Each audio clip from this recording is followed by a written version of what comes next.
side-by-side races, the first of our semi-finals in just a few minutes' time. You can see at the moment the crews are just lining up at the start, getting themselves in position ahead of their semi-final. But while the rest of the eights are finishing up their time trial from this morning, the crews are getting aligned, let's take a look back on some of the highlights from BUCS Regatta 2023.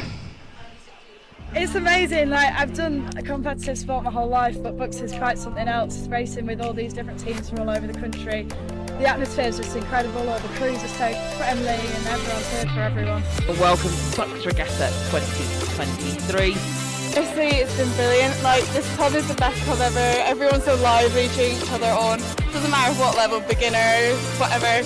If you make it in a C final, then we're cheering you on either way. So honestly, I couldn't ask for a better pub. No place I'd rather be. That's what it's all about. You know, you've got 7 other good blokes and Rose, who you just can't help but love. That's what it's all about. My last BUCS, so I just thought I just got to give it everything. It's been so good. You can hit everyone from the banks. Yeah, it's just been incredible. Like, a lot of hard work paid off. That's what we came to do, so I'm so happy. I was 4th here last year, so close to a medal, to come back and win it, just really special. I've run in a bunch of countries, but there's nothing like it, and for us and for this team, it means the world.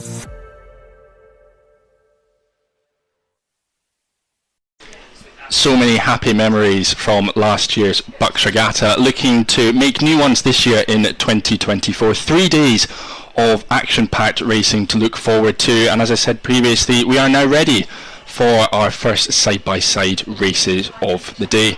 All of the athletes are taking part in time trials this morning. We're about to head into our block of semi-finals before we move on to our A and B finals where the medals are won. We'll then be wrapping up later on today with the minor finals all the way through to about 8 o'clock this evening. There is so much racing to look forward to. Over the next hour or so, I will be taking you through all of the action in the semi-finals, and I'm delighted to say I'm joined by Loughborough University student Yousef Salim to talk you through all of the action, all of the racing as it unfolds over the next few minutes. Yousef, delighted to have you on board for coverage this year. What are you most looking forward to about this year's BUCS? Well, firstly, good afternoon. What I'm excited to look at this year's BUCS is kind of all the beginners, because realistically, this is the fresh talent that is coming to our sport, and they've only started rowing this year, and they're going to be really tested, especially today, with this really, really harsh headwind that's they're going to be faced with, especially in this first semi-final that we have in the stake boats. To give you a bit of a weather update, we do have a bit of a headwind picking up. From our position, we can see some of those gusts just starting to blow themselves down the course at the moment towards the singles that are getting attached to their respective stake boats. So it'll be harsh conditions up at the start line as they're getting themselves aligned, and hopefully it'll just even out as we get further down the course. The water will get a little bit smoother into that second 1,000 metres or so, but that introduction, that opening 1,000 metres, 500 metres is going to be so important for these single scullers. We can see at the moment they're just getting themselves attached, and we'll be getting underway in just a few minutes' time. We are, of course, kicking off with the semi-final of the women's beginner single scull. The first 3 will head through to the A final later on today. The remainder will be heading through to the B final. That will be the same progression for all of the semi-finals that we'll have later on today.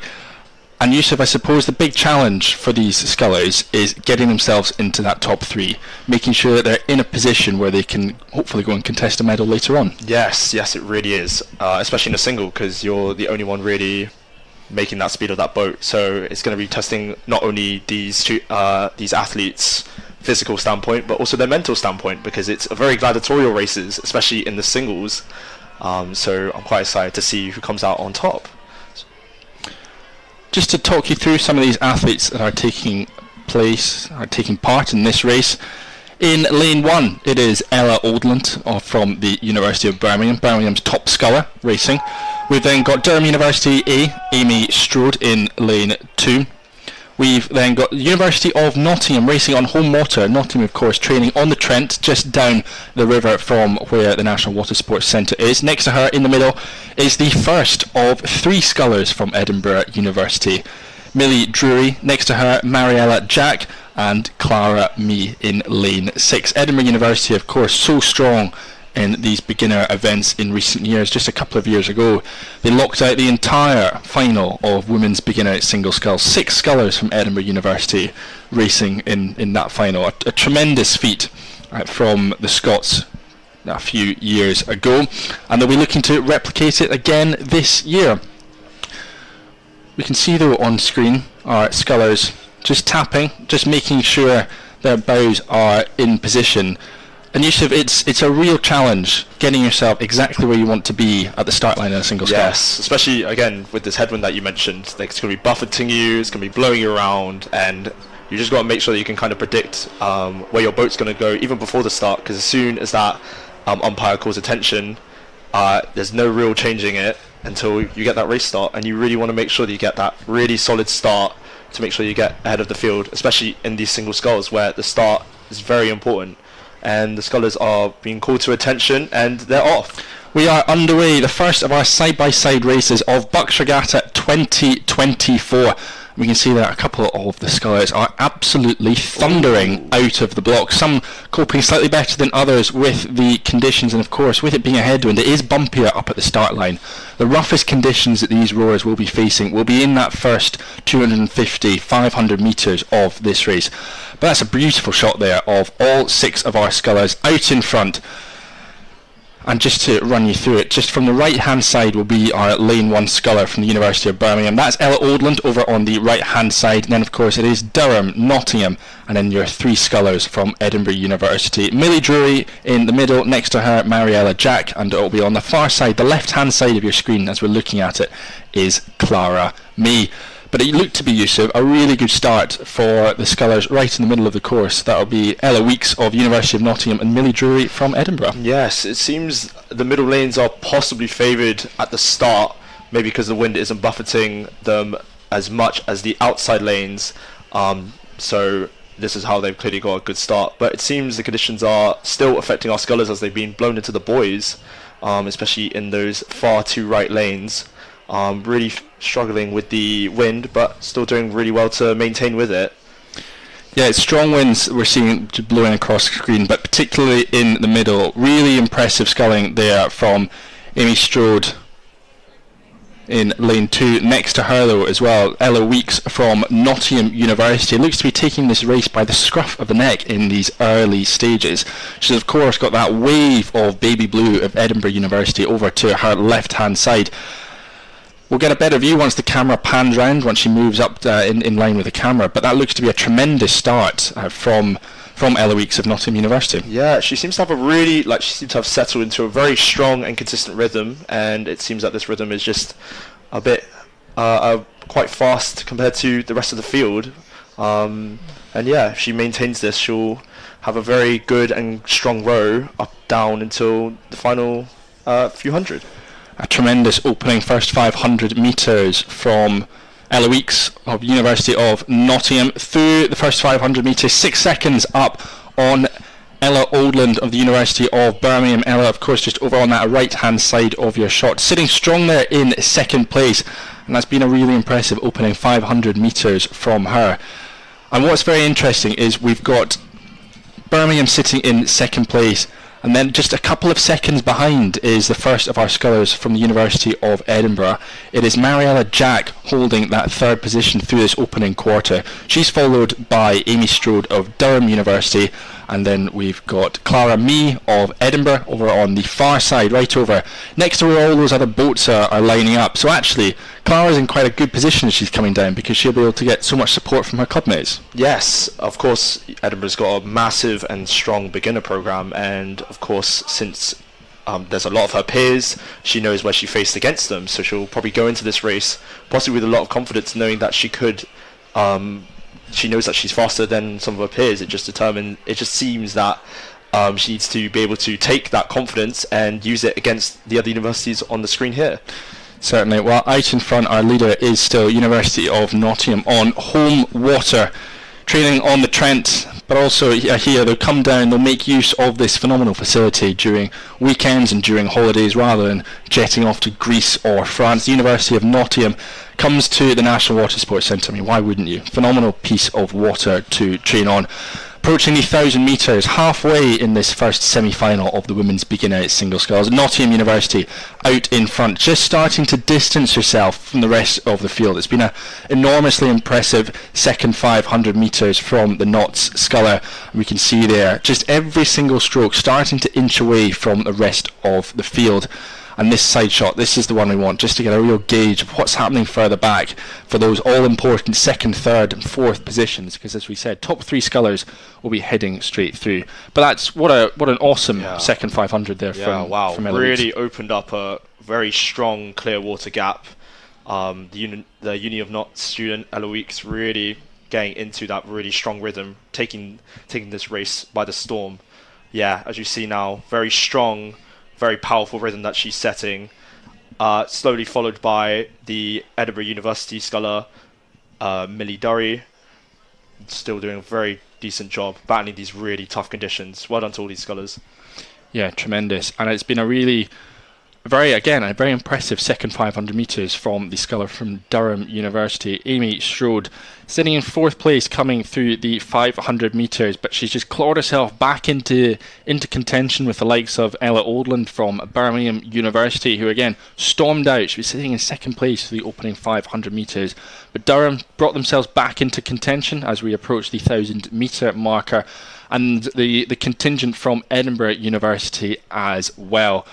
You can see there Millie Drury just caught her blade a little bit, but she's back into her rhythm and performing particularly well coming through the 1,000 metre marker. Fascinating though at this stage in the race, just how some of these scullers are approaching the racing. But what's quite interesting is that they're choosing to rate just a little bit lower than you might do, but really maximise their length and time in the water, aren't they? Possibly for these beginners, maybe high rate in the wind is not their strong suit. Maybe this is what they need to do to really get that edge on the race. And clearly for our leader, the Uni of Notts sculler, is working very, very effectively. So maybe it seems that she's just got a lot more wattage and a lot more power in these strokes than maybe some of the other scullers. There we see it. We're through 1,000 metre marker, halfway in this semi-final, women's beginner single sculls. Nottingham University, the standout sculler, Eloise of the University of Nottingham, just continuing to stretch out her advantage over the rest of the field. And what a tremendous place to be in, looking back on the rest of the field and just seeing them tussle out for second, third places. When you're out in front and you can just control this opening 1,500, 1,200, 1,500 metres, and almost start to enjoy it a little bit. As much as that headwind is kicking up, you're able to start to enjoy it as your likes of Amy Strode from Durham University, Ella Oldland from University of Birmingham, and Mariella Jack from the University of Edinburgh just start to tussle, just start to wrestle with each other for that second and third place, because 4 through 6 will be heading to the B final, with only our top 3 heading through to contest medals later on today. Yes, so we're coming to the 500 metre mark now with the Uni of Notts sculler, Ellie Weeks, leading, with the University of Edinburgh sculler, Millie Drury, coming through in 2nd place, and in 3rd is... Looks to be sort of two scullers in the mix. Lane 5 of Mariella Jack from Edinburgh, going head to head with her clubmate Millie Drury, and Amy Strode from Durham University. No more than a length or so separating these scullers as we're coming into the final 500 metres. Yeah, the fight for 2nd place is looking quite tough. I mean, again, it's the first 3 positions get to go to the A final, so it doesn't mean these scullers are out of getting medal contention, but the Uni of Notts sculler really dominating this race, but the fight for 2nd is still on. Still very much in contention. And we can see there that's Amy Strode has had a very well-timed race, just starting to move her way through the field. She's passed the Birmingham sculler Ella Oldland, who stormed out in the opening 500 metres of this race. But what we can see at the moment, just that advantage that Ella Weeks has had for so much of this race. Right from stroke one, she's been out in front and leading. It's been a very well put together race from Ella Weeks of the University of Nottingham. However, that race for second and third place, the final qualifying positions, is starting to heat up. We've got 250 metres left for them. I mean, it just shows the margin that Ella Weeks has been able to open up over the rest of the field. She's into the red boys. She's into the final 100 metres, I should say, of this women's beginner single scull semi-final, and it's the perfect place to be. Yeah, even though she's still very far ahead, you can tell that she's still putting a lot of power down. She wants to make sure that she really sends a message in this race, probably to fuel her confidence in the final. And as she comes down to the line, she'll win the first semi-final of the women's beginner single sculls. Tremendous performance from Ella Weeks of the University of Nottingham. She is up to the line provisionally, takes first place in this opening semi-final. What a performance from her. She has just blown this field away. But speaking of that field, it's now into the red boys. 100 metres left to decide who is going to take second and third place. At the moment, it is Millie Drury of University of Edinburgh in lane 4, doing all she possibly can to hold on to second place. Her clubmate, though, in lane 5, Mariella Jack, about a length or so back, and it's the Durham sculler, Amy Strode, again about a length or so back. That has been a phenomenal performance from the two Edinburgh scullers heading through to the A final provisionally later on today.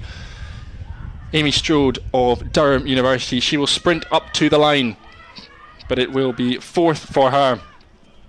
She's followed by Ella Oldland from the University of Birmingham.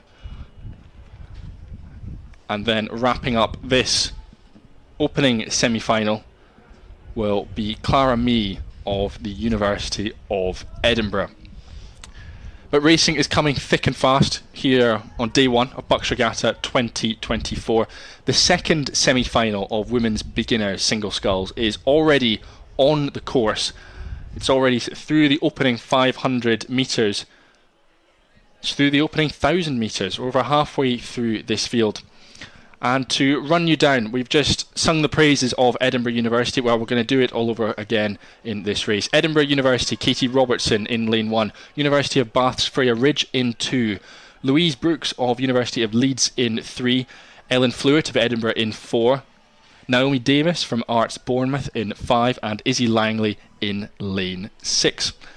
And coming through that 1,000 metres, it was Louise Brooks of Leeds out in front leading. She was ahead about 4 seconds, maybe about a length or so up on Katie Robertson of the University of Edinburgh, performing well on the outside, and sitting in third place Ellen Flewitt of Edinburgh. So we've just sung the praises of Edinburgh, and once again they're finding themselves right in position A at the front of this race again. Yeah, I mean, again it shows really the whole the degree of this beginner program that the University of Edinburgh show off, and you can tell by looking at these women's beginner scullers that it's performing very well. Again, the single is the most technically hard boat, and as beginners they're going to be well tested really. They absolutely are. But we're through 1,000 metres, we're halfway through, and we can see there on screen our current race leader, Louise Brooks of University of Leeds, out in front, just like we saw from the Not Sculler in the race previous. Hasn't quite got the same margin over the rest of the field, but out in front, sat there in the middle. She'll be able to see just off to the left, off to the right, all of the competitors who she is racing against, though. As we mentioned, Katie Robertson just out of shot. She's over to the right hand side, though, from the University of Edinburgh. It's close. She's very, very close. And what's very exciting about the singles racing is just how much margins can change in a very short period of time. Yes, exactly. Boat speed can change within a matter of seconds. You've seen the closest finishes happen probably within singles, and probably the biggest margins made up within a very big sprint. So hopefully this University of Edinburgh sculler can find something in the tank or fuel something up as they're just approaching now the last 250 metres of this race. 250 left to go. Louise Brooks of Leeds out in front, going with her Katie Robertson of the University of Edinburgh. But again, that race for third place, that race to book yourself into the A final later on today is probably the most exciting one that's taking place at the moment. We've got Freya Ridge of Bath currently sitting in fourth place, and we've got Ellen Fluid of Edinburgh University. Those two scullers going head to head. Yeah, it seems pretty tight coming into the Red Boys now. However, this lead sculler really... Oh, that is borderline. Big grab. Oh, the University of Edinburgh sculler, is she going to take it now? This lead sculler, will she recover? Oh, yes, it's now becoming a very tight race now with the Red Boys. We were just singing the praises of Louise Brooks, the commentator's curse. She is out in front. She's got less than 100 metres to hang on. What a phenomenal recovery that was. That was superb boat handling skills there from the Leeds rower. But this is again dangerous sculling the here. University of Edinburgh sculler coming in and taking that first position. Will she recover? This is going to be so close coming up to the line. Both of these scullers, if they can hang on, they've booked their spots in the A final. It is the University of Edinburgh will provisionally come through and take this second semi-final of the women's beginner single sculls. Louise Brooks, I take your hat off to you, managing to stay afloat, keep control of your boat. That was phenomenally impressive. But that race for third place that we were talking about earlier, at the moment it is being won by Ellen Fluid of Edinburgh. She comes through about 2 lengths or so up on Freya Ridge from University of Bath. So that is 4 scullers from Edinburgh University through to the A final of the women's beginner single scull. That is outstanding. Yeah, that is very impressive. Very impressive. Outstanding from the University of Edinburgh, and a race we will certainly be looking forward to later on this afternoon. Over on the far side though, just wrapping up this second semi-final, we do have Izzy Langley from the University of Bath, alongside her Naomi Davis from Arts University Bournemouth. However, we are heading straight back up the course again, because it is time for the first of our semi-finals. I should say it is the first repechage of the women's championship pairs. In lane 1, Edinburgh University. In 2, it is the University of Cambridge, their C crew. In 3, Durham University's B. Lane 4, Durham University C. Cambridge A in 5, and Durham University in lane 6. Lots of Durham, lots of Edinburgh, lots to keep on top of, and the crews are through 500 metres, but it is that Edinburgh crew in lane 1, Katrina Taylor and Clara Doherty out in front, leading this repechage. Yeah, even though you mentioned a lot of Durham and a lot of Edinburgh, I think you got to take account a lot of Cambridge crews that are coming down today. A lot of these Cambridge women probably have been rowing in the boat races this year, successfully beating Oxford University, and they've probably come down to BUCS this year to see where they test against other British universities. Yeah, very good. Speaking with some of the Cambridge athletes after the boat races, they were very keen to keep racing all the way through, and as you say, Yusuf, just see how they stack up against the rest of the university field. So fixed on that race with Oxford in the March, but we've got the rest of the rowing season to look forward to, and they're getting stuck into some quality pairs racing here at the moment. And of course, they'll be ploughing on for the rest of the season as well. But this is the repechage. There are some crews have already booked their spot in the A final of Women's Championship pairs. And the trick with this repechage is to finish in the top 4. Top 4 crews will go through to the A final. The remainder are eliminated. So it's that race for 4th place is going to be so exciting as we get further and further down the course. However, though, as we're coming through the 1,000 metre mark, we're well into this third 500 metres. It is still that pair from the University of Edinburgh in lane 1, out in front, which is very impressive, attacking so well on the outside of the course. Yeah, maybe that outside lane isn't affected too much by the wind. Who knows, because it does look like a very straight headwind. But I wanted to bring up the thoughts of championships events, because obviously they run a bit differently to how intermediate events run this year. Of course, with the change of BUCS schedules, mean intermediate semis are now scratched, means the time trial for the intermediate events matter a lot more now than they used to. Yeah. There's so many crews racing. It's brilliant to have such a stacked entry field from across the board, from all the students, all the universities taking part here at BUCS Regatta 2024. You are all welcome. We're delighted to have every single one of you but this is the very best of Women's Championship pairs racing taking place, and this is going to be a tremendous final 400 metres or so as we're coming into view. From right to left on your screen, it is still Edinburgh University, your leaders, but they're getting reined in at the moment. It's the crew in lane 4. It's Durham University's Isadora Kennedy and Daisy Jackson are pushing them, and with them they've brought their other clubmates from Durham University, Megan Hadfield and Izzy Sellers, going strong next to them. And as well, that Cambridge crew sat in lane 2. Jenna Armstrong, their president this year, and Gemma King, those two racing in their blue boat earlier this year. They're right in the thick of it.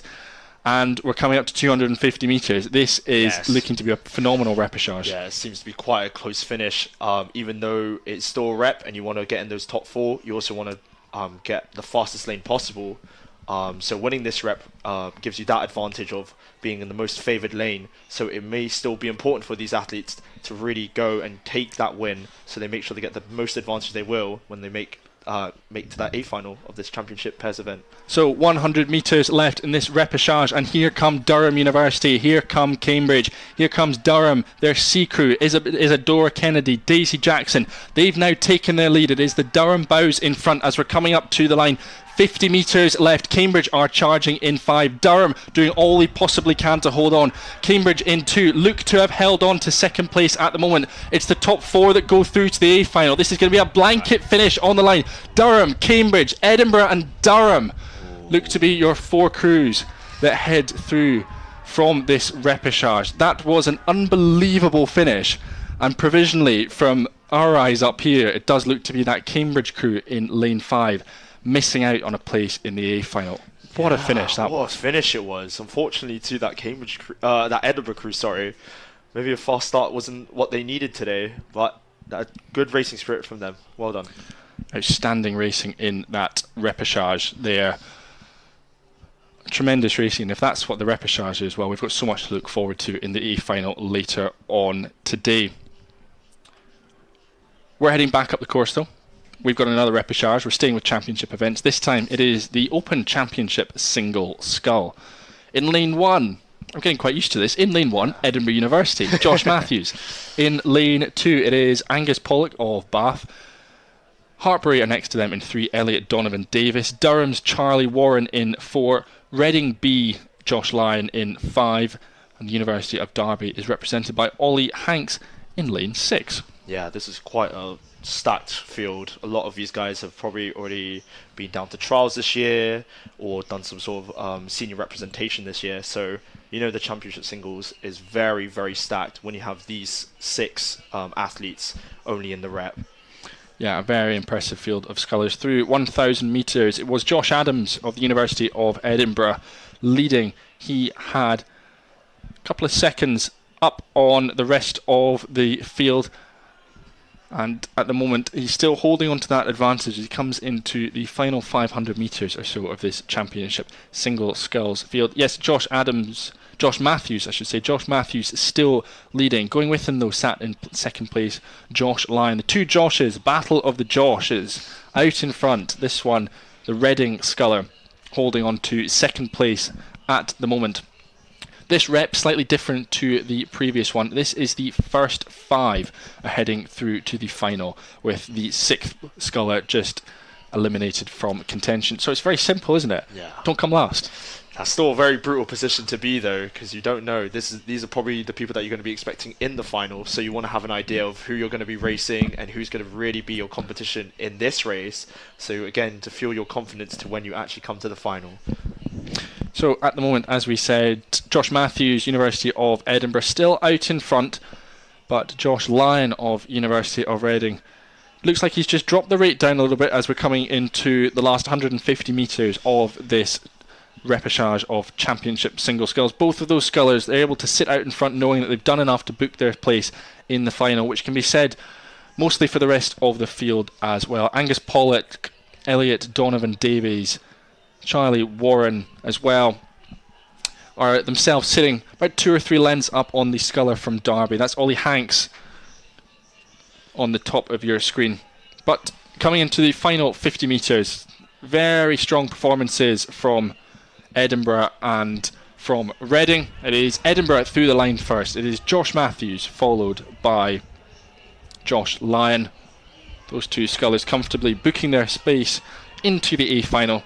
They're followed by Elliot Donovan Davies of Hartbury, with Bath's Angus Pollock and Durham's Charlie Warren wrapping up, and they will be provisionally your 5 scullers heading through to the A final later on as Ollie Hanks of Derby wraps up this repechage of Open Championship single sculls.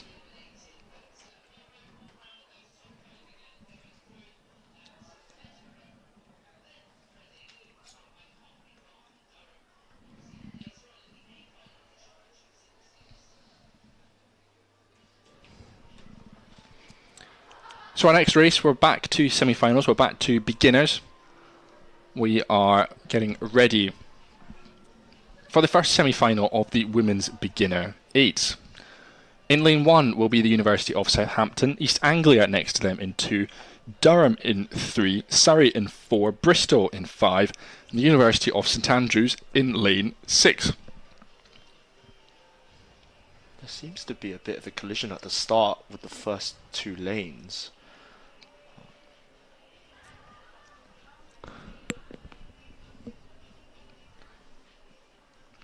So we can see there on screen,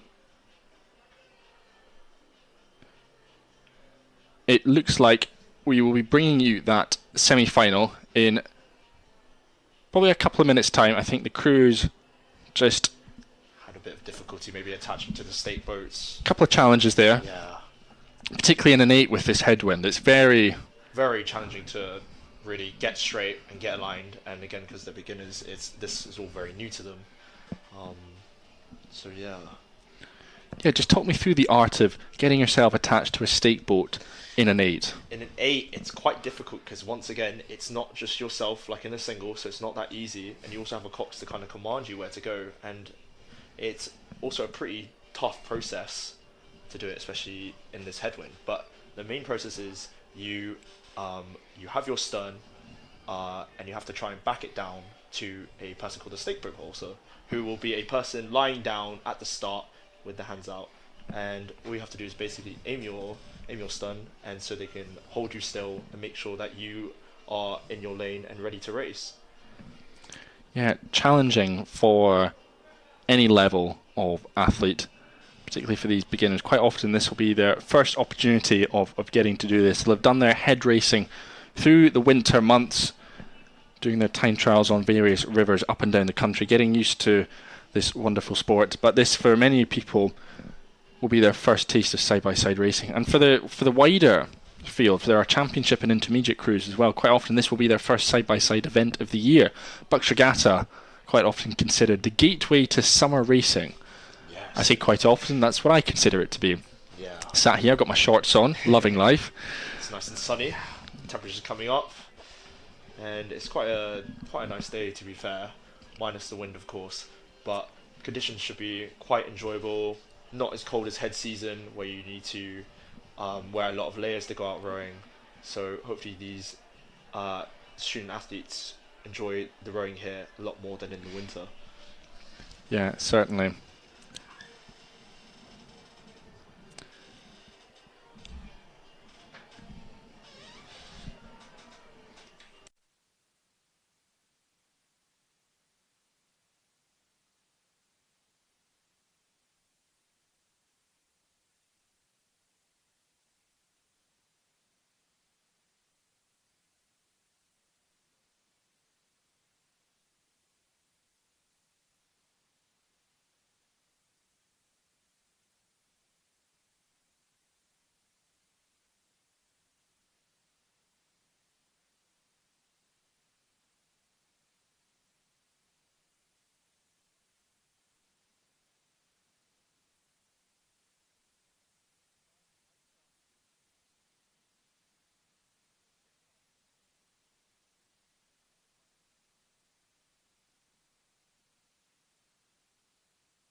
At the moment, we're just waiting for the second semi-final of the women's beginner eights to get themselves attached to the state boats.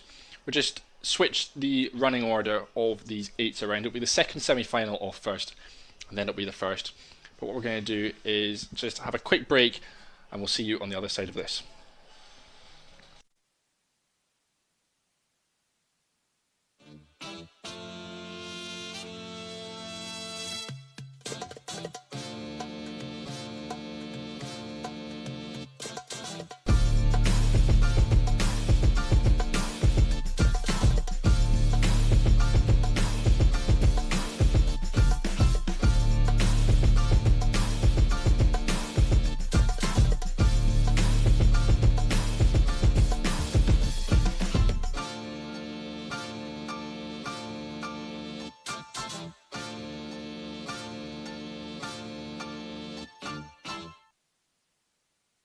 It's amazing, like I've done a competitive sport my whole life, but BUCS is quite something else, racing with all these different teams from all over the country.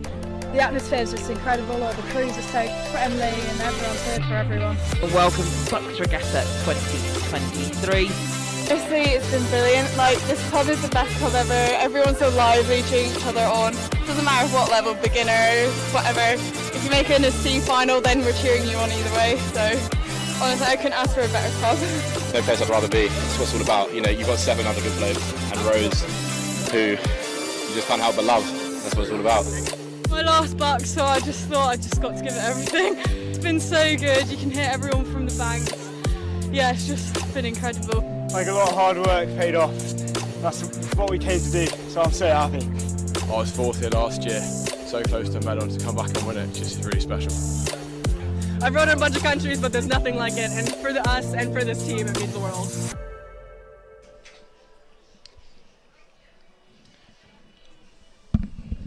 Welcome back to BUCS Regatta Day 1 2024. We are bringing you semi-final action as we have been for the past few races. This is the second semi-final of the Women's Beginner 8s. On screen we have got in lane 1 Queen's University Belfast, Cardiff in 2. Queen's University Belfast, their A crew in 3. University of Nottingham's A crew in 4. University of Manchester in 5. And Liverpool in lane 6. We had a couple of issues just getting our crews attached and on the state boat. But Youssef, these crews, now that they're out on racing, now they've been unleashed from the state boats, this is turning into a cracking opening 500 metres. Yes, it does look. This Queen's crew, Queen's A, looking very, very strong. Their rowing looking very, very powerful, especially for a beginner's crew. Looks quite good. So, yeah. Queen's University Belfast, of course, have so much pedigree, so much history in these beginner events at BUCS Regatta, so often going toe-to-toe with the likes of Surrey, Edinburgh, Durham as well, some of the consistently strong programmes across the beginners scene. We are hurtling very quickly towards the opening 500 metres, and as we said, Queen's University Belfast out in front, your current leaders. You can see them in their white kit in the middle of the screen. Going with them, though, on the left-hand side is the University of Nottingham, and firmly on their tails as well looks to be the University of Manchester, your second from the left, and as well still in the mix, Cardiff University.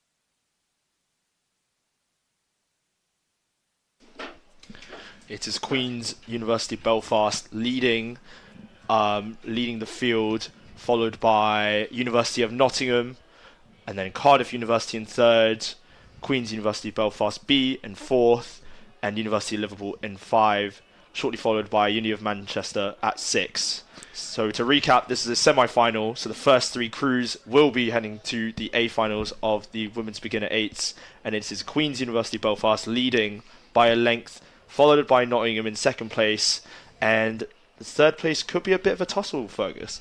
Yeah, Queen's awesome, brilliant first 1,000 metres out in front, clear water. They've broken free as well from Nottingham. That is the exact position you want to be in 8s racing. Nottingham themselves, they're a length back on Queen's, but they've got a length over the rest of the field. Again, unbelievably strong position to be in.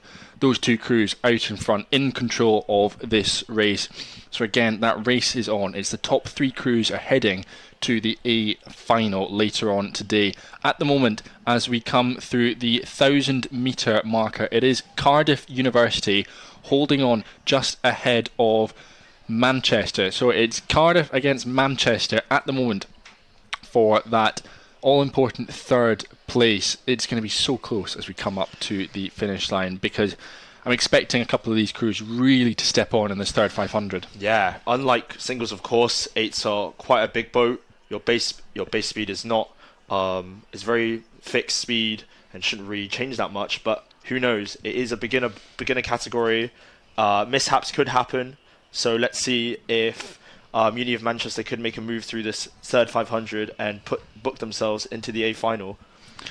Cardiff, of course, just racing a couple of weeks ago in the Welsh boat race, going up against their good friends. I would say good friends, probably not whilst they're out on the water, but they're rivals from University of Swansea as well. Those 2 crews racing head to head, as I said, just a couple of weeks ago. Great practice for BUCS Regatta. Great practice for that side-by-side racing. Once you're in the thick of it, it is phenomenal to be a part of.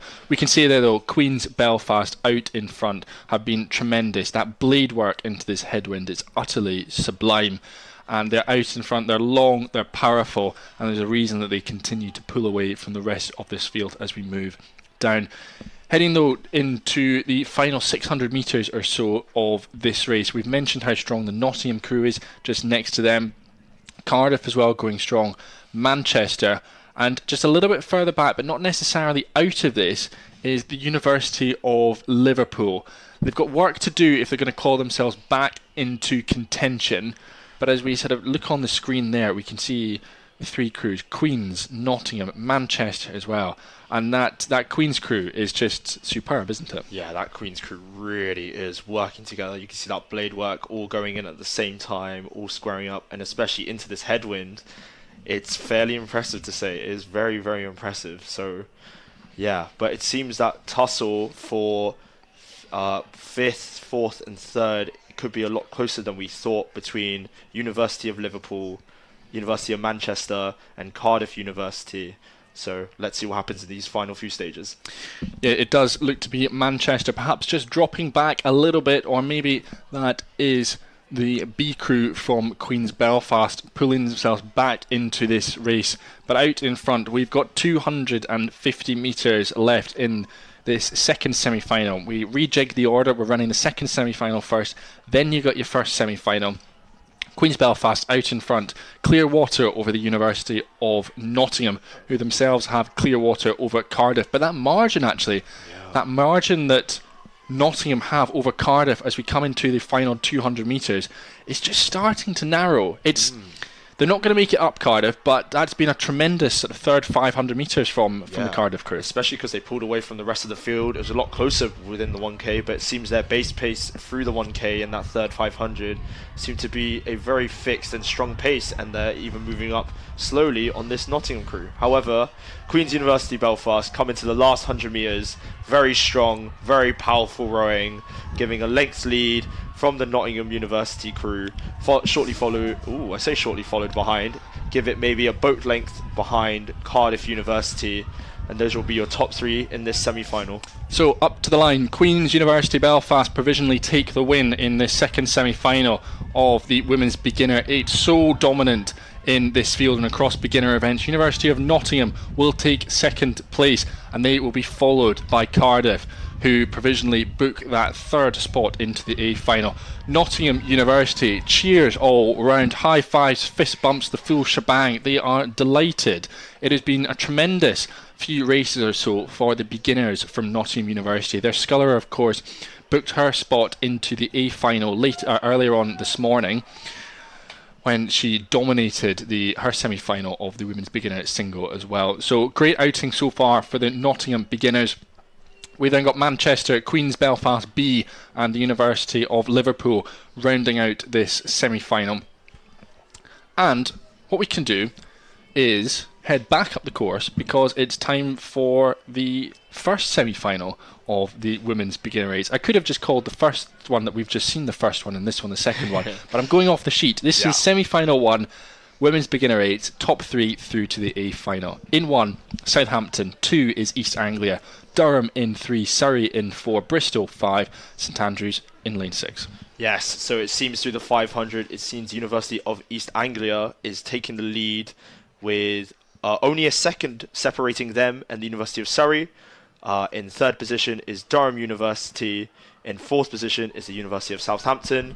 In fifth is University of Bristol. And in last, in sixth position, is the University of St Andrews.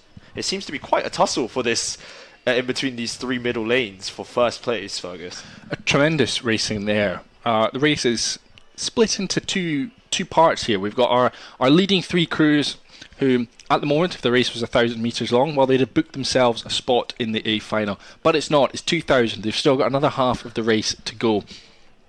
Yeah. And we were just singing the praises of Queen's Belfast. Well, have another look at some other titans of beginner rowing here. Durham University, University of Surrey as well.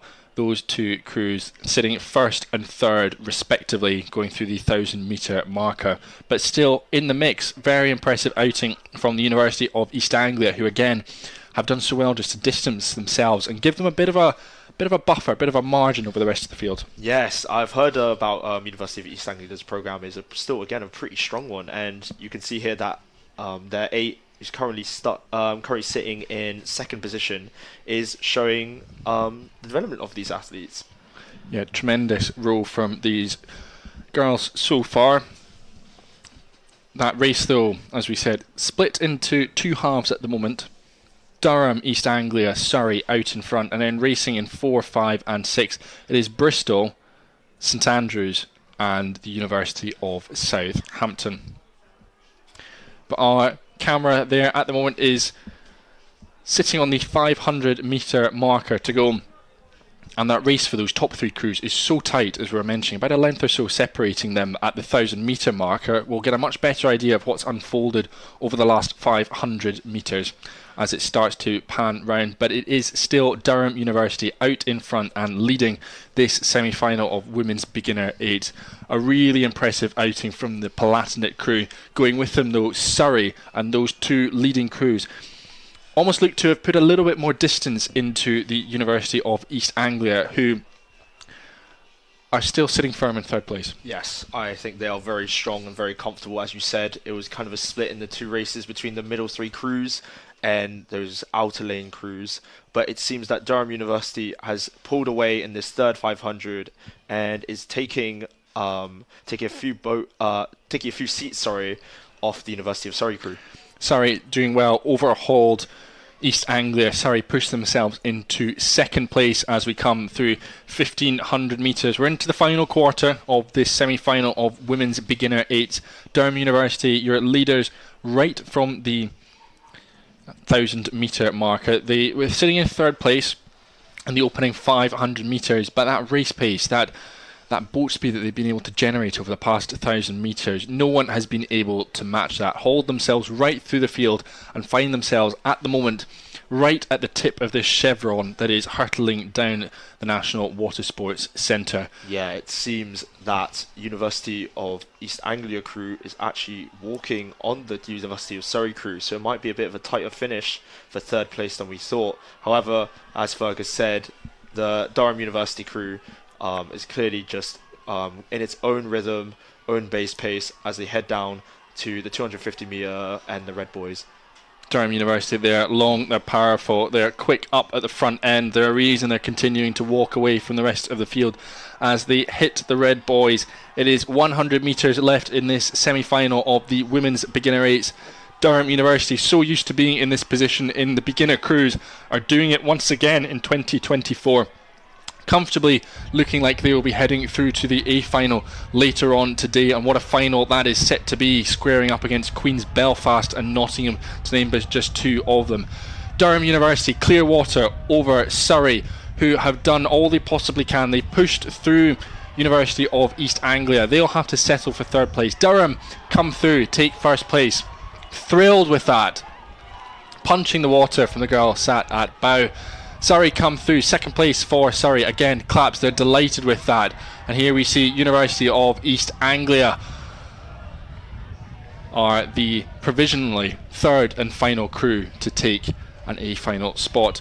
They will be followed, though, will be Bristol, it will be Southampton, and it will be St Andrews coming through in 4th, 5th and 6th of this semi-final of Women's Beginner 8.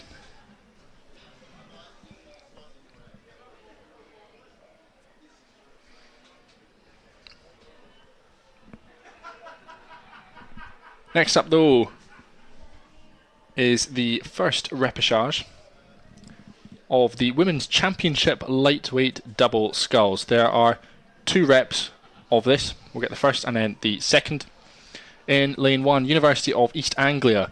2 is Nottingham. Queen's Belfast's A crew in 3. Cambridge in 4. And Swansea in lane 5.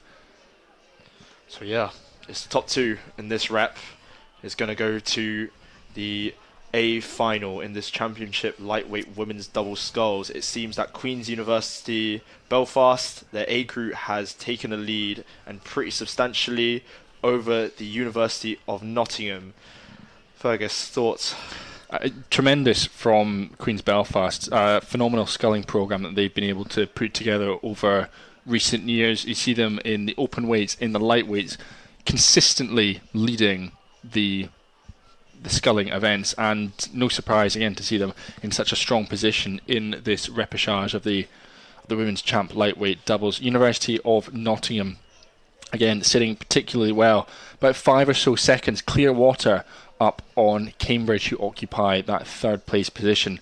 And this repechage, we've already got 2 crews into the final, so this repechage will get 2 more, so first 2 going through, and then there'll be 2 more from the next repechage as well. Nottingham University holding on to that all-important second place position at the moment, as we are heading well into the third 500 metres. Yeah, it seems as Queen University Belfast has started taking the rate down, as they know they've started controlling this race right from the start, getting a lead and really holding on to it. The University of Nottingham is followed behind in second place. In third place is the University of Cambridge. In 4th is University of East Anglia, and in 5th is Swansea University. So we can see through 1500 metres, 1 quarter left in this repechage.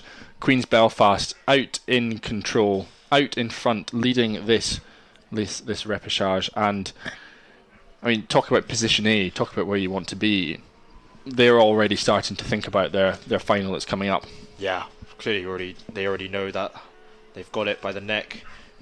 They just need to think about who they're going to face. They know that they can take whoever's taking on to this next A final, and they just got to have this really nice, solid paddle, nice and strong finish, and really just powerful leg drive through those strokes. It's quite impressive through these lightweight women. It's been a well-timed, a well-orchestrated performance from Queen's Belfast. As we say, at the moment, second place occupied by the University of Nottingham. Nottingham University, brilliant to see them starting to challenge more and more in these championship events at BUCS Regatta, really starting to turn into one of the top university programmes up and down the country under new leadership. Aid Roberts, head coach now at Nottingham University, and he's continuing to take this programme to new heights, as they seem to have done year after year after year.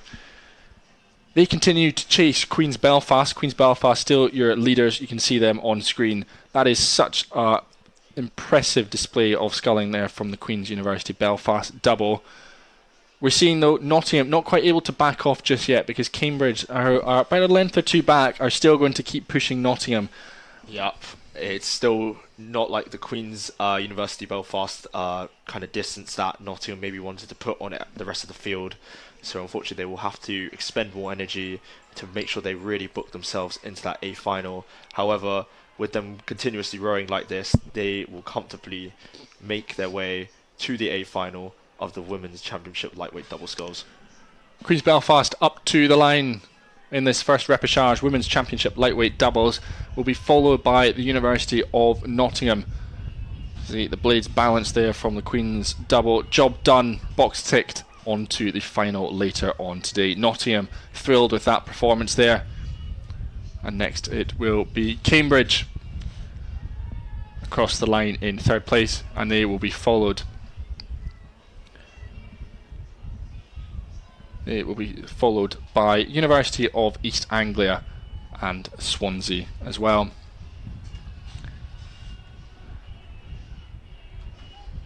And Yusuf, as we start to cast our eyes back up towards the next repechage that's coming down the course, actually a second race is no bad thing for some of these combinations. Yes, I think a second race is one to see how the course is actually going to feel. HPP is not a very consistent course, wind differs quite a lot here, so I think a rep is a very good chance to kind of demonstrate, one, how you are against the field, as well as kind of testing what the actual water is, because obviously with most of these athletes it will only be one warm-up, get to the top, spin, come down, and that's all you'll get on the water. So it probably was very useful for the two crews that are going to the A final to have this rep, to make sure that they know what the water is going to be like later when they sit in that A final. Absolutely. And speaking of the other crews who are racing, in the second repechage of the Women's Championship lightweight doubles, lane 1 is Newcastle University, University of Reading in 2, Leeds in 3, Queen's Belfast's B crew in lane 4. We just saw that tremendous performance from Queen's. And in lane 5 it is Loughborough University. Go on, girls. Sorry. But yes, it seems that University of Leeds is out in the lead, followed by Loughborough University. In third position is Queen's University Belfast B crew. In fifth, in fourth is Reading University, and in fifth is Newcastle University. So a much tighter affair, this one. It is the crew from Leeds. It is Laura Bates and Julieta Gonzalez out in front. We're into the final 400 metres or so of this race that is coming down towards us in the tower. Seems a lot closer than we thought from the timings. It seems lane number 5 Loughborough University and lane number 4 Queen's University Belfast B are in quite a tough position coming into this last 200 positions. And in this last 200 it is Leeds University Belfast, Leeds University comfortably taking the lead in the Red Boys. However, the fight for second place is quite tight between Loughborough University and Queen's University Belfast. As we want to say, it's the first two crews will go into the A final of this championship event. It is still Leeds University leading at the Red Boys with a length over the crews, and second and third place is a tight battle between Loughborough University and Queen's University Belfast. So coming up to the finish line, it is 2-2 the final. University of Leeds out in front. They're being hunted. They're being chased by Loughborough. We're into the Red Boys. 100 metres left. Queen's University Belfast have got to go now. They've got to throw the kitchen sink, but it looks like Loughborough are just pulling away from them. What a tremendous last 250 metres from Loughborough University. Out in front, Leeds will take the win in this repechage of the Championship Lightweight Sculls, followed by Loughborough University and Queen's University Belfast, who just shortly go over the line after a very tough fight for that second place, followed by Reading University and Newcastle. So that's the two repechages of Women's Championship Lightweight Double Sculls. Our next race is already on the course though. We're back to the beginners, but we're moving from doubles to coxed fours. This is the open beginner coxed fours. In lane 1, Cambridge, Exeter in 2, Surrey in 3, Queen's Belfast in 4, Warwick in 5, Warwick's A crew, and Bath in lane 6. As you can see on the screen, it seems Surrey University, their B crew, has taken this race by command, opening over 2-3 boat lengths over the rest of the field, followed by University of Cambridge, who is sitting in 2nd place, with University of Warwick in 3rd,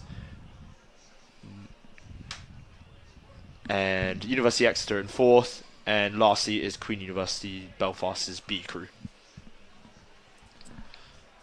So through 1,000 metres, halfway through this first semi-final, and all of these beginner crews getting semi-finals, first 3 heading through to the A final later on. Surrey slap bang in the middle of the course, performing particularly well. Again, a programme with the pedigree of Surrey. They're performing tremendously, so well over the past few years in the beginner events. Starting to see that more and more in the intermediate events as well, and some strong lightweights as well from Surrey over recent years. And it's business as usual then for Surrey, out in front, leading the open beginner coxed 4 race. Great to see Cambridge in the mix though as well. Cambridge University in lane 1, going with them, sitting a few seconds or so back on Surrey, a few lengths or so I should say, back on University of Surrey. And that 3rd place occupied by Queen's Belfast. Again, not so far back on Cambridge. That race for 2nd and 3rd it's a fascinating one, and again still in the mix as well, Warwick. So we're getting to the stage we could be looking at 4 boats for 2 or 3 places. Yeah, quite a tough position if you're not in that University of Surrey crew, because they are still leading, coming to the 750 metre mark. However, that fight for 2nd and 3rd is tight between Queen's University Belfast, University of Cambridge, and the University of Warwick. It seems it's going to be quite a big tussle for this next 3rd 500, where they're really going to have to either make or break this race for them. Certainly, we can see there on screen that crew from Cambridge University performing particularly well through this 1,500 metre marker. But there on the right hand side, it is the crew from Surrey University. There they are, position A, right where they want to be, leading out this semi-final of the open beginner coxed 4s. Yeah, it's still the University of Surrey taking a very commanding lead over the rest of the field, followed by the University of Cambridge, and in 3rd position is Queen's University Belfast, and followed by the University of Warwick in 4th. However, all of these crews are separated only by a few seconds. So, we've got a crab in the University of Bath crew in that far lane. However, they managed to recover very slightly. But yes, the excitement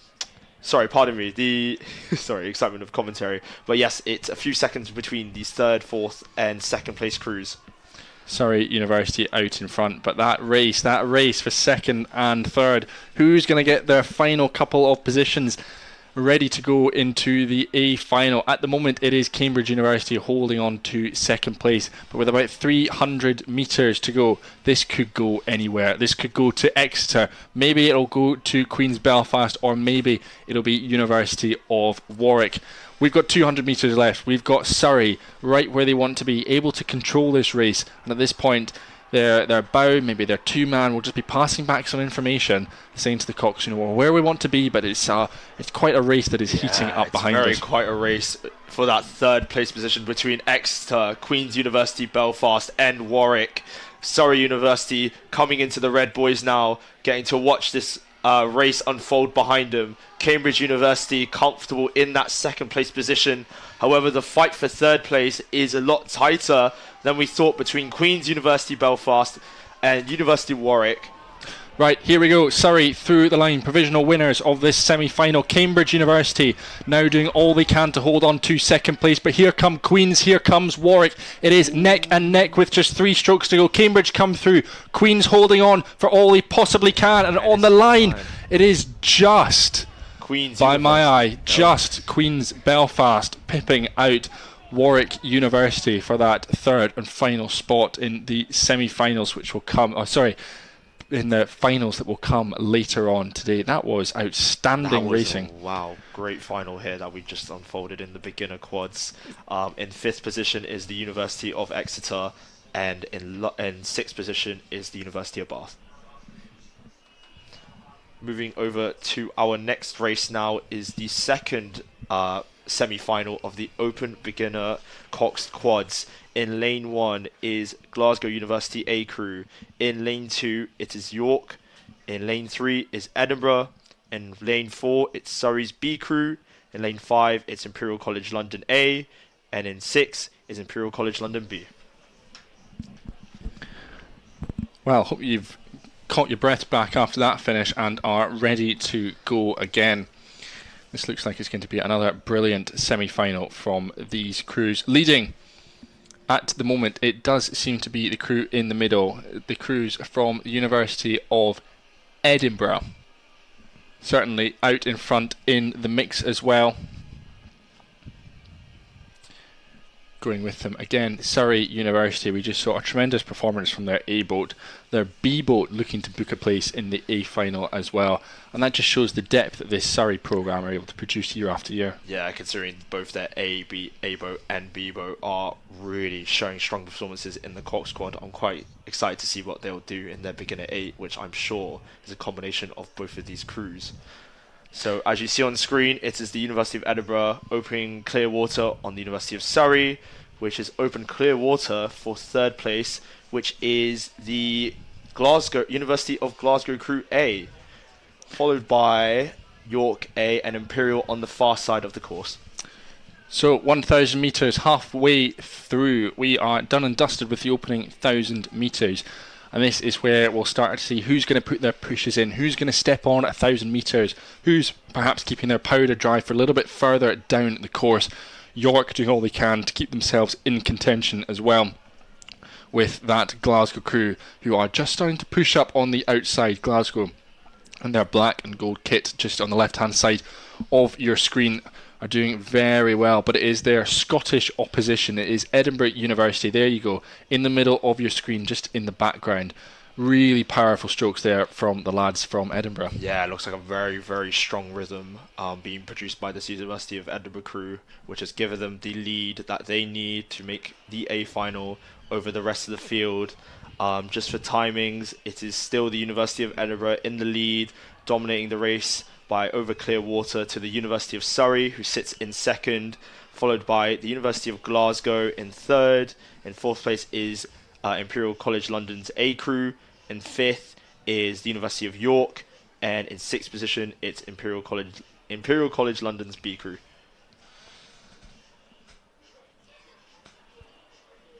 So Edinburgh University, compare and contrast them with that York crew, that shot that we saw just a few seconds ago.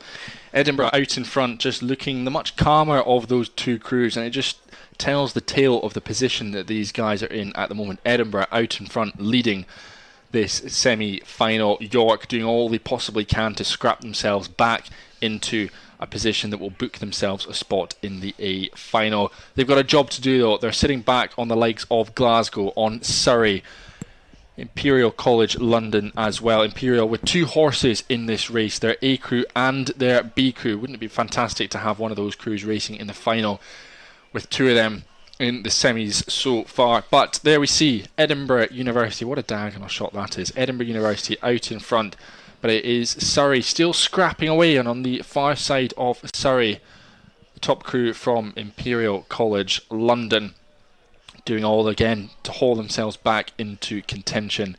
It does look to be though that it will be that York crew that we saw, Glasgow, and that A crew from Imperial who will be head to head for that 3rd and final spot.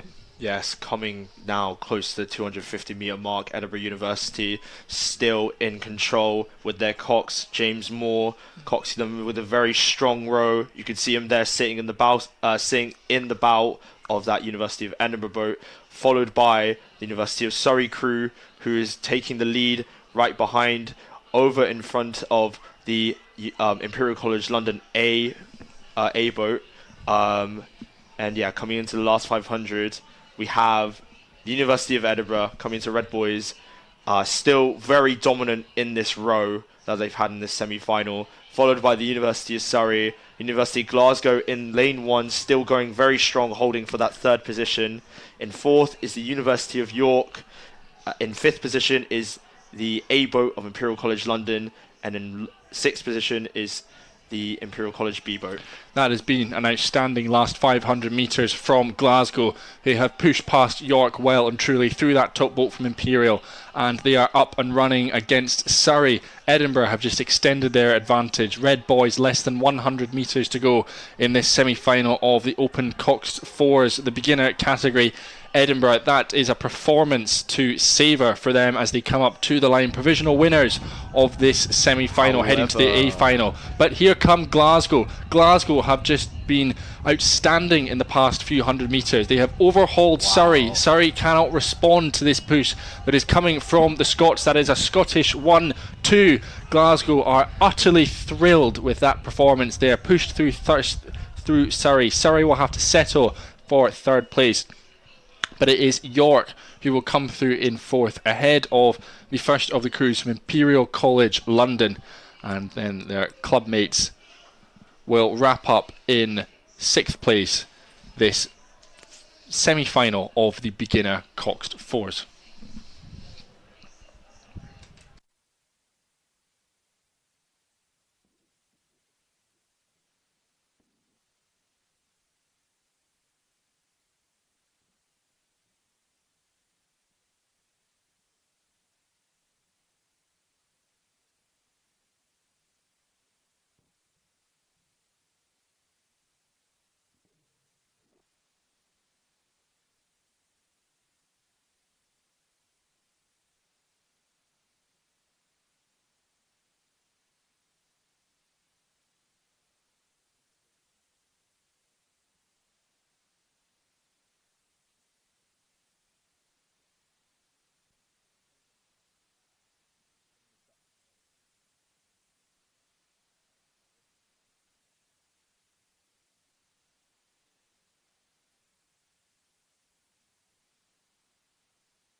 So we are underway with our next semi-final. We are moving from beginner Cox Fours to beginner Quads.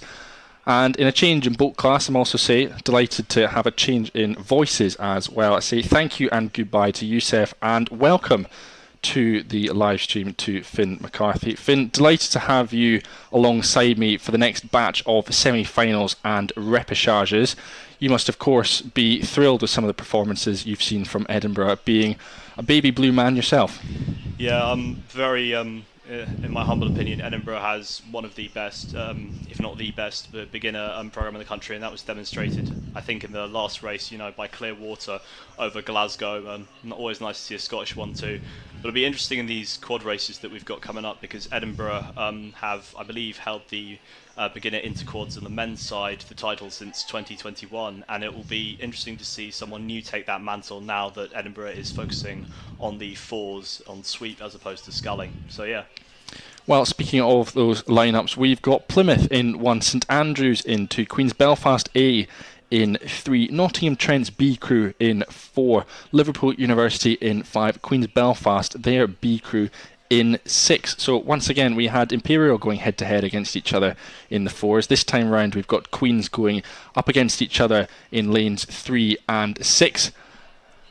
But we are through 500 metres, and surprise, surprise, in a beginner event, it is Queen's Belfast. This time their A crew out in front, leading this field. Going with them, though, the likes of Plymouth in lane 1, and as well Nottingham Trent University in lane 4. So close between these leading crews as well. You've got Liverpool still in the mix. St Andrews not quite showing at this point in the race, but our leading crews so close, which just shows, I think, they're just blasting out and seeing what they can do in this opening 500-600 metres. Yeah, absolutely. And obviously there's in rowing there's known as the fly and die, especially on the ergo. You want to go out fast, but you don't want to go out at a pace that's unsustainable, because as many of us know, the race is 2,000 metres long, and once you, as I found out to my cost this morning, once you get past sort of the 1,000 metre mark, the race doesn't really stop there, and you have to continue and really drive towards the finish. So it's interesting to see Queens, obviously, with the strong beginner program, coming out strong. Also, places that maybe not so well known for their beginner program, like Nottingham Trent and maybe Liverpool and Plymouth as well. Good to see them there as well. Yes, Nottingham Trent. Their B crew racing just now in lane 4. Their A crew will come up in the next semi-final. It'll be the next race on the course, but at the moment, Queen's Belfast, though, just starting to open up over the rest of the field. What a margin they've got. And that is oceans separating them between the likes of Nottingham Trent University, St Andrews as well, and of course, next to Nottingham Trent, Liverpool, and the next crew from Queen's Belfast. And that's fascinating at this point. That second crew from Queen's Belfast, Plymouth there we can just see coming onto view, but that second crew from Queen's Belfast are just as good as the rest of the field, despite being the second boat. Yeah, I think it's quite a telling camera angle there that the first crew, Queen's crew, is nearly at the edge of the camera there. But I think sort of racing sort of people from your own club, it's sort of you've done all the training together, you sort of know what each other's sort of weaknesses are, sort of how fast each other can go, and they'll obviously know, being the A crew, that they're probably going to be faster. So if I was in the B crew, I'd probably be thinking try and get some of these qualifying spots through to the A final. But yeah, Queens, I don't want to say it, but they look as if they have it pretty. If you look at that margin there at the 1,000 metres, it's 14, 15, 16 seconds, I think. Yeah. Yeah, the rest of the field so tightly packed together. That would be a real statement of intent about the depth and strength of Queen's Belfast if they can get another crew into that top 3 and into contention for medals later on today. The job for these beginners, as has been the case all afternoon so far on the side-by-side racing, get yourself into the top 3, get yourself a qualifying spot into the A final, and then it's moving on to the next job. And once you're into that A final, well, anything can happen. Who knows what happens when medals are on the line. We can see, though, we're through 1,000 metres. We are rapidly hurtling towards the 1,500 metre marker. And this third 500 metres has just opened up the field ever so slightly. Not so much for Queen's Belfast out in front, but perhaps we're starting to see from the likes of Plymouth and Trent maybe just separating themselves from the rest of the field ever so slightly. Yeah, I'd say that Plymouth in particular, sort of, I'd say at this point the gap between first and second is probably a bit too big to try and go with Queens here. But yeah, I think Plymouth and Trent definitely trying to go with them. I'm saying Liverpool, obviously, still, we can see the timings in the tower here. They occupy that third spot.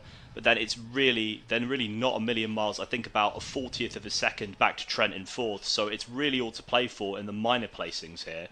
Obviously, Queens have got the first place pretty well sewn up, but I think for second and third, it really is quite tight. Especially as I'm looking at the timings here, about a second, if that.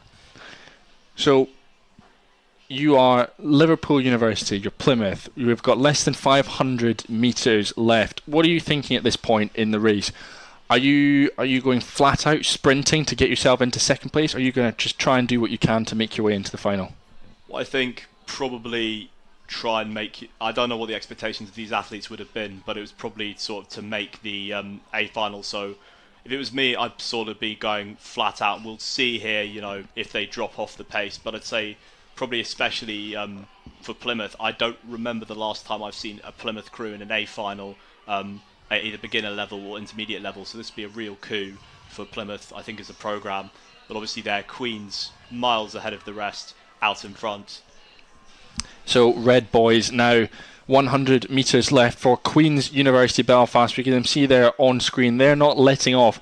This is a real statement. This is a message to the second semi-final as well, that Queen's Belfast are a dominant crew. They're a powerful crew. They have just taken apart this field in the semi-final of the beginner quads. However, that race for second and third just got a whole lot more interesting. Trent have put a move on, clipped a couple of boys. They've slowed down ever so slightly, which means that Plymouth, closest to us in the tower, have to do all they possibly can to just draw through Trent. They've got to see if they can do it. But on the far side of the course, we mentioned that strength and depth of Queen's. We're seeing it right now.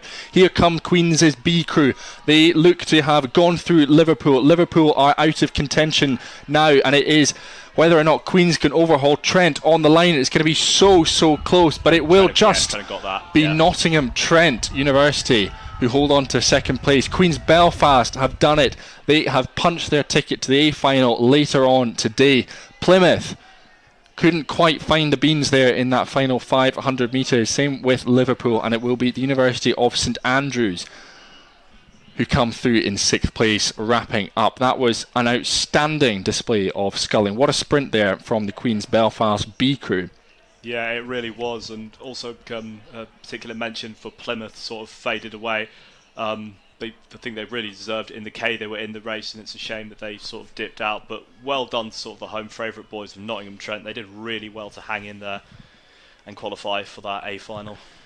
So we head back up the course. We've just talked about Nottingham Trent. Well, their A crew are back in action in lane 1. University of the West of England are in 2. Next to them, Exeter in 3. Strathclyde in 4, Heriot Watt in 5, and Leeds in lane 6. This is the second semi-final of the Open Beginner Coxless Quads. Top 3 once again heading through to the A final. And at the moment, out in front as we head through the 1,000 metre marker, it is Exeter, University of Exeter in lane 3, your current race leaders. Going with them in 2, it is Strathclyde.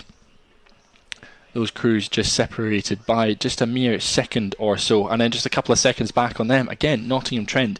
So Nottingham Trent very much in the mix. Could they have 2 crews in the final? Yeah, certainly possible. Looking at it here. So Exeter in going through the K in first, Strathclyde in second, and then Trent in third. So those are the qualifiers. But of course, as we saw, Plymouth, fading at the K, and then Trent coming through to take that qualifying spot in the last semi-final. Anything can happen. So we can see there on screen, we are through 1,500 metres, 500 left to go in this second semi-final. And it is that Exeter crew, the green and white of Exeter University, out in front, still in control. But this is a much tighter field than what we just saw. We just saw the dominance from Queen's Belfast. But this rest of the field, it's so much more competitive. The racing is just separated by a couple of lengths across the board. Exeter are your lone riders out in front. But the rest of the field, yeah, as I said, just a couple of lengths separating them. Trent, their A crew, trying to book their place in the A final, just like their B crew did just a few moments ago. But watch out for those Scots on the far side. Strathclyde University, Heriot Watt University, the two of them are just nip and tuck, and you'd imagine, Finn, that that's going to help them just claw themselves back into contention for one of those qualifying spots. Yeah, I would say there seems to be a bit of a theme here about one crew going out by miles and then the rest of them sort of having to scrap for sort of places. We saw that in the previous race of Queen's, before that Edinburgh. But yeah, it definitely seems to be a battle between the Scots. Heriot Watt on the left trainer looking to have 1 or 2 issues with their blades, and Strathclyde University seem to be taking full advantage of that as they come through. Yeah, Strathclyde University, the better of those two crews over the last couple of 100 metres. Nottingham Trent clinging on to second place at the moment. Going with Trent though, and Heriot Watt and Strathclyde have got to be careful. They've got to watch out for this crew from the University of West of England. UE are doing all they can to get themselves in a position to launch a charge, but there is less than 200 metres to go. Out in front, Exeter University, Red Boys, look to be your clear favourites to book their ticket through to the A final. They've got a couple of strokes left to go, 50 metres or so for the University of Exeter. What a fantastic row from the boys in green and white. Out in front, we can see them on screen, up to the line, provisional winners of this semi-final, but the race behind is heating up. Trent clinging on to second place. Here come Heriot Watt and Strathclyde though.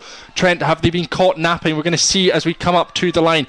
That is Trent hold on by half a length over Strathclyde. Strathclyde, the better of the two Scottish crews, beating out Heriot Watt again by half a length or so. It will be the University of the West of England through in 5th place.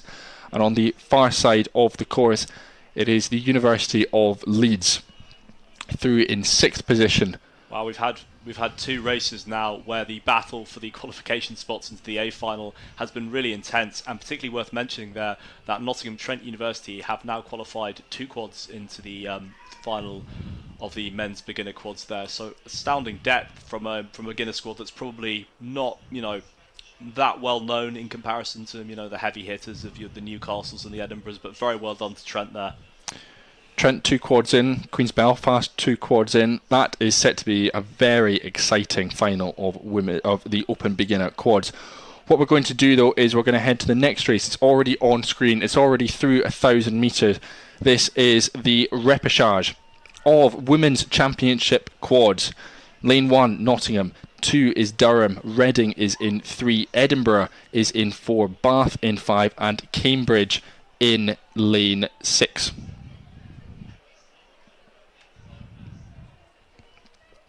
So this is 5 crews through to the A final, and the last crew will be eliminated. 6th place going home. So it's quite simple. Don't come last. Very similar to a couple of the reps we had earlier. Far easier said than done up here in the commentary tower. Your leaders though at the moment does look to be the crew in lane number 3. That crew from the University of Reading, the sculling specialists as well going with them. Durham University next to them in lane 2. Nottingham in the mix, as is the University of Edinburgh as well. And that 6th place at the moment does look to be Cambridge, just over on the left hand side. Cambridge have got work to do if they're going to overhaul Bath, who hold that 5th place position at the moment. And it's an interesting race, this one, isn't it? It's 5 crews are in, so if you're in that top 5, job done. But then the question becomes, well, how much do you want to race for a lane, or how much do you perhaps want to save a bit of powder back for later on come the final? Yeah, I'd say that each of these programs, particularly Reading, obviously well known for only sculling, I'd say that they're all lanes will obviously be in their mind. But as you said at the start of this, it's pretty simple. Don't come last. But I think they'll especially the Edinburgh crew, knowing some of them personally themselves, I know that they'll be pushing for the lanes into that A final. But yeah, at the moment it looks to be Reading University that are leading the pack, Durham in 2nd, and the University of Edinburgh in 3rd, Bath in 4th. Reading University, no surprise to see Reading University out in front and leading a sculling race. So many Reading scullers on display today. They're performing well across the board. And just a word for their field in the Open Intermediate singles that we'll see later on down the line when finals come for that. 13 entries in the intermediate singles for Reading University. But we are with their women, we're with their championship crew who are leading this repechage of championship quadruple sculls. They've got Clearwater over at Durham University, who aren't letting off as we come up to the line. As we cast an eye over the rest of the field, it is also job done for Edinburgh. The baby blue there in the middle of the course. Again, have about a length or so up on Bath and on Nottingham. Nottingham just got to be careful though. Cambridge mounting a charge. Cambridge are sprinting, throwing everything at it into these final couple of 100 metres. But as Edinburgh come over the line, they'll be followed by Bath. Nottingham, again, job done, 5th place, position booked into the A final. and it will be the light blues of Cambridge who miss out on a spot and a chance to race for medals later on today. So that was the Women's Championship Quads Repechage. We're staying with Championship events because on screen it is the reps for the Men's Championship 8s, the Open Championship 8s, and we can see there on screen Rep 1 is underway. We've got Bristol in lane 2, University of London in the middle in lane 3, and we've got the University of Edinburgh in lane 4. 3 crews contesting this. Top 2 go through to the A final. This looks like it's going to be a serious ding-dong, but at the moment it is University of London and Bristol currently doing the work over Edinburgh. Yeah, that's fairly disappointing to see, but I'm sure as we head through the race, the boys will pick up. Bristol, I think, over the past few years have definitely improved a whole lot in their 8s racing, become from regional player, especially with the likes of Robbie Prosser comes to mind in recent years, definitely in sort of inter-8s, and of course UL and Edinburgh sort of standard crews. But it's great to see here, you know, as you said, the top 2 qualifying. So these crews will really have to fight against each other because 3 quality crews, you know, quality 8s racing, and they're just going to have to really sort of leather into each other for 2,000 metres, and we will see who comes out on top. University of London, so much history, so much pedigree in this event, and of course across men's sweep regardless. They are your current leaders. Bristol University, really pleased to see them make the step up into championship this year. They've been such strong performance across the intermediate category. We saw the steps on, the leaps and bounds that Finn was alluding to earlier on at the head of the river race, Bristol taking down Durham University at the head of the river.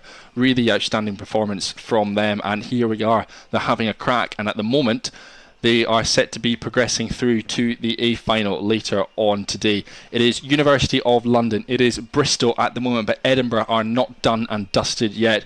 We've got 500 metres left in this repechage, and I can guarantee you, I'm sure Finn can as well, Edinburgh are going to throw absolutely everything at this and continue to put UL and Bristol under pressure. Yeah, definitely. We can see there on screen University of London, their rate's gone up as well. Bristol too going with them.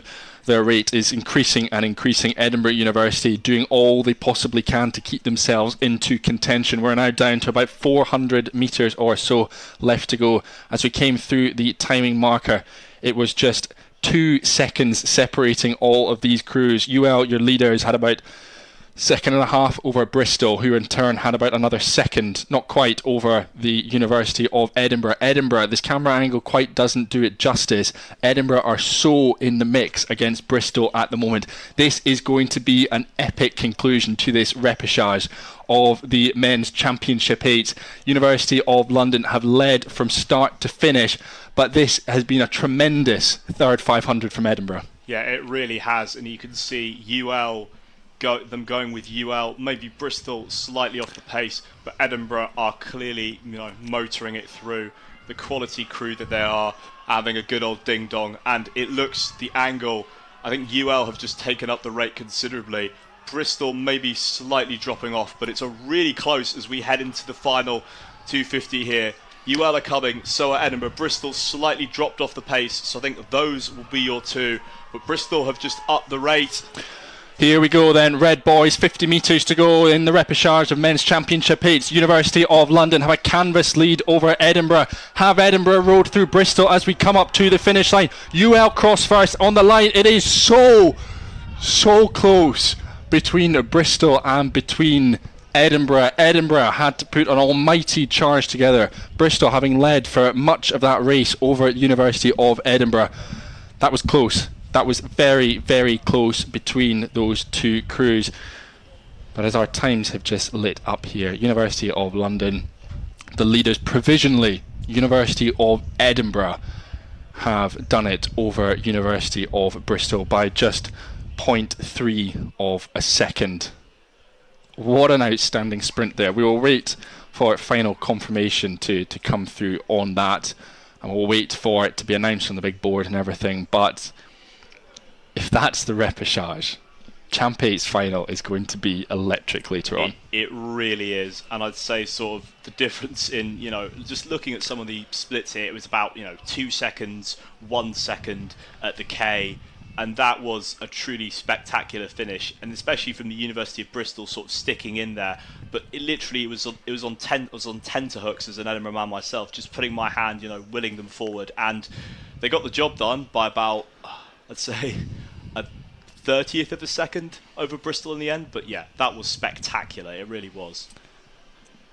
Epic racing, and more is underway. We've got the second repechage of Open Championship 8 on the course. In 2 is Nottingham University, Durham in 3. Next to them it is Newcastle, and in lane 5 Imperial College London. You can't ask for a better matchup right there in the middle in the rep. Durham against Newcastle, the rivals from the northeast. However, we will take a quick pause momentarily because we do have confirmation on the board. As we said, UL and Edinburgh are through to Champ 8's final. Bristol miss out by just a matter of hundreds of a second. We can see it there, 6:33.46 and 6:33.55 your finishing times. But we're back with the second repechage. Nottingham, Durham, Newcastle and Imperial College London. If that first rep is anything to go by, this will be absolutely electric. We can see there on screen at the moment, it does look to be Nottingham, Durham, Newcastle out in front. Perhaps Imperial College London just dropping off a little bit through this opening 500 metres or so, but there is very little to separate these crews. Yeah, definitely some quality. It's particularly obviously Durham and Newcastle and Imperial to a certain extent, and we've just got the timings here for the first 500. So it looks to be Durham who are leading the pack, followed by Newcastle, and then University of Nottingham in third place and Imperial in 4, but still very tight. It's only about 3 or 4 seconds that separate them. So Durham 03.13, and then Newcastle only about a second and a half behind them, so it's really all to play for here. These two crews, Durham and Newcastle, have been trading blows all season long. It was Newcastle who took the win at Rutherford Head back in December. Then it was Durham who took the win at BUCS Regatta, but come head of the river again. Those two crews incredibly close to each other. Newcastle, I think, just beating out Durham at the head of the river. They're starting to move away now from Nottingham and Imperial. There's two crews advancing through to the A final later on today, and Newcastle and Durham will do absolutely everything they possibly can to ensure it is those crews heading through. Nottingham and Imperial have really got their money cut out if they're going to keep themselves in the mix here, because I can guarantee, Finn, that Newcastle and Durham trading blows all the way down the course are just going to see them pull away from the rest of this field. Yeah, it's a cliche that's often used in rowing. This is what all those early mornings, all those weights, all those sort of social occasions missed are for, and it sort of really puts it in perspective as we see there sort of Durham moving away from the pack. But it's it's really tight, as we said. The first through to the final, the remainder get eliminated, and we have so many quality crews, as we see here. The timings for the K, and Durham maintain their lead over Newcastle in second, but it's really close now by a 20th of a second between Imperial College and Newcastle, and it looks to be, I'd say, Durham perhaps out of sight here. Maybe that would be premature to say, but I think Newcastle and Imperial are having a good old ding-dong for the final spot in that A final. Durham University have started to walk away in that second 500 metres. They're going to kick on again at this kilometre marker. That has been a move. They've laid their cards on the table. They've said to Newcastle, they've said to the rest of the field, right, what have you got as we come into this third 500 metres? And now we'll start to see some more fireworks. We'll start to see a response from Newcastle and from the rest of the field. This is the third 500 metres of the second repechage of Open Championship 8. Edinburgh and London have already booked their spot into the final. We've got 4 crews for 2 positions, and we're in the third 500, the all-important third 500 metres. Who is going to be joining Edinburgh and London later on this afternoon for an electric final of Championship 8? At the moment, your leaders, Durham University, have nearly a length over their rivals from the northeast, Newcastle. Newcastle, as Finn said, doing all they can to ensure that they're not caught up in that race between Imperial College London to the left of them and Nottingham to the right. We can see there Nottingham on screen, but that wide shot, that depth, we start to see the advantage that Durham have over the rest of the field, and Durham are going to continue to step on. We're coming into the final 500 metres. But if you're Durham, you've got your rival right next to you. You're not going to back off, are you? You're going to continue to roll right the way through to the line and send a message for the final to come. Nah, definitely not. Durham have dominated British rowing for, I think they won the VL for something ridiculous, I think about like 10 years in a row at one point, and they've really, especially winning the VL last year overall, they've really stepped on, added some quality talent, in particular 3-seat March Turnbull from Leander, went to Radley College along with myself, quality rower there, and also 8 Samuel Irving, former Eton College, I believe Princess Elizabeth Cup winner. So they've really added some quality rowers into this setup here, and it shows, because Durham are motoring away from the rest of the field, from a Newcastle 8. Newcastle with their program that is infamously hideous but clinical in its execution and provides results. But as we see Durham move away, and I think it looks in the tower here, we can see that Durham are, as we get to the red boys, it'll be Durham taking the first of those 2 spots. Maybe Imperial have faded, but they're giving it really everything they've got here. But Durham... So these final spots as we come into the red boys are wrapped up. Durham and Newcastle set to progress. Durham just bring it down a pip or 2 on the rate.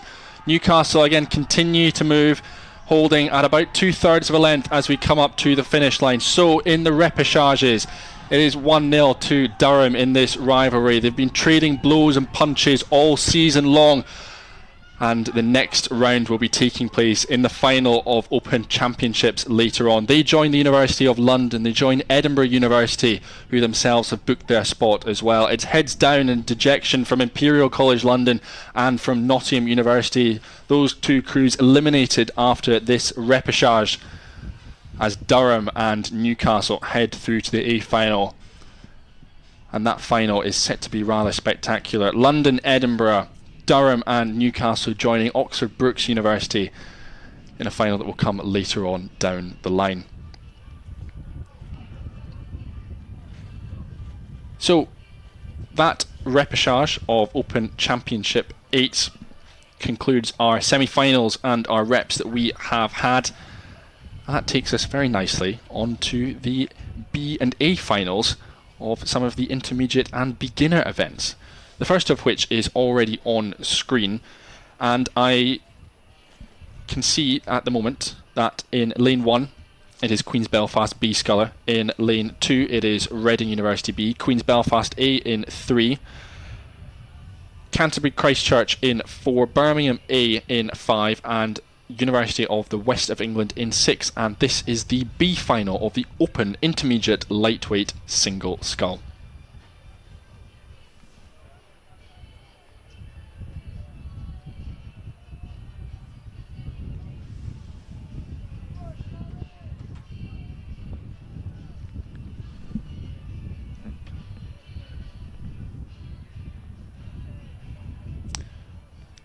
So at the moment it is a tight field, but out in front our leader at the moment does look to be that sculler from Queen's Belfast, their B sculler. This is Adam McKinley in lane 1. You can see him just closest to us in the camera shot. That'll pan round. We've got a cracking shot there. Queen's Belfast out in front though. Going with them, Harry Peel of Canterbury Christchurch, who in turn has maybe a slight advantage over the A sculler, Benedict Vise of Queen's Belfast. Those 2 scullers nip and tuck for 2nd and 3rd place at the moment, but out in front Adam McKinley of Queen's Belfast, and we've sung the praises all afternoon, it seems, of Queen's Belfast and their sculling. Yeah, it definitely does. Queen's also, particularly with their seems to be their men's beginner sweep seems to be in quite good nick as well, but especially their sculling, them, and also obviously Reading. There are several good sculling universities, and I would count those among them. But as we can see here, just the Queen's sculler seems to be walking away from the field a bit. Yeah, absolutely.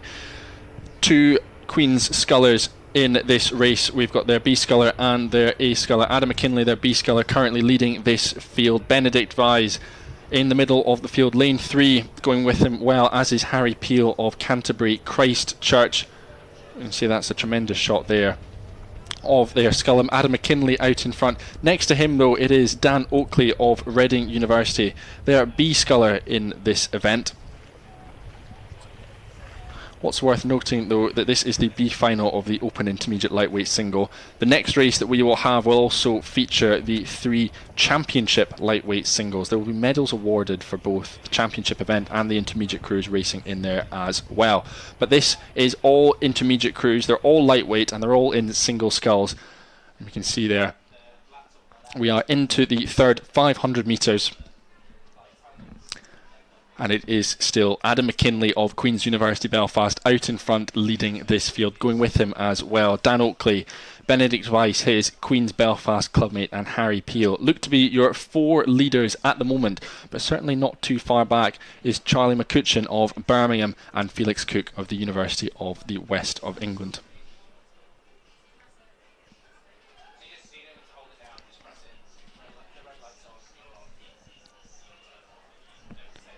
So into this third 500 metres, Adam McKinley, our race leader. We can see there on screen, long, powerful strokes, very impressive sculling there from the Northern Irishman. And just heading out of shot, it was Dan Oakley of Reading. And this race, I think, is fascinating at the moment. There's not medals on the line. It's B final of the intermediate lightweight single scull, but this is going to be so close for some of those leading positions across the board. Yeah, definitely. I think sort of, obviously these. I think you said the next race because of the championship lightweights is going to be medals up for grabs because of the sort of lack of entries in this. But I'd say obviously these athletes will probably be gutted that they didn't bring home some tin. But equally also right on where you finish in this final, you can say that you were in the top 7 or top kind of 8 of the scullers at the British University rowing scene at one time, which for some of these programs, may be kind of a little bit of a consolation prize, but it's still a heck of an achievement, especially considering for example the intermediate singles had I believe 92 entries. So just to qualify, you would have needed to beat half of the field. So it is an astounding achievement to make a B or an A final in any category, let alone one of these. We're into the final 500 metres of the B final of the Open Intermediate Lightweight Singles, and that race we're talking about for second, third and fourth. This camera angle gives a very good idea of just how close it is. Adam McKinley out in front at the moment. Careful though, we can see him starting to sprint, starting to wind the rate up. He's through 250 metres left, cautious not to get caught up in the sprint to the line that is coming behind him. And that sprint is coming. It's coming from Dan Oakley of Reading University, doing all he can to hold off Benedict Wise of Queen's Belfast, who himself is hoping to make this a Queen's 1-2 in this B final. Watch out as well, Harry Peel from Canterbury Christchurch in his green Nello boat.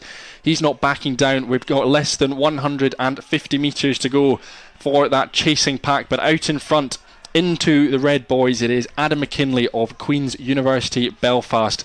He's controlled this race from start to finish, and he looks set to storm himself to the finish line. Just a few strokes to go for Adam McKinley, who will be our first winner of a B final this afternoon. Adam McKinley up to the finish line, chasing though Reading University, about a length or so advantage they have over the second sculler from Queen's. And then it will be Harry Peel of Canterbury Christchurch, just pausing there before the line. And on the far side, a spirited surge from Felix Cook sees him come through. Charlie McCutcheon of Birmingham University. And as Birmingham come through, that will wrap up and conclude the first of our finals. That was the B final of the Open Intermediate Lightweight Single Sculls, which means the next race up is medal time. It is the A final of Open Intermediate Lightweight Single Sculls, which will also be deciding the medals in the Open Championship Lightweight Singles.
So we can see on screen our first A final of the day is getting ready, getting themselves attached onto the state boats.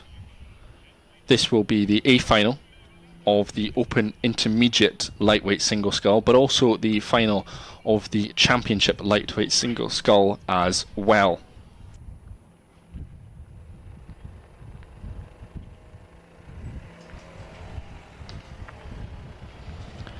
So just confirmation there, we have 3 scullers racing for the Championship Lightweight title. We also have 3 scullers racing for the Intermediate Lightweight title. So, based on that, everyone gets a medal in this field. The question is, will it be gold, silver or bronze in Championship or in Intermediate?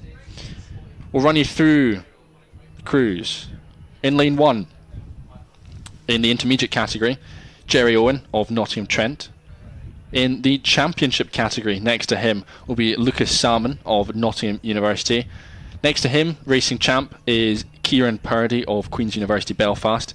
Aidan Graham, racing intermediate for the University of St Andrews in lane 4. Bath University Racing Championship, Jack Norton, and in lane 6, wrapping up this field, is Campbell Wheeler of Aberdeen University Boat Club. And Finn, I think what's great is we've got these crews alongside each other, but actually it doesn't matter who's championship, who's intermediate. Everyone are going into this thinking they've got a shot at winning this thing.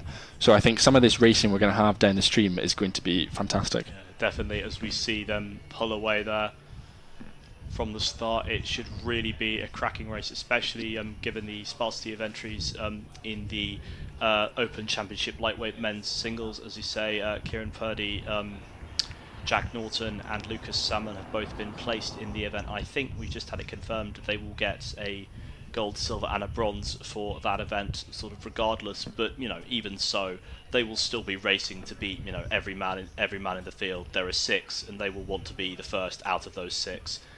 Do you know what, this is my kind of final. Everyone gets a medal, my kind of racing. Absolutely love to see it.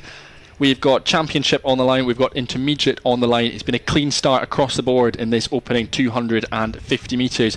But immediately though, your eyes are drawn to the likes of Queen's Belfast, Kieran Purdy there in the middle of your screen. He is motoring at the moment, absolutely motoring. Clearly doing all he can to get himself out in front. Going with them though, to the right, it is the sculler from Nottingham University. That's Lucas Salmons. No surprise to see the 2 championship scullers going toe for toe at the moment. And that's what's so brilliant about these lightweights, is that you'll set them off at the start line and then they'll just go. They'll just hold the same stroke rate the whole way down, and it's one of the most impressive things I think you can see. Yeah, I'd say also particularly for lightweights, obviously lightweight I think in this instance is 75 kilos for BUCS Regatta. 72.5 kilos for BUCS Regatta, and I'd say sort of the, you know, obviously they're not the giants of the heavyweights we see, especially in the Championship 8s, but they do in some cases have, you know, superior technical ability, and also because of their weight differential they make it up. You know, you'll see some of these rating into the 30s. I think I maybe saw one sculler earlier was rating definitely into the 40s, and that more than makes up for the kind of speed differential. As we see the results coming through the first 500, and it looks to be a 1-2-3 from the Championship lightweight singles. So the 3 scullers that were placed in this race from the Open Championship lightweight singles, so that's Purdy from Queen's University Belfast, Norton from Bath and Salmon from the University of Nottingham, occupying the 1-2-3 here. What's very interesting though is then looking at the rest of the field. It is Nottingham Trent, the best of the intermediate field, going with him as well. Aidan Graham of the University of St Andrews holding gold and silver respectively in the intermediate event, with Campbell Wheeler of Aberdeen University just holding on to that bronze medal at the moment. And again, you can start to see that almost that tier difference. Championship events in a little race of their own, and the intermediate events within a race of their own. So it'll be fascinating as the event unfolds, and perhaps we'll see some of those leading intermediate scullers start to push the champ scullers as we develop more into rhythms down the line. But it's unfolding as expected. It is blow for blow, it is stroke for stroke. Queen's Belfast, Kieran Purdy leading at the moment, with Jack Norton of Bath firmly in the mix, just a matter of seconds behind at the moment. Just 2 seconds separating these scullers, and anything can change over this second 500. Definitely. Kieran Purdy there. We can see him still in the middle of the shot as the camera starts to pan around. We're into the second 500 metres, heading up to that 1,000 metre mark, halfway in this field in the championship and intermediate lightweight single scull final. There we see Kieran Purdy. The headwind, we can see it on screen, it's starting to pick up ever so slightly. We've got a nice glassy finish here at the finish line, but down the course we can see the wind just blowing across the course a little bit, blowing straight into these athletes. That's long, powerful strokes there, but despite that, Kieran Purdy still looking particularly relaxed up in the shoulders, and it's very impressive to see at this stage in the race. Yeah, definitely. As we see, times coming through for the 1,000 metres, and it looks to be again the Open Championship lightweight singles, all three. But it's slightly holding up, in particularly I think the gap between third and fourth, between in this case Jack Norton and Aidan Graham of Bath University and St Andrews respectively. The time is probably maybe slightly smaller than it was at the 500 metre mark, so maybe a sign that things are hotting up there as we see these scullers on screen. As we head into the third 500 metres, also a change in positions. It was Jack Norton of Bath who went through in second place at 500 metres, leading Lucas Salmon of the University of Nottingham. That's now changed. Lucas Salmon occupying second place, occupying the silver medal position in champ lightweight single sculls as we hear Purdy as we come into this third 500 metres. As you say though, that'll be fascinating, and what a position for Aidan Graham to be in. At the moment leading not just the intermediate field, but actually starting to push up and just nip at the heels of some of those championship scullers as well. That's a tremendous role from him. Yeah, clearly the championship lightweights, of course, championship because them, superior caliber athletes for a reason. But it's, as you said, it's really interesting to see Aidan, pushing the athletes, in the class above him all the way, and as a Scottish University student, I would love to see St Andrews, really take it and get on the podium here. As you say, we come into the final K of this final of the Open into lightweights singles here at BUCS Regatta. You're absolutely right. I mean, you would absolutely love to see it, wouldn't you? Just the Aidan Graham of St Andrews, previously Aberdeen Schools Rowing Association, just pushing his way up. Let's see what he can do as we come through the 1,500 metre marker, as our leaders are. It is Kieran Purdy out in front, as he has been from start to this point here. Again, that race between Lucas Salmon and Jack Norton. The two of them, one was second place at 500 and the next was second place at 1,000 metres. This is going to be a fantastic finish between these two scullers if they continue to trade blows all the way down the course. Kieran Purdy still leading, we can see it there, it's just popped up on our screen. Then it is still Lucas Salmon of the University of Nottingham. But then that race for third place, it's bronze medal position at the moment for Jack Norton, but more importantly, he has got Aidan Graham right on his heels. Just a couple of seconds separating these two scullers as we come into the final 500 metres. This is an outstanding performance from Aidan. Yeah, definitely. As we see the gap between them, it's a couple of seconds, if that. I think Kieran Purdy appears to have this race sort of, well wound up, but as you say, the battle for the medals, as we mentioned earlier, each of the championship lightweights is kind of guaranteed a medal due to the sparsity of entries in the competitions. That will be 2 sets of medals awarded. But as we see here, the Queen's sculler Kieran Purdy looks to have, as you would expect from the Irish international himself, the lead pretty well sewn up. But it's a real ding dong here for the silver and bronze medals. It certainly is. Out in front, Kieran Purdy into the red boys. Less than 100 metres to go. He's led from start to finish. He has been untouchable in this A final of the championship and lightweight single sculls. He's just got 5 strokes to go before he comes up to the line. He will be our first medalist of the day, and it is gold to Kieran Purdy of Queen's University Belfast in the championship lightweight single sculls. Sprinting up to the line will be the University of Nottingham's Lucas Salmon. Silver medal in that event for him. But on the far side, holding on to third place, it will still be Jack Norton ahead of Aidan Graham. 1 length up on Aidan Graham. But Aidan Graham, of course, gold medalist in the intermediate lightweight single sculls. He was pushing and dancing with the championship scullers all the way down the course, but a tremendous row from him secures the gold medal in the intermediate event. Next through will be Jerry Owen of Nottingham Trent University, silver medal in the intermediate lightweight single scull, and on the far side through in 6th place, but bronze medalist will be Campbell Wheeler of the University of Aberdeen.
So a big thank you to Fergus and Finn for their commentary over the last couple of hours. They've stepped off to take a well-earned break, and joining me now in the commentary box is Yaz Griffin. Yaz, welcome along. Thank you, it's great to be here, great to see some good racing this afternoon. The quality's been great this morning, so we'll see what happens. Yeah, we've had some really fantastic semi-finals and repêchages. We've just had our first medals awarded in the intermediate lightweight single, and we're moving now on to the women's beginner singles, starting off with the B final, my apologies.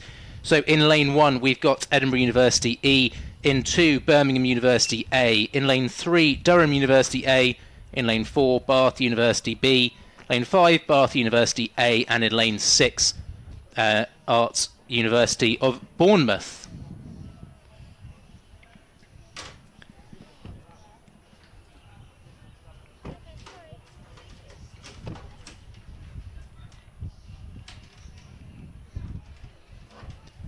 So it looks like our scullers are through the 500 metres and they're coming up towards the 1,000 metre marker now.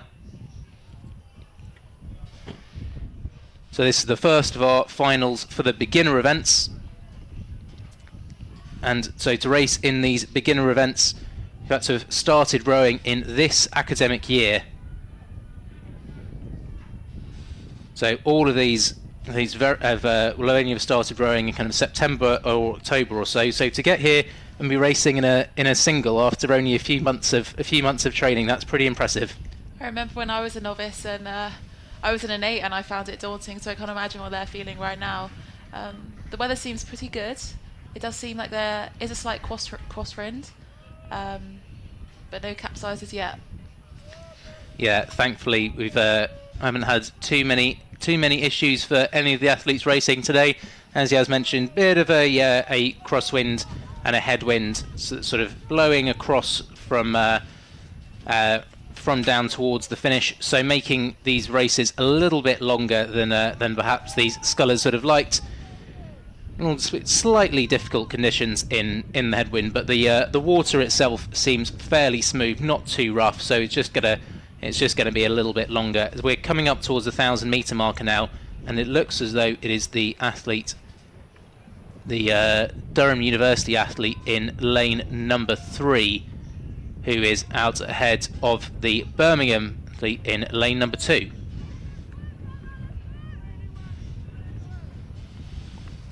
Seems to be a length in front, Durham. Going strong there. Yeah, it's testing my... it's possibly, struggling slightly with the shot there. It possibly is the Bath University athlete actually in lane number 4 that is out in front. I'm not sure if we have the Durham University athlete. Yeah, I can see the blue and yellow. So it is Freya Ridge of Bath University in lane number 4 who is out in first position. and Ella Oldland of Birmingham, who was in second. A really great shot there as our athletes are going through the 1,000-metre marker and rowing away. You can see Edinburgh and Birmingham there in lane 1 and 2. And really, really impressive sculling from both of these athletes for beginners, and rowing really nicely in sync. I'm sure that's not intentional. They do look like they make the perfect pair or double. We'll see if we can throw them into a double for the rest of the weekend. Edinburgh University always been very, very strong in these women's beginner events. I think we're going to see quite a few of their athletes. Then we've got 4 athletes in the A final representing Edinburgh University. Not quite as good as a few years ago where they managed to get the whole A final. It was all 6 of them were Edinburgh athletes, but Mike Hughes, the beginner coach at Edinburgh, put a huge amount of effort into building up his sculling skills of his athletes, and that always really shows when we get here to BUCS, and that those Edinburgh athletes always look very proficient in a single. They do have a very strong novice programme. Last year Edinburgh came second in their beginner single. And impressively as well, managing to progress that onto the bigger boats as well, that they then managed to take 4 of those beginner athletes and take the win at Henley Women's Regatta in the development Coxed Fours. But we're moving towards 500 metres to go, and we can still see it's Freya Ridge of Bath University out in front in this B final, trying to secure 7th place overall in this beginner sculling event. We've got the second Bath sculler just passing through the left of your screen there. That's Izzy Langley from Bath University A, and Naomi Davis of Arts University Bournemouth. And then we've got those 2 scullers we were just mentioning, Birmingham, Ella Oldland and Clara Mee from Edinburgh. So it looks like we didn't have Emmy Strode from Durham University in this one.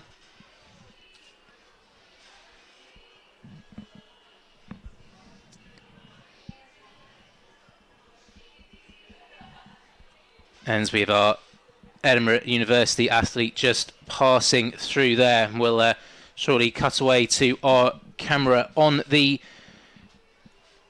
building at the finish here at the National Water Sports Centre. That gives us such a good view out over the lake. There we go, and you can see those 2 Bath University scullers, Freya Ridge on the right, Izzy Langley in the middle, and Naomi Davis from Arts University Bournemouth on the left.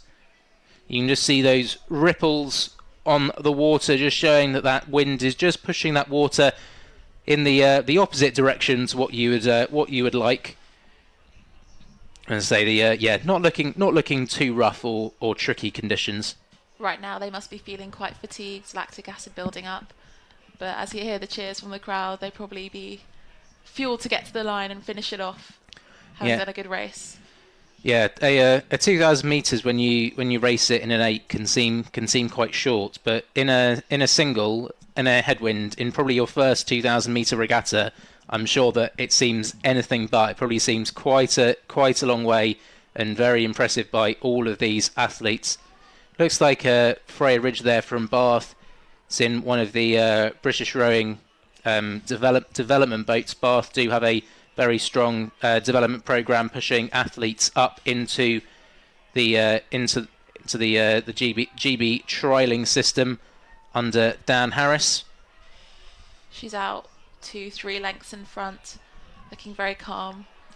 Yeah, it's a nice feeling when you can see all of your competition out behind you. You can just control the race. And then we've got her compatriot from Bath, Izzy Langley, just over her left, just slightly on her left in lane number 5.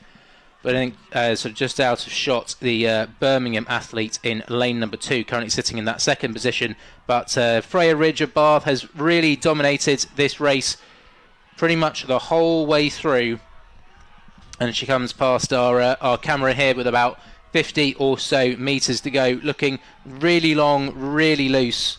Really confident considering she's a beginner sculler, only learning to scull this year. And across the line there for Freya Ridge of Bath University, and pretty close for seconds between Birmingham and Bath. But it is the Birmingham University sculler Ella Oldland just crossing the line ahead of Izzy Langley. Then got Bournemouth and Edinburgh just rounding out this field. Very, very close between the two of them.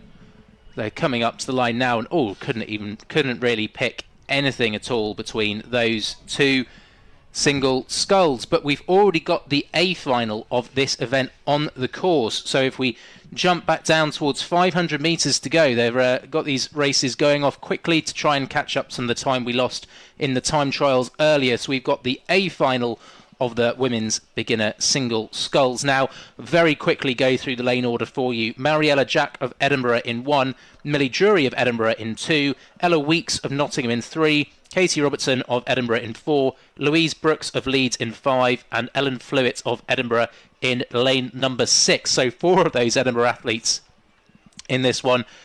And going through the 1,000 metre marker, it was Katie Robertson of the University of Edinburgh that was leading over Ellie Weeks of the University of Nottingham.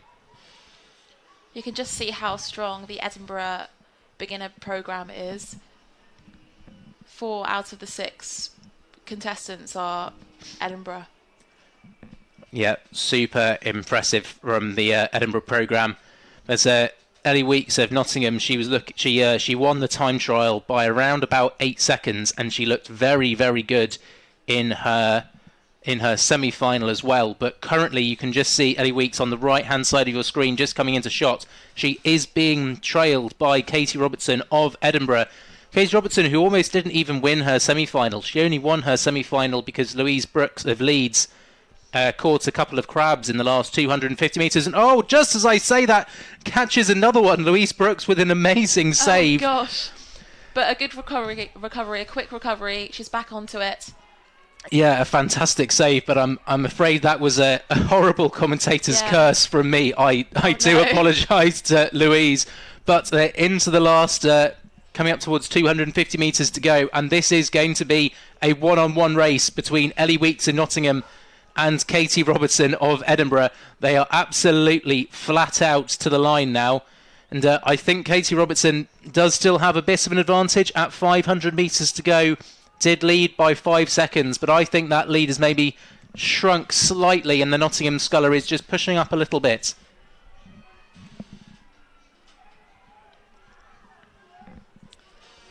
There's then a good battle going on for the bronze medal between Millie Drury of Edinburgh and Louise Brooks of Leeds in lanes 2 and 5. We've got a perfectly formed chevron going on here. The 2 fastest crews in the middle, and then moving out to the sides. But there's 2 battles. There's the gold and silver between Nottingham and Edinburgh, and there's the bronze between Edinburgh and Leeds. They're into the last 100 metres or so now, and it's still Katie Robertson of Edinburgh that is leading this one. Can Edinburgh take home another gold medal in the women's beginner single? There's been a fantastic race all the way down. A little look over the right-hand shoulder from Ella Weeks of Nottingham. She's just sitting about a length down on Edinburgh, but coming up to the line, it is Edinburgh that crosses the line in first position. A little clench of the fist there from the Edinburgh sculler over Nottingham. That was a fantastic race there. A great race. It's crazy to think that they're beginners and they've just learnt this year. They performed so well out there. Yeah, really impressive. And doing 3 races in a day as well, as the Millie Drury of Edinburgh comes home to take 3rd place for Edinburgh. And there'll be 2 baby blue athletes on the podium. Louise Brooks unfortunately had that boat-stopping crab, otherwise might have been in contention for that bronze medal. She comes through in 4th. Ellen Flewitt of Edinburgh in 5th, and Mariella Jack of Edinburgh in 6th. But oh my word, we're really piling through the races here. We've got the women's intermediate pairs B final. Yaz, do you want to give us the runners and riders in this one? Yes, in lane 1 we have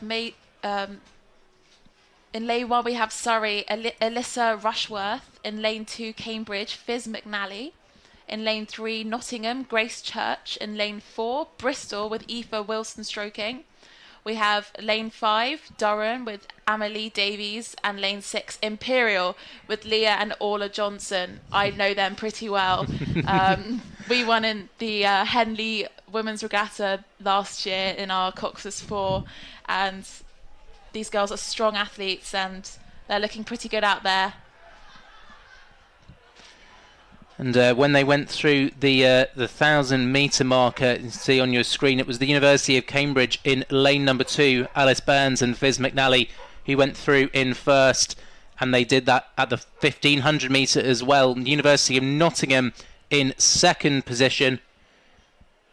In third is the pair from Imperial College London, with Bristol in fourth. We don't have the Durham University pair in this one. It's looking like a very tight race. I know in the time trials, the times are very similar. So this will be one to watch. A lot of battles take place.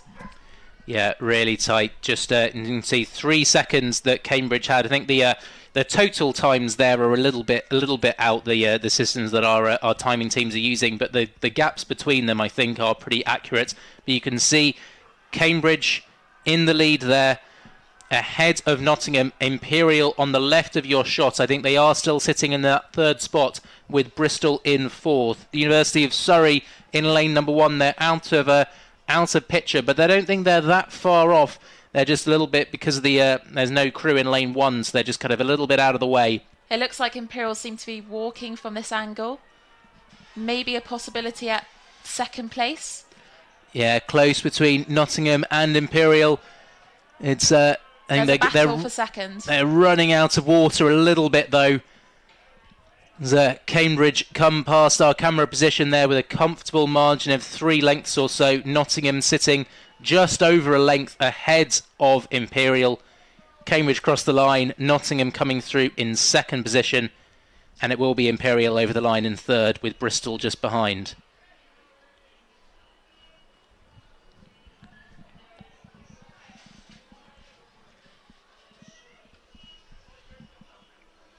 And Surrey coming through in fifth there. So yeah, maybe not quite the result in the that B final that that your teammates would have been looking for there. Yeah, they performed excellently though. You know, not a lot of time in that crew combination. They went out there and they did the best they could, and I think that was a fantastic race. Yeah, I think that's a really good point that you made there about small amount of time in the combinations. You see that so much in BUCS. Because you're racing over 3 days, there's different events every day. Some athletes are doubling up between days as well.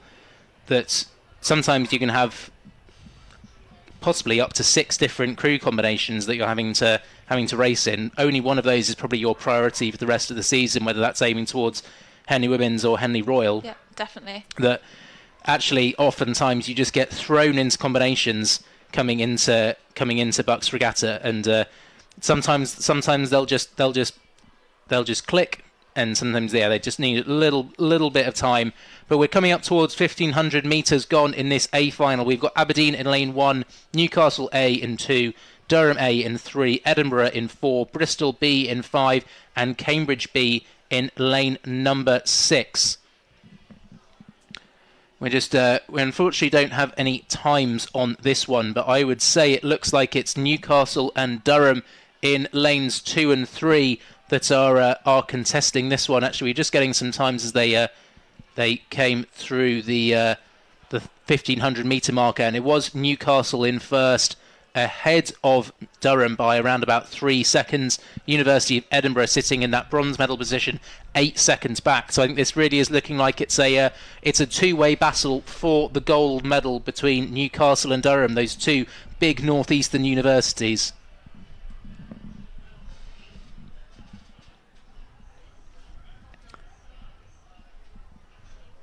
Edinburgh sitting in that third spot with a bit of a gap ahead of Cambridge over on the far side of the course.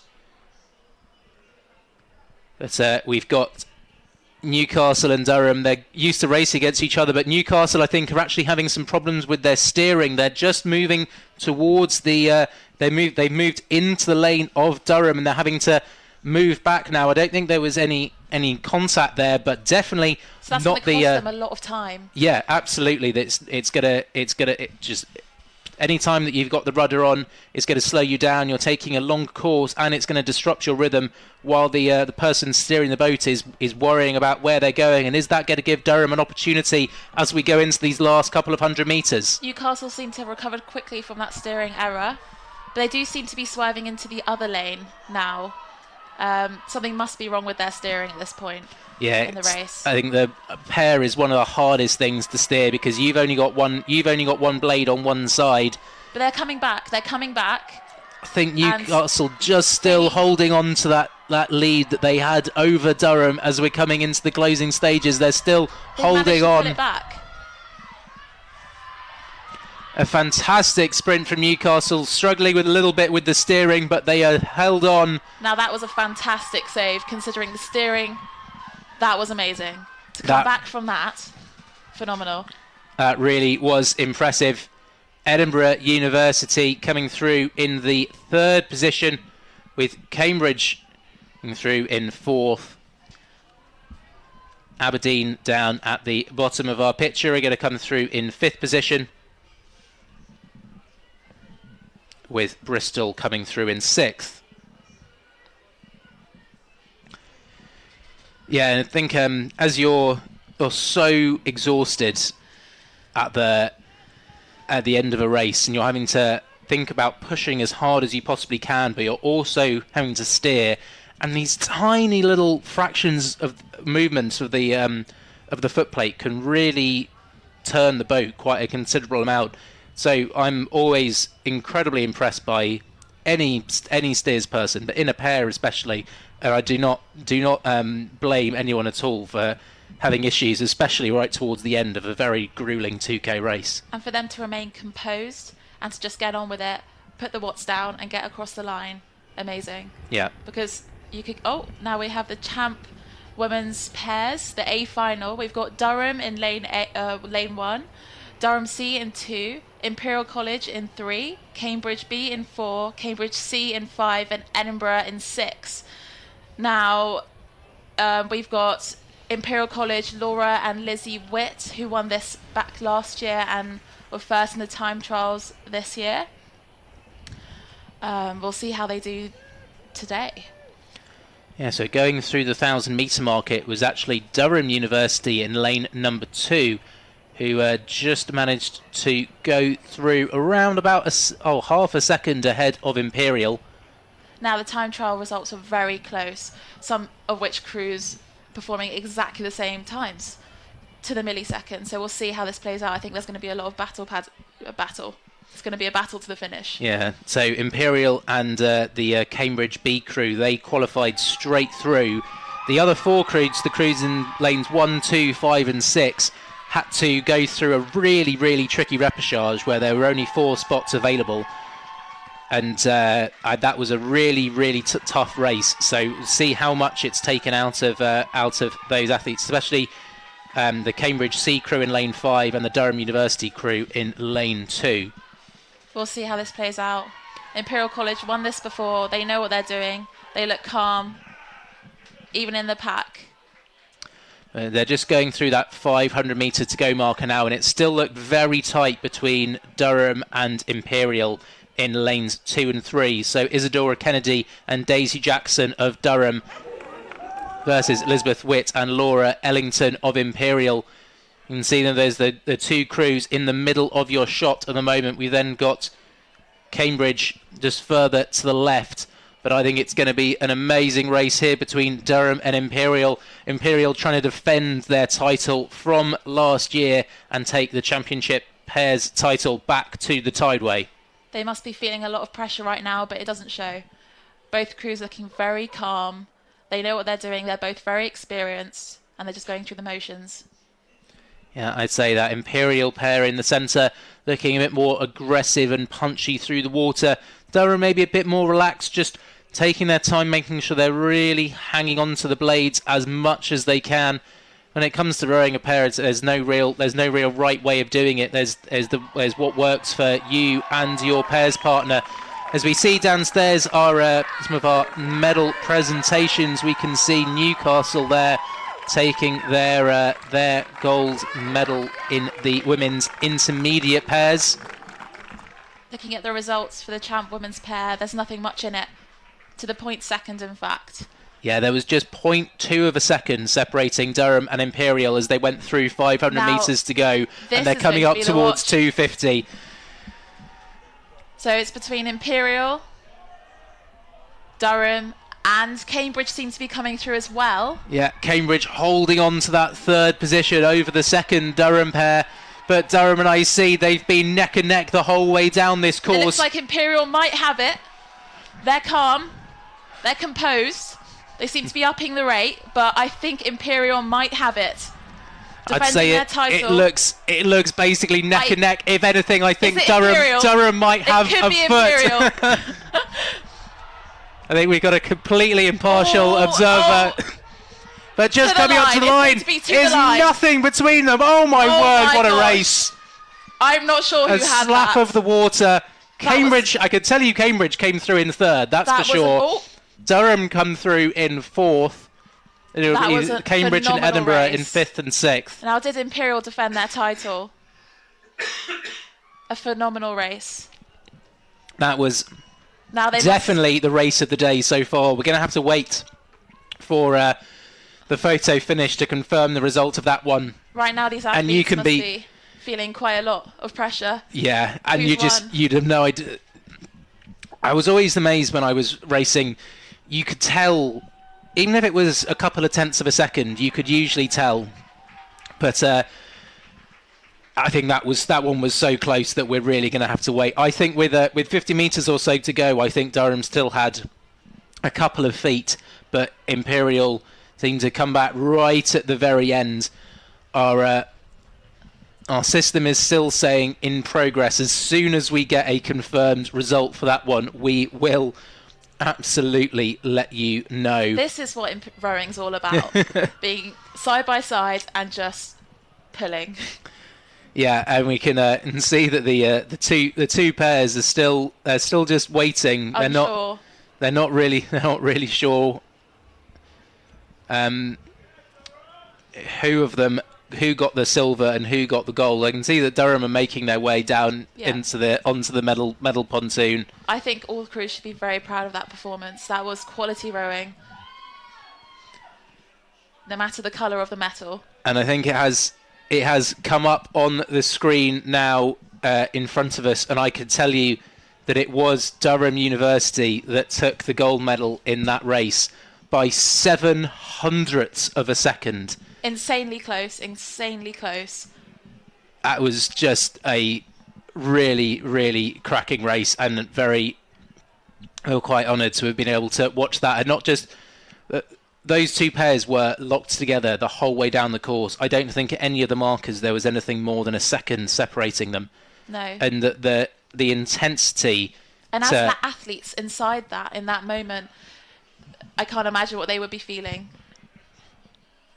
Yeah. There's a lot of pressure, but you've got to remain in the boat, focused, and do what you know what best. You can see Imperial going down to collect their medal. Yeah, and we've got the Durham crew are on the pontoon now, collecting their gold medals.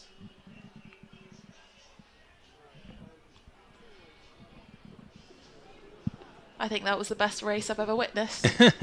That's definitely the best race of the day so far.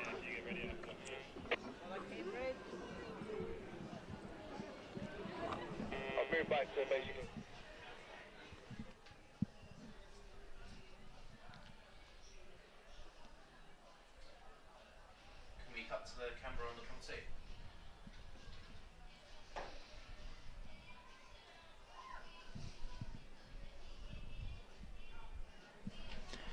So we're taking a look now at our medalists on the pontoon from the championship pairs. That is Cambridge there collecting their bronze medal. Well raced, well raced. Yeah, absolutely fantastic race. They were a little bit behind that insane battle. We can see Durham University there on the right-hand side. They've got their gold medals. They looked absolutely delighted with that. And then we've got Imperial coming in now to collect their silver medals. Looking a bit tired, and rightly so. What a race. That was a battle to the line. But well done. Yeah, superb performance by last year's champions in that event. But we've got the the Open Intermediate Single B final on the course now. Reading A in 1, Queen's B in 2, Durham D in 3, Liverpool in 4, St Andrews in 5, and Hartpury B in lane number 6. We don't have the sculler in lane number 3, so it is the sculler in lane number 2, Fergus Bryce of Queen's University Belfast, who's out in front of this one. No medals on offer in this B final, just bragging rights, trying to get as high up as possible. But it is Fergus Bryce who looks like he is going to take 7th position in this Open Intermediate Single field. He looks very comfortable in that single, and quite a high rate to the line. Yeah, really sprinting it, even though he's comfortably got 4 or 5 lengths over the rest of the field. Not giving any quarter, but pretty close in the battle for second between Reading and Liverpool. It looks like Liverpool just struggling slightly in the last few strokes.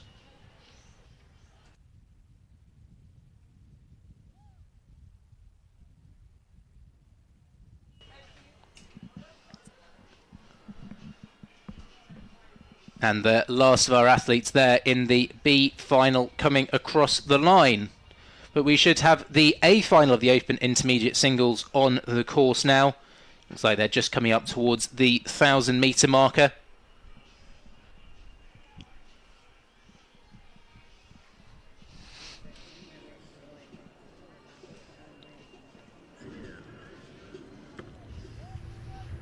There we go, coming through the 1,000-metre marker now of the Open Intermediate Singles. We've got Teddy Sherman of Oxford Brookes in 1, Dylan Jones of Nottingham in 2, Ryan Robson of Reading in 3, Alex Knighton of Loughborough in 4, Ronan Gibbon of Queen's University Belfast in 5, and Harry Runett of Royal Holloway in lane 6. This event was the most ridiculous event I think I've ever seen. There were more than 90 scullers on on the start list for this. Now we had a few scratches, but still there were over 80 of them that competed in the time trial. Only 42 of those actually get to go to a side-by-side race. We got such a busy day of racing that we physically can't fit in that number of races. So to get to a final, no matter what final it is a job well done. Yeah, I was looking at the we'll hopefully be covering those minor finals later, but I was noticing in the time trial results that in some of those minor finals, in E and F finals for instance, there's only a second that separates all 6 scullers, because there's so many of them, they're so concentrated together that hardly anything separating them at all. So I think the final for that, those minor finals, are potentially going to give us some of the most exciting racing, where if the time trial results are to be believed, you're going to have 6 boats all probably separated by less than a length. But that's what you want a race to be. You want it to be close. Oh, absolutely, yeah. It's gonna be incredible to watch. I'm really looking forward to it. But we've got the cream of the crop in the Open Intermediate Single here, who've made it into this A final. We've also taken out semi-finals and intermediate events this year to try and make space to give more athletes the chance to race sort of a little bit further down from the time trial. We've now gone straight from the time trial through to the A and B final. So these 6 scullers had to absolutely nail their time trial spot on, and they've just gone. See, they're pretty similar in speeds from where we're looking right now. Yeah, there really is not a huge amount separating them. I'd say it's Ryan Robson of Reading in lane number 3 who's currently out in front. And when they went through the 1,000-metre marker, he was in the lead with about a 5-second advantage over Alex Knighton of Loughborough. So Alex Knighton of Loughborough and the University of Nottingham athlete are fighting it out. Yeah, we've just got our 1,500-metre times through. It was still Ryan Robson, but that gap has shrunk quite considerably. Dylan James of the University of Nottingham just 1.5 seconds behind, and Alex Knighton of Loughborough similarly only about kind of 3 seconds behind. So it's going to be a battle for the Reading University sculler, although I've taken those numbers for what they are. Having a look at the screen, I think that the Reading University sculler's advantage is maybe a little bit more than that. He looks pretty comfortable over the Loughborough sculler, just over to his left, and then we've got the Nottingham sculler over his right shoulder, who's the bow just out of shot on the right of our screen.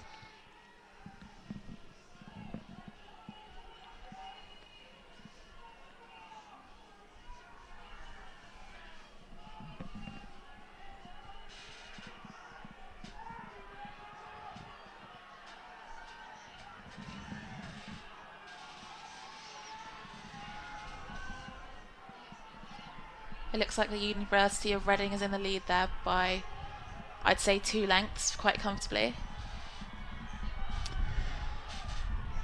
Yeah, a massive sprint, and actually down in lane number 1, the Oxford BUCS athlete has really turned on the afterburners into the closing stages. Teddy Sherman going for that bronze medal, and he has indeed rode through Loughborough, and he's trying to close down on silver. But as they come up to the line is Reading University, Ryan Robson, ahead of Dylan James of Nottingham, and closest to the tower, Teddy Sherman of Oxford BUCS crosses the line in 3rd for the bronze. Loughborough just getting pushed out into 4th position. Royal Holloway coming through in 6th, and Queen's University Belfast in 5th. That was some sprint there from the Oxford BUCS sculler. Now, Teddy Sherman, that was a beautiful sprint. I think the rate was about 40. He was, on our times, he was sitting 4 seconds down at 500 metres to go, and he probably beat the Loughborough sculler by about a length and a half by the finish. So I think he sprinted through, and I think unfortunately Alex Knighton of Loughborough just started rowing through porridge a little bit in those last few strokes. There's that point where you've pushed so hard, and as much as you want to, there is physically nothing left. Teddy's sprint reminded me of the Italians at the Europeans. You know how they just sprint through the line? Yeah, you think that, they're already at 40, there's no way it can go any higher, and then they somehow find a way to do it. And they just row past all the crews to the line. That's the way it should be. So straight after the intermediate single, we're going to move on to the championship single scull. I can see that race is already on the course, and it looks like it's through the 1,000 metre marker already.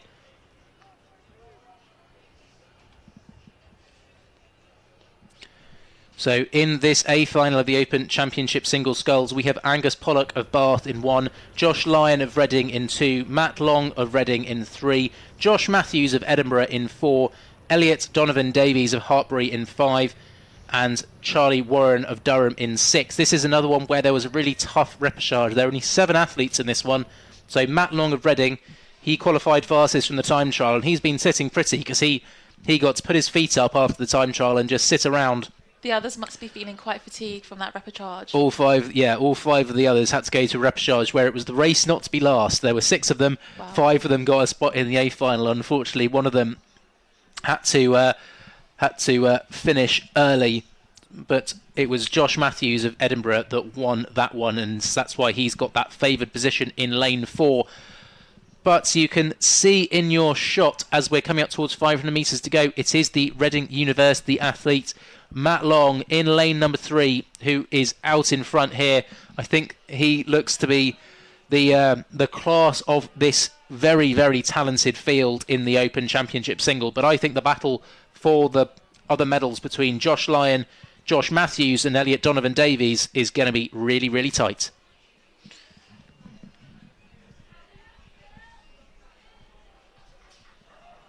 You can see Matt Long ahead, looking very comfortable. Looking really long. He's really opening the shoulders really up. Long, and, like Matt Long. Yes. He was named after his stroke. You can see the Oxford BUCS sculler Teddy Sherman collecting his bronze medal there down in the bottom right-hand side of your shot. But yeah, I was just saying that Matt Long, as his name would suggest, really just rotating around the pin.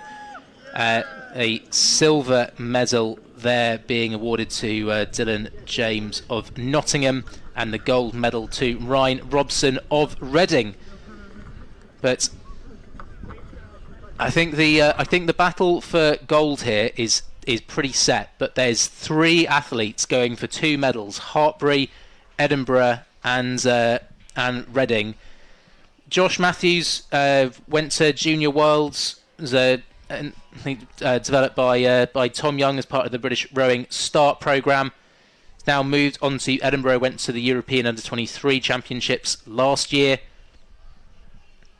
and racing now at BUCS Regatta. I think this will probably be his first go at BUCS, I believe. I'm sorry, Josh, if I've got that wrong, but I think he's currently in a really tight battle. We got the second Reading sculler just to the right of our shot. If we could try and pan out a little bit, we can catch Josh Lyon in lane number 2. There we go. So we got those 3 scullers going for 2 medals behind Matt Long of Reading.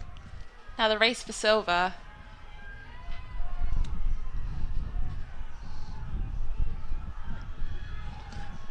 I think that Reading might have silver place as well as... Oh, look at the sprint that Matt Long is doing. Yeah, now, that is phenomenal. So you had Matt Long pushing through for the gold, but it's his compatriot Josh Lyon who has sprinted through. He was in 3rd place going through 500 metres to go, and he's absolutely pushed on, and he has taken the silver, and it is Hartpury, Elliot Donovan Davies, who takes the bronze, and Josh Matthews head down. He was in silver medal position going through 500 metres to go, and he has been rowed out of the medals. Absolutely brutal there for the young Edinburgh athlete. Just ran out of steam in the closing stages. Angus Pollock of Bath came through in 5th, and it will be Charlie Warren of Durham in 6th. But we can see there Josh Lyon of Reading, and he's backing down just to go and celebrate with his teammates. And is a Reading University 1-2. That's a really lovely moment to see. Beautiful.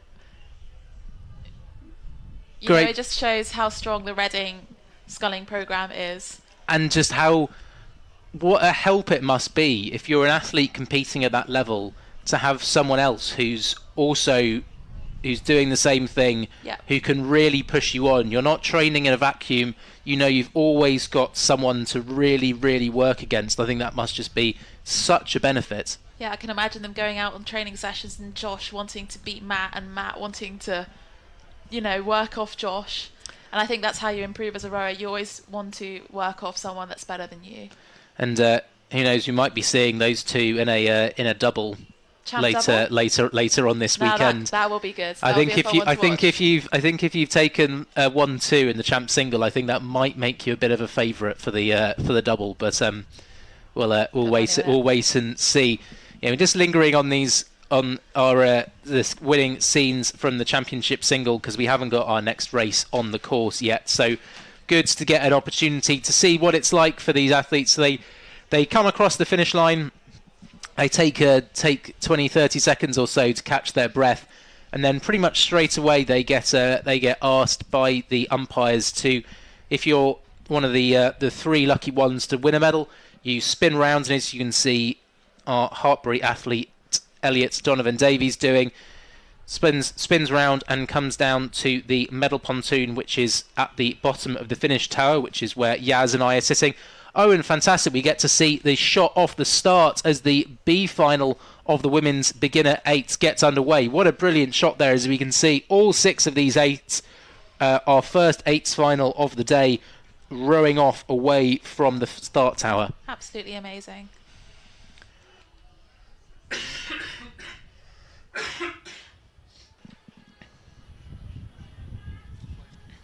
So in this B final, we've got St Andrews in 1, Southampton in 2, Bristol in 3, Manchester A in 4, Queen's Belfast B in 5, and Liverpool in lane number 6. Now from here it looks pretty even. I can't actually see who's in the lead. Yeah, I think when you're in eights tend to move so fast that in the first 500 metres you rarely see massive sort of differences, do you? As we see our Reading athletes down. Mosso's looking for a handshake there. Maybe it didn't put the get hands it. on the blades before. Left him hanging. There we go. A handshake from Fiona Reddy, one of our fantastic BUCS volunteers, who's been such a massive part of BUCS Regatta. for so many years. And you can just see him getting out of the boat now, I think, to go and celebrate with Matt Long. That's lovely. So there's Matt getting his gold medal there in the men's championship single sculls. What a fantastic performance by both of those Reading scullers. I think St Andrews might be in the lead here, looking at the results coming in. Yeah, so going through the 500 metres, it was the University of St Andrews with a lead of just a second over Bristol, with Manchester in third and Southampton in fourth. So these beginner eights, we've already had the beginner singles. As previously mentioned, all these beginner athletes learnt to row this year. So they would have started on a fresher training camp in probably September or October, depending on when their university started, and they'll have been training over the winter. They'll have raced Bucks Head up in the northeast in February. Maybe they went and raced at the women's head of the river on the Tideway, but here they are at their first ever BUCS Regatta. And I think it is Southampton on the right hand side of your screen who are in lane one and have taken the lead in this one.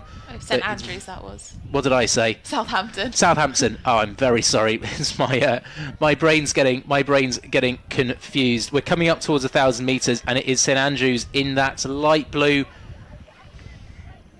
train, sort of about half an hour or so outside of St Andrews, on a beautiful lock.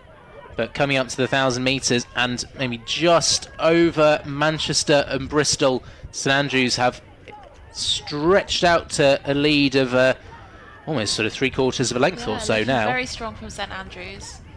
Manchester and Bristol sitting in second and third. Southampton are in fourth. And I think over on the far side, Liverpool and Queen's B.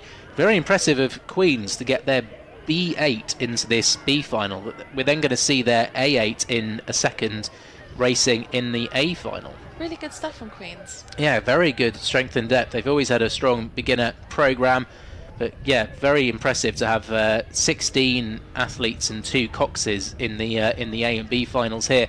See Manchester on the right hand side of your screen there, they were in second position, followed by Bristol, that was in third.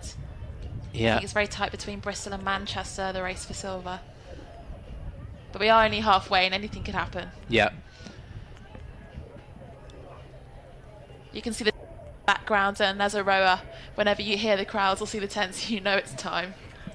Yeah, so all of the universities have brought their marquees to give their athletes somewhere to rest and recuperate in between racing. But it also, because you're right down by the water's edge, it's such a fantastic part of BUCS that you all get up and cheer on your squad mates, regardless of what they're racing in. So you get senior men cheering on beginners and beginners cheering on the senior women, and it's so fantastic, and it really creates that club camaraderie, doesn't it, of everyone's pushing on together. Yeah, I completely agree. There's nothing like the vibe that you get at BUCS or at any rowing event. You just want your team to do well, and not even your team, I hear people cheer for other teams just because you want people to do well. Yeah, absolutely. I think we're all here generally because we love the sport of rowing, and whilst we might be particularly supportive of our own particular tribe, that there's always going to be occasions when you where you're going to lend a supportive hand to any of our fantastic athletes who are racing here today. St Andrews just passing through our shot there at the 1500 metre marker. Looks like they are still in the lead. You can see Bristol now in the centre of our shot. They were in third position. They were just behind Manchester as we pan across. Brilliant work there by our fantastic camera team here. And moving all the way across to the Liverpool University crew in lane number 6, with Queen's Belfast in lane 5. Just a little bit off the pace in this one. And it is St Andrews in the unfavoured lane, say in lane 1s. They would have been third in their semi-final. So impressive that they've really taken the bull by the horns, and they've got a 6-second lead going through 500 to go. It just shows they didn't need the advantage. They've got what's in that boat, and they're doing well.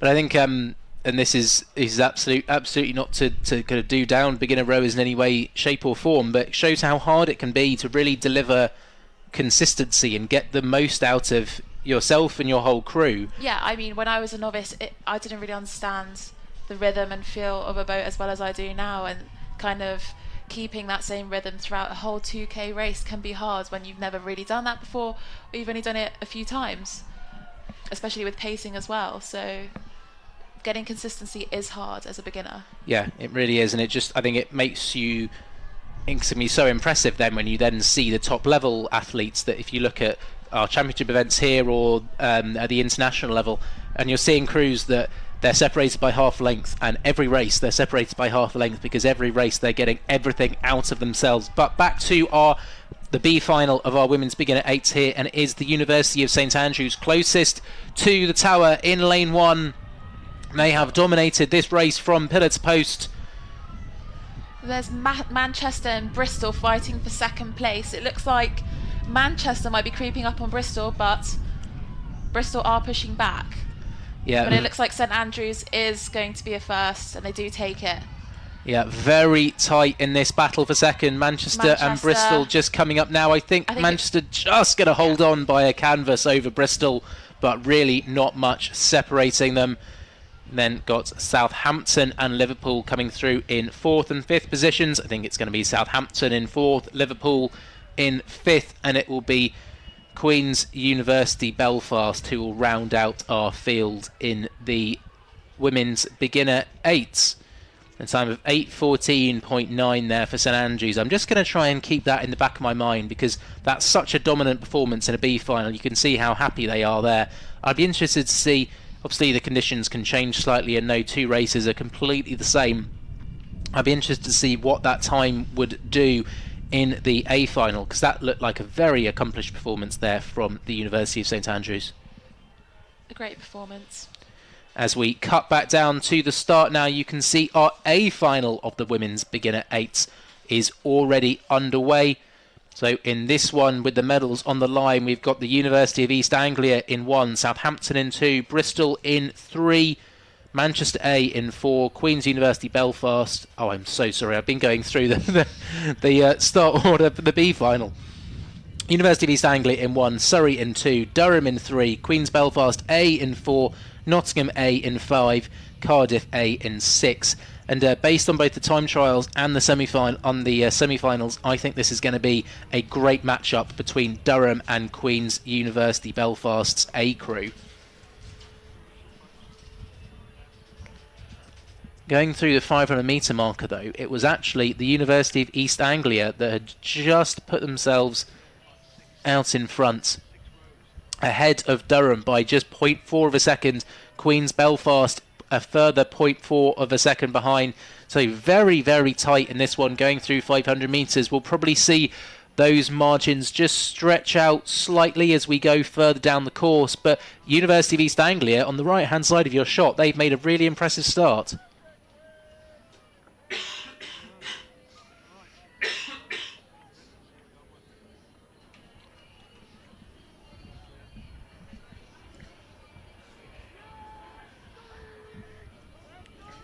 I think all crews seem very close going through the 500 metre mark. It'll be interesting to see who comes out on top.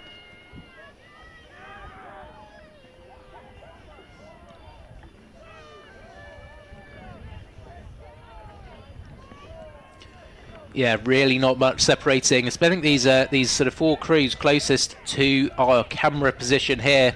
It does look like Queen's is inching. Yeah, so Queen's and Durham in the centre of the field. So say the kind of cream of the crop from earlier on today. I think as this race is stretching on, I think they're starting to show their worth. And Durham and Queen's, 2 universities who historically have produced fantastic beginner crews. And they're starting to move out in front, and see just as our timings come through, it is Durham and Queen's, but 0.5 of a second separating, and Surrey only another 0.5 behind them. I think this is Wow, going to be such a close race. another fantastic race all the way to the finish. I think this middle section of a 2K is the most important. As a beginner rower, you've got to keep in rhythm, keep in time, keep confident, and don't lose your focus. And with that lack of experience, that can be hard at times. So it's very, you know, anyone could win it.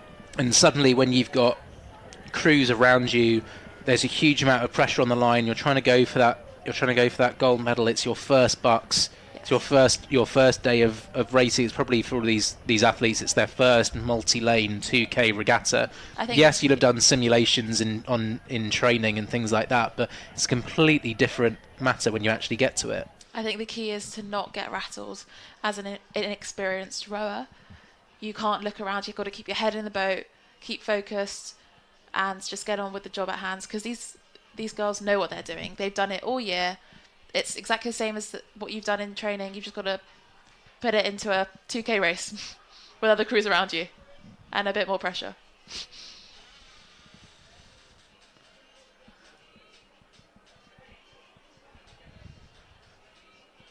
It looks like Queens is up in the lead there.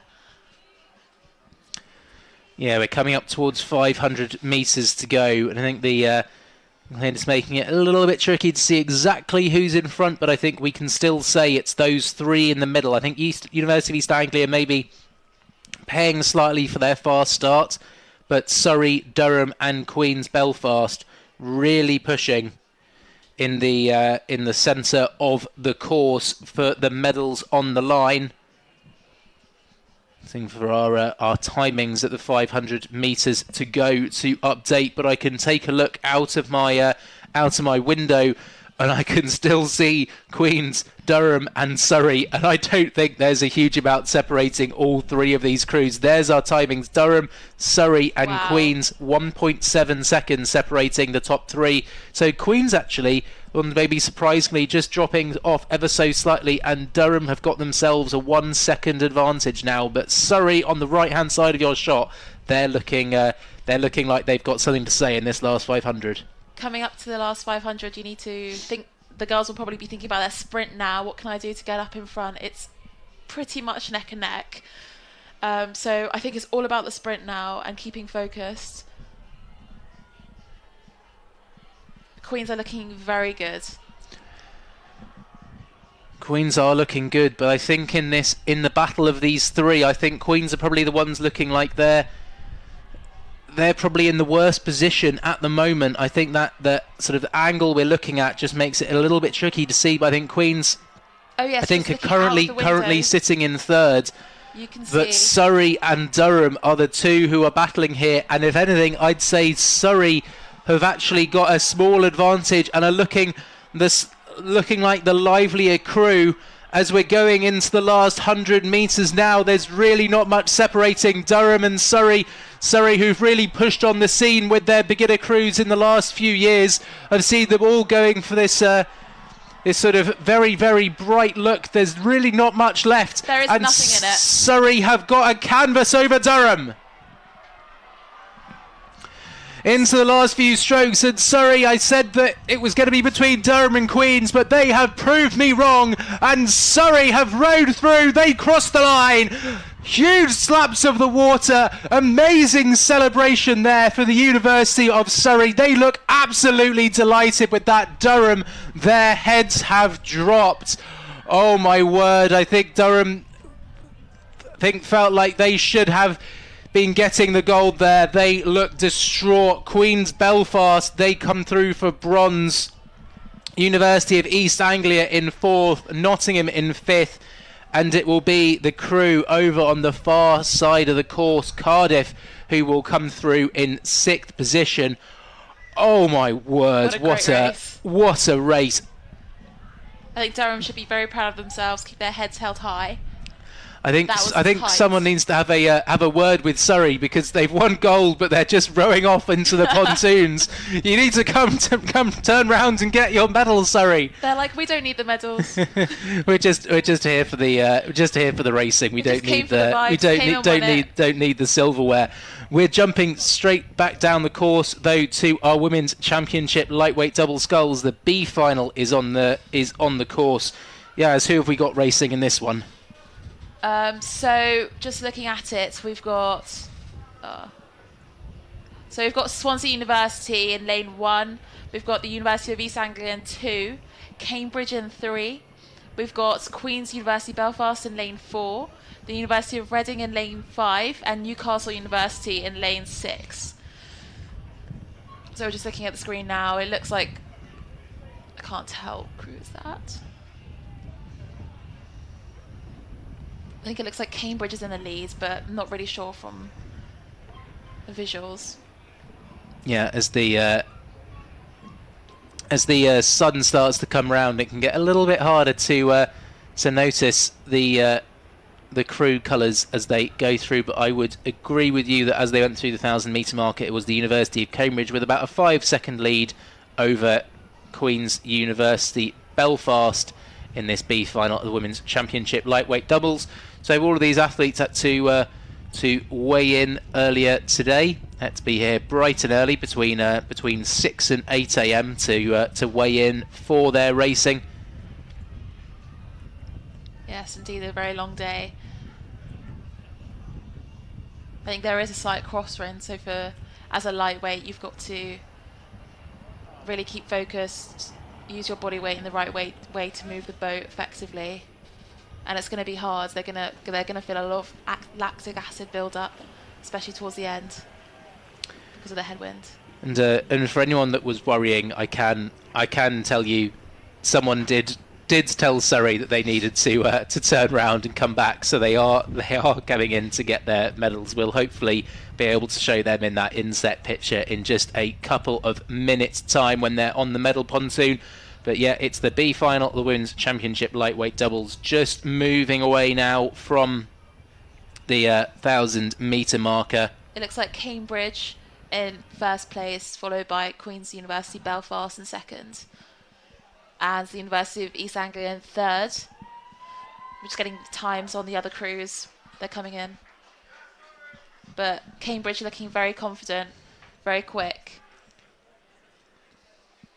Yeah, and Cambridge clearly out ahead of Queen's Belfast as they come through the 1,500-metre marker. You can just see Cambridge have a higher rate, looking more dynamic off the catch there. And fantastic that we don't usually have enough entries in these championship events to warrant having a B final. So really fantastic that there's been. It's really great to see such a strong entry in the championship lightweight doubles this year, that we're getting a B final in this event, and that we can fully pack out a B final with 6 high quality crews and give them a chance to have a race for position. But yeah, Cambridge moving away now. the water doesn't look the best. It does look like it's getting a bit. It doesn't look the best, but I also say it doesn't look the worst. I think I've seen Nottingham look far worse. As you can see in the bottom right-hand corner, that is Durham University collecting their silver medals in the women's beginner eights. They don't look. They still look a little bit, I'd say, disappointed with that result. But I think still a fantastic performance. Yeah, I think there's nothing. Race. Yeah, there's nothing to be. There was nothing in it. Nothing to be ashamed of there at all, and being beaten by. If you've done a good race and beaten by another crew, then there's absolutely nothing to be ashamed of. Cambridge comfortably 10 seconds ahead of Queen's University Belfast. Yeah, and the two of them then a massive gap. There's a 20-second gap back then from Queen's back to University of East Anglia in third. So a bit of a spread in this B final of the championship lightweight double sculls. I think it's always very hard when you're that crew that is further behind to keep motivated and push on and make the jump, because you don't have crews side by side working off to work off. Yeah, it actually looks as well like we've had this sort of field collapse down a bit here, that I think that we've only had 3 of the crews racing in this B final. So I think some of those crews deciding not to race this B final once they realised that they weren't going to be in that A final and we've actually got the A final immediately behind it. So it'd be great if we could actually jump back to the A final so we can show you the battle for those medals, because they're already coming up towards 500 metres to go. So we've got University of Nottingham in 1, Queen's Belfast A in 2, Birmingham in 3, Surrey in 4, Leeds in 5, and Loughborough in lane number 6. So we've got Birmingham out in front, in first place, Queen's University Belfast second, and we've got Surrey in third, Nottingham in fourth, Leeds off in fifth, and then Loughborough in sixth. Yeah, so the University of Birmingham crew of Erin Meredith and Emily O'Connor going through with a lead of about 4 seconds over Sam McCormick and Rachel Caniford of Queen's Belfast. University of Surrey, bit surprising to see them so far off the pace. The Kennedy sisters, Leonie and Sasha, they were second in the time trial. Yes. So, yeah, a little bit surprising to see them not as up in this field as we might expect. Special shout out to Laura Bates, fantastic athlete, Henley Women's Regatta winner of 2023 and also Wingfield Sculls of this year. Doing a fantastic job out there. You can just see them coming in through the window. Yeah, so we've got Birmingham out in front and they've got a comfortable advantage now. You can see the times there, 6 seconds they had over Queen's Belfast with 500 metres to go, and I think they're actually stretching that out even more as they move into the closing stages of this one. Birmingham over Queen's, and then that battle for the bronze medal. I think it is still Surrey sitting in that position. We can see Queen's University Belfast in that inset shot collecting their bronze medal in the women's beginner 8. Fantastic race it was between those three crews. Queen's they still get that medal, but just missing out on one of those top positions. But Erin Meredith and Emily O'Connor, fantastic performance by the University of Birmingham athletes here in the women's champ lightweight double. Looking very comfortable out there in front, followed by Queen's. There's quite a gap between first, second and third there, which is always tough if you're the, as I said before. Yeah, a bit of a spread field, and not what you would usually tend to see actually in lightweight in lightweight events, where usually that weight restriction results in some really, really tight racing. Birmingham looking very happy, and rightly so. Yeah, very, very impressive there. Beautiful job. So that's Birmingham in first place, Queen's Belfast second, and then Surrey in third.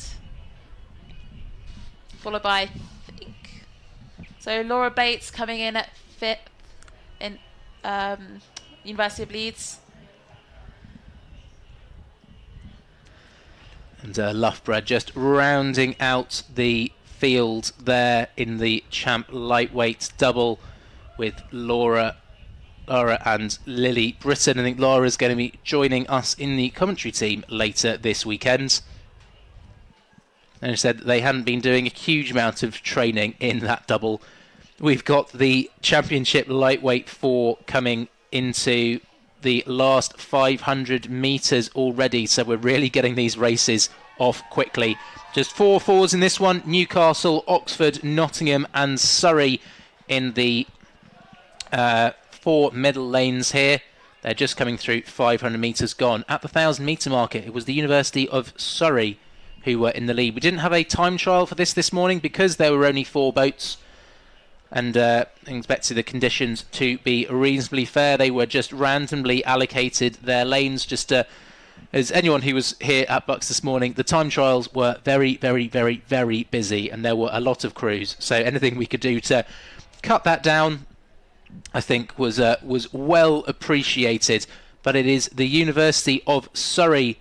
Actually, no, sorry, my apologies. Newcastle Just overtook Surrey, I believe. Yeah, so Newcastle were leading at the 500. Surrey had taken that at the 1,000, and then by the time they went through 500 to go, Newcastle actually pushed out into the lead. as we can see the University of Surrey down at in the bottom right of your picture, collecting their gold medals. They look absolutely delighted, and are they going to? I think they're going to get to watch as their compatriots from Surrey are fighting for this championship lightweight 4. I think they're probably in the silver medal position at the moment behind Newcastle, but they are battling with Oxford for that silver medal. Silver and bronze on the line. Nottingham just a bit off the pace, but it is the Blue Star of Newcastle who are well out in front in this one as they come into 100 metres to go. I think the battle for silver is going to be incredibly close. I think Oxford might put in a good sprint towards the line. Yeah, can see the Surrey athletes cheering on. And that's beautiful to see, that camaraderie. Yeah, beginners cheering on their Newcastle take it lightweights.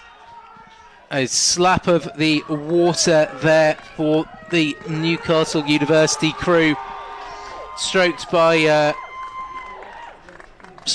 Rory Mainland, brother of our fabulous commentator Fergus. You can see that great shot there down in the bottom right of the Surrey athletes on the pontoon supporting as Surrey take the silver medal in the men's championship lightweight coxless 4. With Oxford's taking 3rd. Oh, I feel like we've had a lot of races all on the go. A little bit of a pause now. We've got the B final of the beginner 4s has just gone off. So we've had 3 A finals in a row between the women's beginner 8s, women's champ lightweight double, and the Open Championship Lightweight 4. But that Open Beginner 4 B final has started. You can see from our shot there on the start tower. And we can cut to... started there. We've got Imperial. I don't know if you can tell, but I wrote for Imperial. No, I don't think it's come across at all. I don't know what you mean. I do have a T-shirt that says Imperial Boat Club on right now. So yeah, we've got the University of Bath in lane 1, Exeter in lane 2, the University of Warwick in lane 3, the University of York in lane 4, Imperial College A in lane 5, and Imperial College B in lane 6. So it'll be a fun one to watch, I think. Results just coming through now, the first 500 metres. We've got Exeter, who's leading, followed by Imperial College A, and then we've got the University of Warwick in 3rd place. Can see our Queen's University Belfast athletes collecting their medals in the Women's Championship lightweight doubles.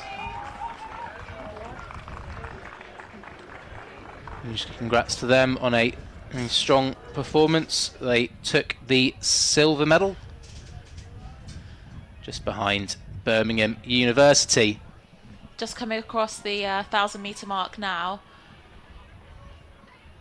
I think it looks like Exeter's out in front, but can't really see from this angle.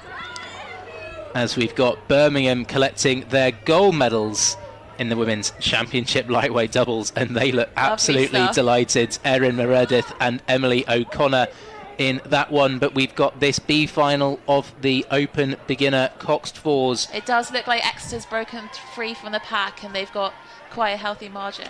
I'm not entirely sure. I think it might even be the Imperial A crew over in lane number 5. I'm so sorry, Imperial. No. I should know what you look like. But it is Exeter and Imperial in lanes 2 and 5 who are pretty close. We'll wait for the times to come through. There wasn't much separating them at 500 metres gone. It was about a second or so. So we'll wait for our timing screens to update. Yes, still not. It was Exeter just, but only half a second in it ahead of Imperial. Warwick in 3rd, Bath in 4th, York in 5th, and the Imperial B crew in 6th as they go through the 1,000 metre marker. This is looking like a really fun one to watch.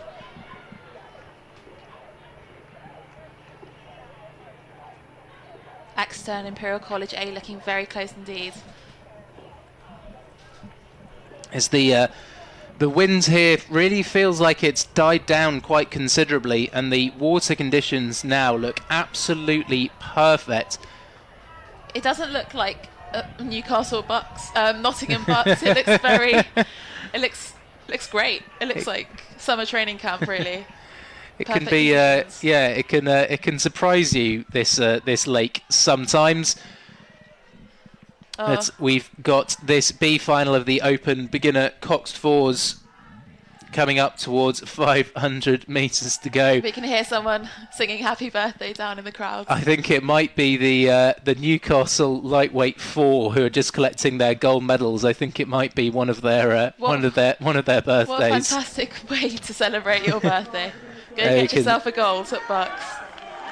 Yeah, the best present you could possibly ask for. We're coming up towards 500 metres to go in this B final, and still incredibly tight between Imperial and Exeter in that battle for first place. But I think in lane 3, also pushing up now, that'll be the Warwick A crew.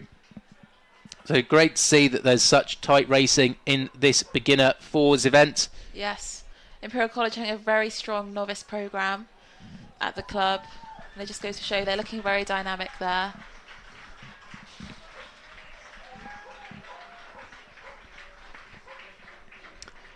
Waiting for our 500 metre to go timings to come through, which will just give us a slightly better idea. But I'd say that Exeter on the right-hand side of your shot, they're in lane number 2, looking very strong at the moment, as we can see down at the bottom. Surrey collecting their silver medals in the men's championship lightweight 4. Lovely stuff. As the sun shines down, it was Exeter in that third 500. They really pushed on and they stretched out that advantage over Imperial. It was less than a second. It's now just over 4 seconds in favour of Exeter and of Imperial. And you can see, and it's the, I believe it's actually the Imperial Medics crew, is this Imperial A crew. And the slightly different kit to the standard Imperial kit with the multicoloured stripes going up the side. But it is Exeter who's leading over, I almost say Warwick might have actually pushed up into that second position now over Imperial. I think it's going to be very, very close, as we've got Oxford now in the bottom right of your screen collecting their bronze medal in the men's championship lightweight 4. But Warwick are really on a charge here in the centre. I think they've actually they're moving through. They have a sprint and they're just going for it. They've been in third position most of this race. They have moved through Imperial Medics and they are fighting Exeter. There is really not much separating. It might be Warwick.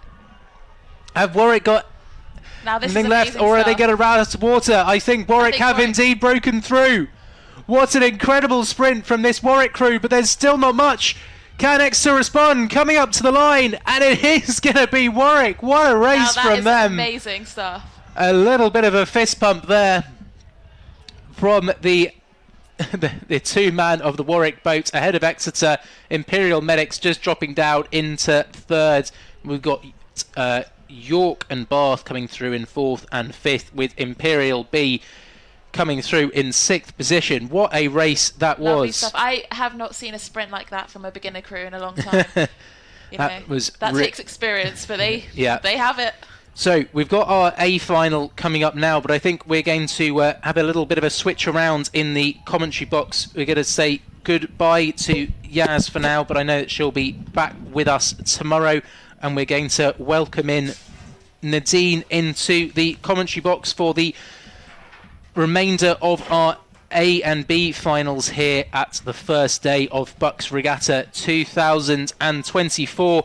And we do have the next of those A finals on the course now. We've got Queen's University Belfast in 1, Cambridge in 2, Surrey A in 3, Edinburgh in 4, Glasgow A in 5, and Surrey B in lane number 6 in this A final of the Open Beginner Coxed Fours. They're just coming up towards the 1,000 metre marker now.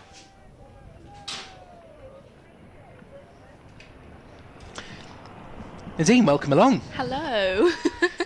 You've just been commentating down in the our other commentary box for everyone who's here on site, and you're racing this morning. So you've had a busy day so far. Yes, and it's not long till I get down for my next race. But commentating for the site was very interesting. It was fun. very tight races, a few of them. So trying to make sure I said the right thing. There really have been some amazing races, and we saw that the University of Surrey won the gold in the women's beginner 8s, and going through the 1,000 metre marker, they are out in front of this open beginner 4s. They might be doubling up on beginner gold medals today. It was the University of Surrey who had a lead of 3 seconds over the University of Edinburgh, who were in second, and the University of Glasgow, so Scottish rivalry there. They were sitting in third position, but 6 seconds back on the University of Edinburgh. But really impressive performance by Surrey so far in this one.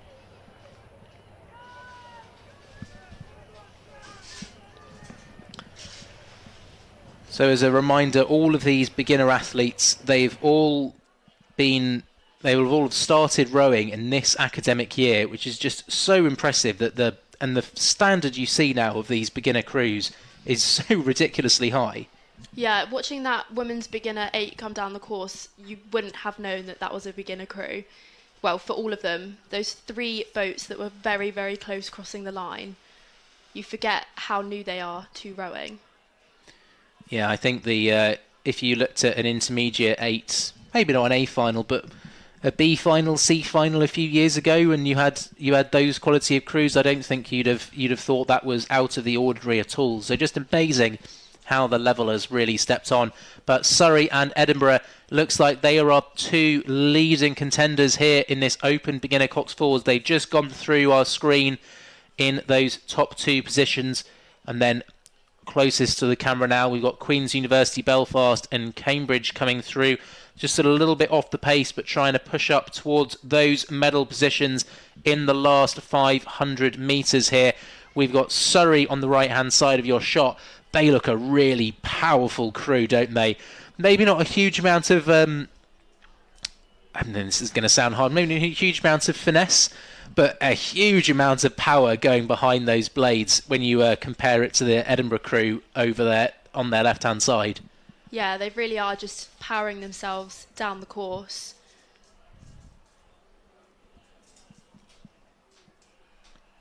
Yeah, University of Surrey, who've pushed on so much so over the last few years, especially with their very close partnership with Molesey Boat Club. Huge amount of collaboration that goes on between those 2 clubs, and it's really shown, and especially with their beginner program, they've had really good beginner crews over the last few years. And the University of Edinburgh, I'd say maybe more known over the last few years for their women's beginner crews. Their men's beginner crews maybe not quite at the same level, but this is a very impressive performance here by this Edinburgh beginner 4. Used to seeing them more in the sculling boats, and saying that they made the decision to switch over from the beginner quads to the beginner 4 earlier this year, and it's paying dividends because they're really giving Surrey a good run for their money here. What's fun to see even is the Coxes looking between the 2 boats, just trying to see who has got that lead in front. Still taken by Surrey. Yeah, it's a good point about these Coxes. So it's not mandatory that you have to have a beginner Cox, but a lot of these Coxes are, and it can be quite a big step up to you realise there's a huge amount that you have to, as well as being a rower, to be a really high level Cox, a huge amount to learn. But Surrey are absolutely powering away. They've still got clear water over the University of Edinburgh. They're into their last few strokes here, and across the line, punch of the water there. Edinburgh, very happy finish. A very happy finish. They look delighted. Edinburgh come across the line in second position with Queen's Belfast. They look like they're going to get the bronze. Cambridge over in 4th position. Glasgow, they were in the medals early on, but they just dropped off the pace. They're in 5th. And the Surrey B crew coming across in 6th. That's amazing, them getting both of their 4s into the A final. Real strength and depth. I'm looking forward to seeing their 8 racing. I'm assuming they'll be doing a beginner 8 tomorrow with those 2 4s smashed together. Yeah, well, our tent is pitched up next to theirs, and the amount of food and help and tables and everything they've got in there, it's no surprise that these athletes are able to keep powering through the day. They came well prepared, did they? Very, very well prepared. So we are immediately moving on to our next event now, which is the B final of the Open Beginner Quad Sculls. So we've had the beginner fours, and we've dropped the cocks out of the boat, and we've changed our sweep blades for sculling blades. And we've got St Andrews in 1, Plymouth in 2, Liverpool in 3, Heriot-Watt in 4, University of the West of England in 5, and Leeds in lane number 6. I always feel like the beginner quads is a relatively new event, but I think I'm probably just showing my age that it's actually been around for quite a little while now. And great to see so many universities really embracing these sculling crew boats and entering the beginner quads and going through the 1,000-metre marker. It looked as though it was the University of the West of England who had a bit of an advantage in this one. Great shot there of some of our crews rowing through the 1,000-metre mark. You can see Heriot-Watt in the centre of our screen, based just on the outskirts of Edinburgh, but they actually train over on at Strathclyde Park in Motherwell, same as the University of Edinburgh. And the University of the West of England with the distinctive red, white and black horizontal stripes on their blades. They are in second position.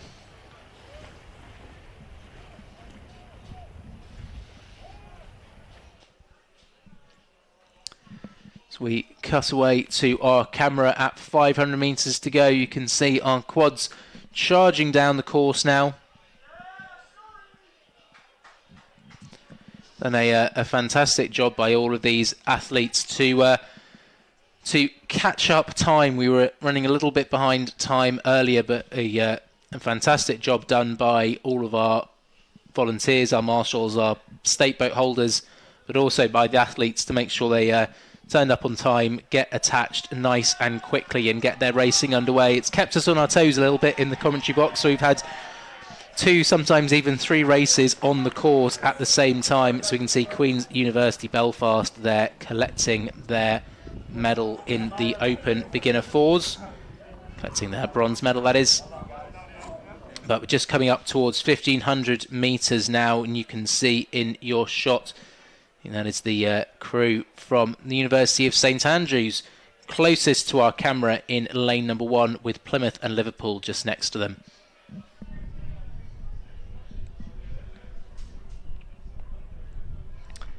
Passing away to our wide shot, and you can see that it is still the University of the West of England. They're second from the left. They are in the lead in this one, but Heriot-Watt not too far behind. Actually, looking at the timings, I really don't think there's much separating them at all. So we can see Surrey down in the bottom right-hand corner, collecting their gold medals in the Open Beginner Fours. Fantastic race by them. Really impressive performance.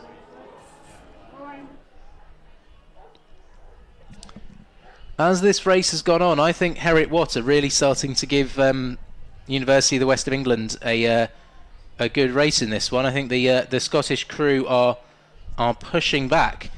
I think probably 2 of our clubs from the furthest distance apart this weekend as well, all the way down from the southwest and the east of Scotland. But Heriot-Watt in the yellow, looks like they're pushing up on the University of the West of England into these closing stages.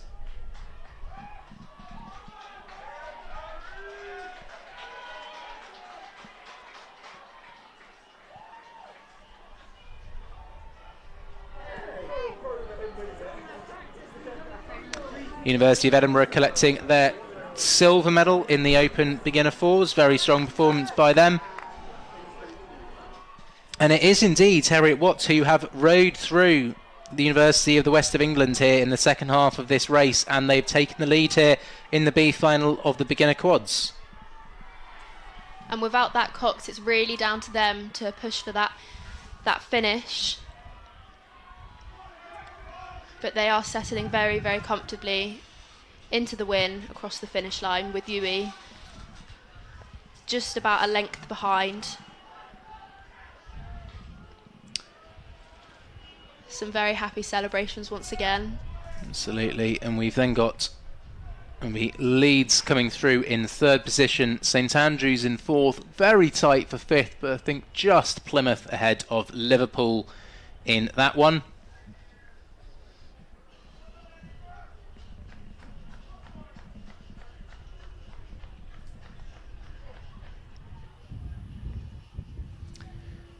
So that was the B final of the beginner quads. We're straight on to the A final now. Race number 150. We've got Queen's Belfast B in 1, Nottingham Trent B in 2, Queen's Belfast A in 3, Exeter in 4, Nottingham Trent A in 5, and Strathclyde in lane number 6.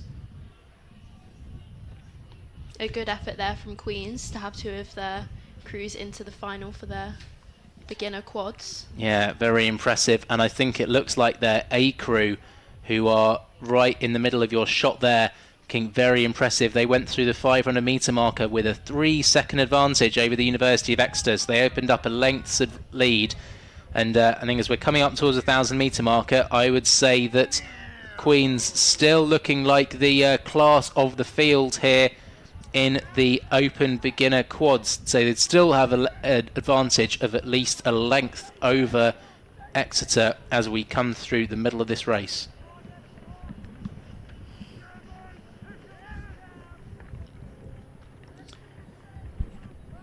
Yeah, really pushed out very strong from Queen's University Belfast. We saw that they had that very strong women's beginner 8 that got the bronze medal in the women's beginner 8s, and out in front here of the open beginner quads with Exeter in 2nd. It looks though over on the far side it's Strathclyde currently sitting in the bronze medal position, but looks like that's where the competition is really going to be in this race, is that battle for the bronze medal.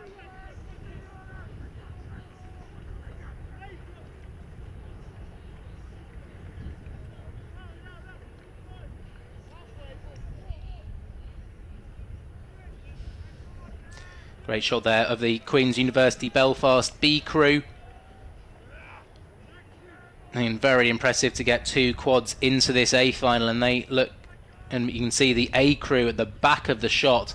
What a classy quad do they look like. Again, for people who've only been rowing for 8 months or so, I know that I keep harping on about it, but I'm just always so impressed that I feel like I rowed for about 10 years, and I think there's not many times that I was in crews that looked as composed as that in a 2K race. And having only started rowing from September, most of these crews, this is their first regatta of the year. So it's a pretty big one to be attending. There's no smaller ones really that happen before.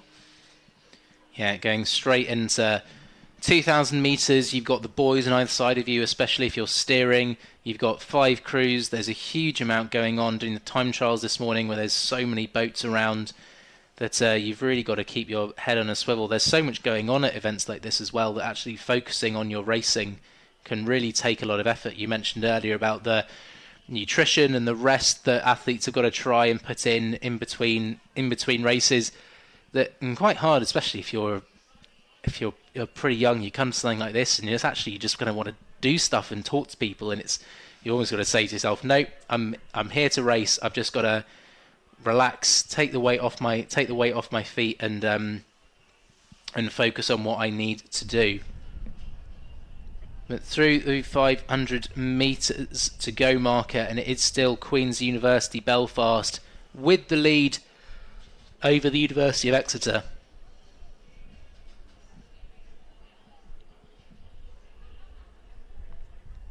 We've got still Strathclyde sitting in that 3rd position, Nottingham Trent in 4th, and the Trent A crew in 5th. So B crew currently leading A crew for Nottingham Trent. I'm sure there'll be some bragging rights on the line there between the 2 local crews.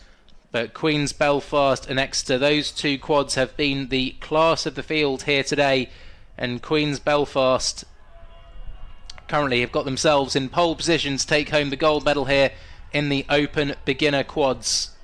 I wonder if Exeter has anything left in the tank to respond, to try and close that gap.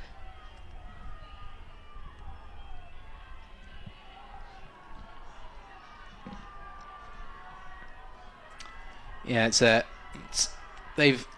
that most of the advantage that Queen's Belfast took was all in that 500 metres. That actually, throughout the rest of the race, the pace between these two quads has been pretty similar. It hasn't really stretched out much more than a length and a half in favour of Queen's. And maybe just a little bit now as the sprint is going on, just stretched it out ever so slightly. But very impressive performance here by Queen's University Belfast. They come across the line ahead of the University of Exeter. But it's still a very, very successful second place for Exeter, especially in this A final. That means they will be taking a silver medal regardless. And those two crews just so far and away the class of this field. Strathclyde, very impressive bronze medal for them. Nottingham Trent, that's their B crew, does come across in 4th position ahead of their A crew, with Queen's Belfast B coming through in 6th. You can see the Queen's athletes celebrating there, looking very happy with their day's work in that A final of the Open Beginner Quads. We're sticking with quads now, but we're moving on to the Women's Intermediate Quads is our next event. Who have we got racing in this one? In lane 1 we have Bath, lane 2 is Loughborough, lane 3 is another Queen's crew, in lane 4 is Cardiff, 5 Nottingham, and in lane 6 is Sheffield. So they're just through the 1,000 metre marker now.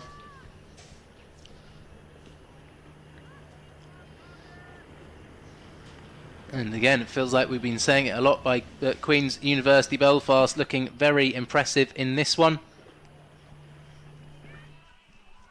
By the looks of it, they've got that early lead. Yes, they went through the 1,000 metre marker ahead of everyone else. It opened up very similarly to their beginner quad. They opened up an advantage of around about 3 seconds in the first 500 metres. But I think it looks like Cardiff in lane 4 are pushing them hard. So those two crews in the centre lanes, they would have been the two quickest in the time trial. Bit of a change in our format this year with the intermediate events. No longer have semi-finals for the top 12 crews. So the top 6 went straight through to the A final. The crews 7 through 12 went straight to the B final. So you really had to nail that time trial first thing if you wanted to get through to the A final. And one of some of these crews is maybe feeling a little bit disappointed with themselves, maybe didn't quite get everything out what they wanted of the time trial. And when it comes to the side by side, you've got the adrenaline of those crews alongside you that you'll maybe see that it's they're trying to push themselves on a little bit further than what they were able to achieve this morning. But fantastic shot there of Queen's Belfast on your right and Cardiff on your left. I think that is going to be where the race is going to come from in these closing stages.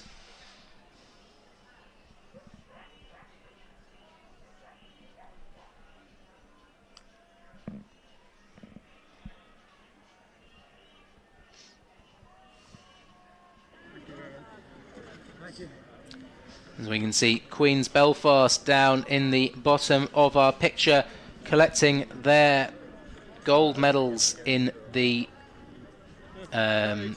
beginner quads. Fantastic performance by them just a few minutes ago. And if they take a look over their right shoulder, they'll see their women's intermediate quad in a fantastic race against the University of Cardiff in this B final.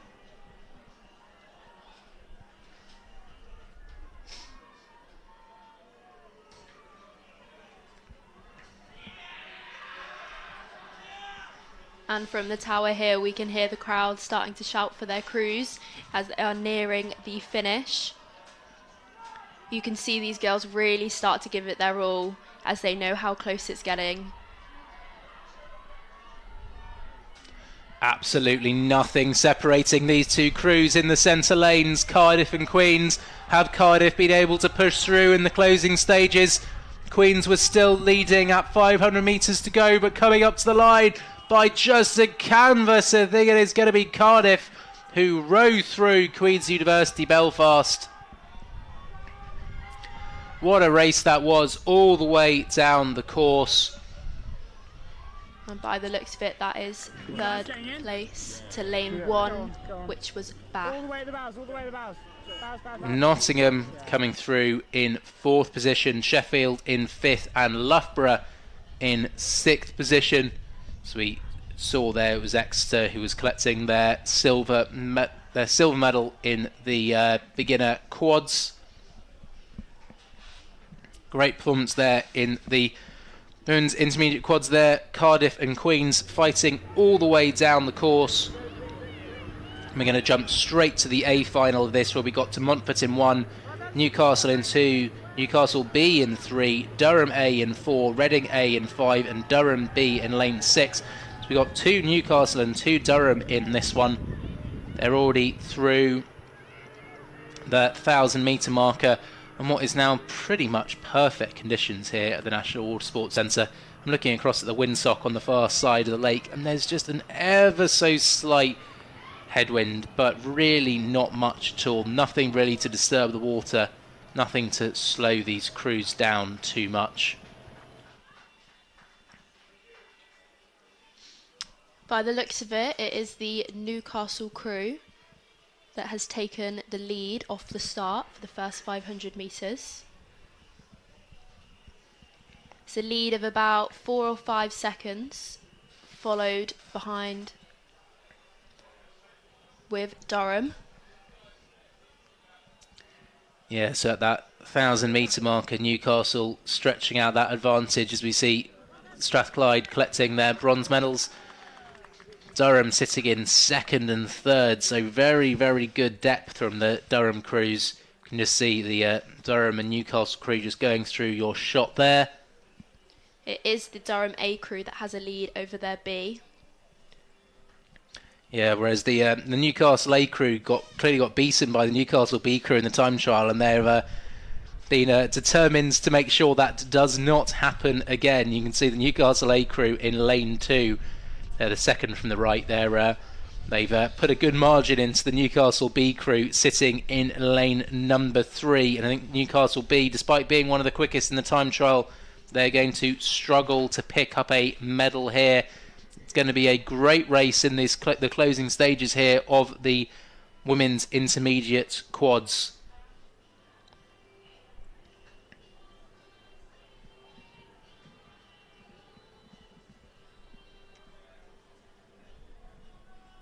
Have Durham A got anything to close up on the Newcastle crew? Though I'd say actually there from that shot, maybe it looks as if I think the Durham B crew might have dropped out of the battle for the bronze medal ever so slightly. I'd say Reading in lane number 5 and also in lane number 1 to Montfort are probably fighting it out there. I think the Durham B crew have just dropped off slightly, but Newcastle in lane 2 still looking like they are in pole position here to take the gold medal in women's intermediate quads over Durham. These two big northeastern universities, they race each other every year in the boat race of the north. They're always training alongside each other, competing against each other. A huge amount of rivalry between the Palatinate and the Blue Star, but I think it is Newcastle who have the advantage here in the closing stages. Still a massive battle for bronze. You can see Reading on the right of your screen. I think it looks like they're going to take that bronze medal. Durham are sprinting very, very hard here, but I think they're going to run out of water. Yeah, Newcastle's just pushing ahead. It's going to be a very tight finish though. Durham really, really trying to gain on them. So they've just crossed the line. Yeah, great shot we got there, right down from the bottom on the medal pontoon. Newcastle holding on over Durham. It is Reading that come through in 3rd. De Montfort will come through in 4th position. The Newcastle A, the B crew, my apologies, coming through in 5th, and Durham B just dropping off ever so slightly in the closing stages, coming through in 6th.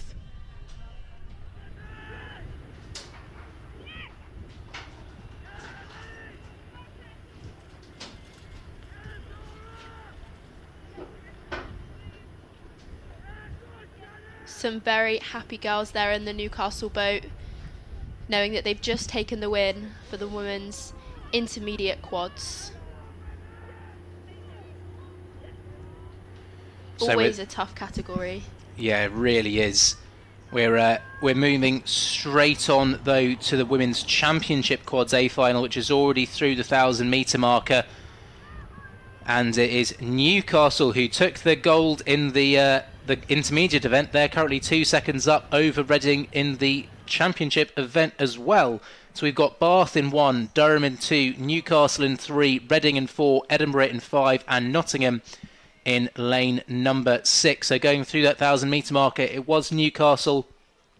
They were leading by 2 seconds over Reading, and it was the University of Edinburgh in third place, a further 2 seconds back. Durham sitting in 4th, Bath in 5th, and University of Nottingham in 6th. That would really be something for Newcastle if they could take home a double gold in the intermediate and the championship quads. Yeah, they really could have the sculling quads title there for the women based on that. Yeah, would set them up very well for the rest of the weekend as well. Coming through 500 metres to go, you can just see the Durham University crew there in lane number 2 passing through. They got the silver medal in the intermediate event just now, but they're going to have their work cut out if they want to get up into the medals here of the championship event. They were sitting in 4th going through the 1,000 metres. Have they been able to make an impression on Edinburgh going through 500 metres to go? You can see Edinburgh on the left, Durham on the right, with our 2 leading crews, Newcastle and Reading, sandwiched in between them.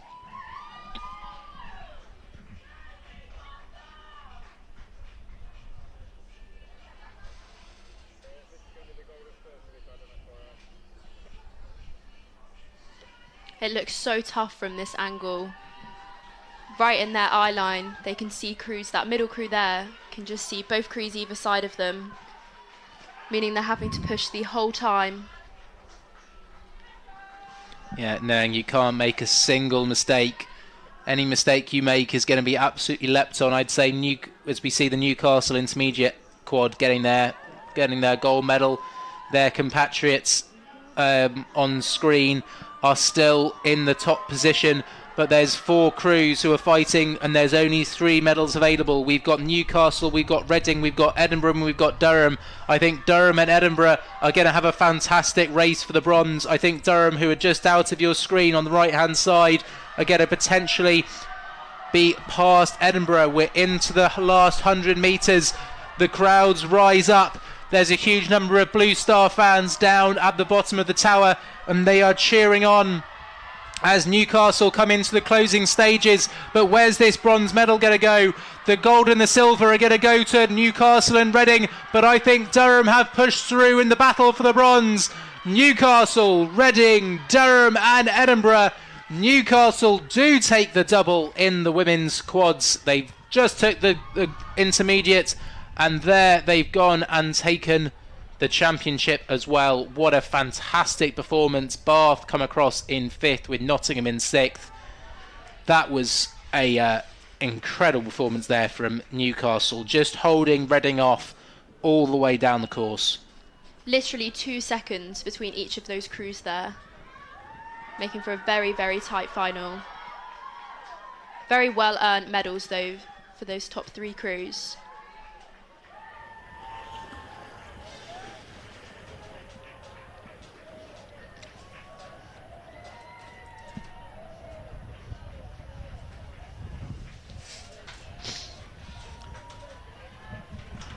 So we've had to say goodbye to Nadine, who has to head off for her own race now. So thanks to her for her efforts. She is going to be joining us for the rest of the weekend as well. So that's not the last you've heard of her. We are into our last 3 of the major finals before we go on to the minor finals. We're moving on to the intermediate 8s now.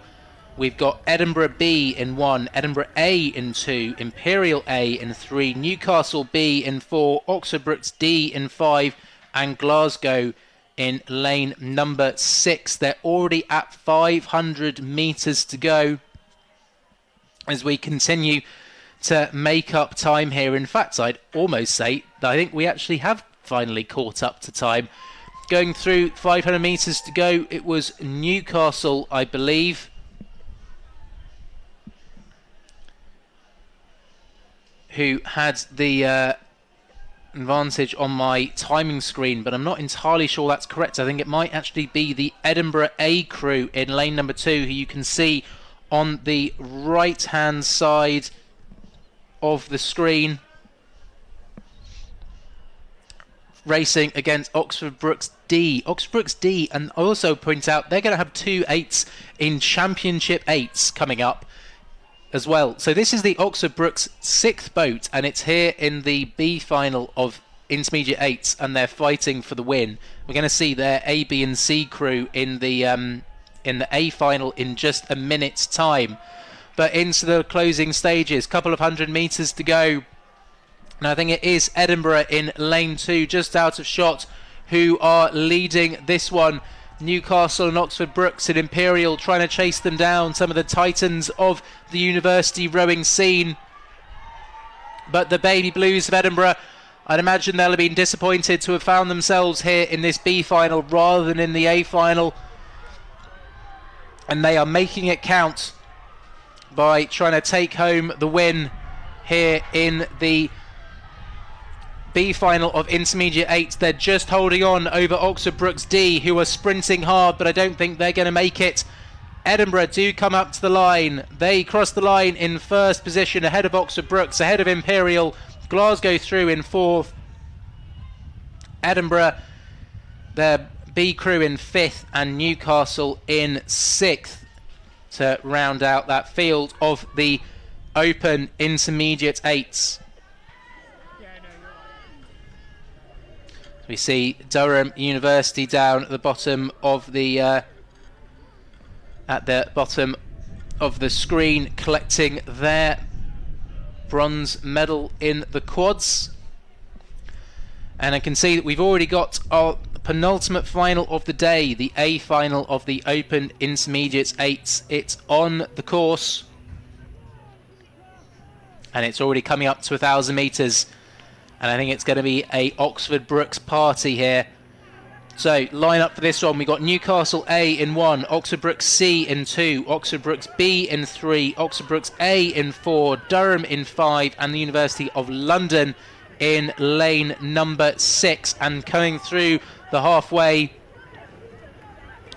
it is the Oxford BUCS domination in lanes 3 and 4, and possibly even 2. Currently looking very close to an Oxford BUCS 1, 2, 3 here.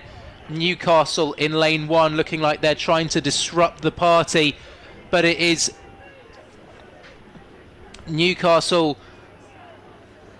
Oxford BUCS is in those top 3 positions at the 1,000 metre marker. So it is the Oxford BUCS A crew in first, Oxford BUCS B in second, and Oxford BUCS B in first, Oxford BUCS A in second, and Oxford BUCS C who are in third. Going through that 1,000 metre marker, and just an incredible performance. We've seen it so many years from Oxford BUCS, but it never ceases to amaze when they're able to bring so many crews who perform at such high level. They've got the 2 fastest Championship 8s who are going to be in the next race, and here they're currently in first, second and third of the Intermediate 8s event. Can they make it a 1, 2, 3, or can this Newcastle crew in lane number 1 spoil the party for them? Our camera here at 500 metres to go. We're looking at those 2 Oxford BUCS crews in the centre who are currently out in front. Which of them is going to take it? Will it be Oxford BUCS B or Oxford BUCS A? Are we going to see the Oxford BUCS 4th 8 overturn the Oxford BUCS 3rd 8? They're so close together. It's so competitive to get into these seats in the Oxford BUCS boat, and as it currently stands, I think it is Oxford BUCS B who are ahead of Oxford BUCS A as we're going into the last 500 metres. Not a huge amount in it at all in this one.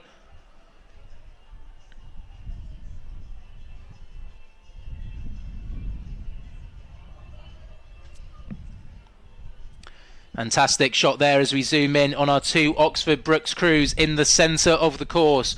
Intermediate 8 A final, our penultimate final of the day. We're going to be following this immediately with the Champ 8 A final.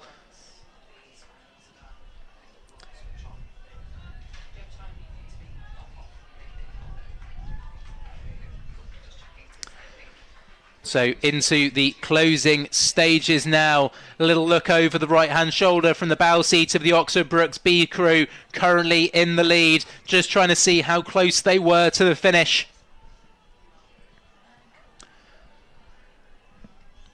As they desperately hold on. And I think as it currently stands, it is going to be an Oxford Brookes 1-2-3. This is just proving to be an absolute domination by the Oxford Brookes Army. They train out of Wallingford and they've come up in force here to the National Water Sports Centre. So you can see those 2 Oxford Brookes 8s coming into the last 50 metres now. It's 2/3 of a length in favour of the B crew. They are going to overturn the A crew. They come across the line and they punch the water. No such celebrations from the A crew. They look disappointed. A smack of the rigger from the 3 seat. He looks a little bit peeved off with that.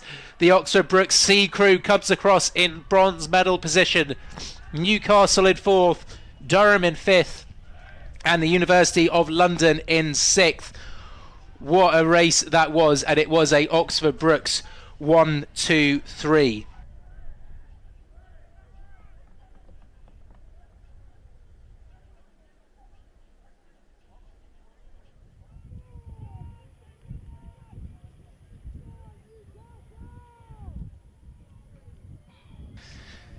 So we've already had the A final, and we've now got, of the intermediate 8s, we've now got the A final of the championship 8s on the course. Edinburgh in 1, London in 2, Brookes A in 3, Brookes B in 4, Durham in 5, and Newcastle in lane number 6.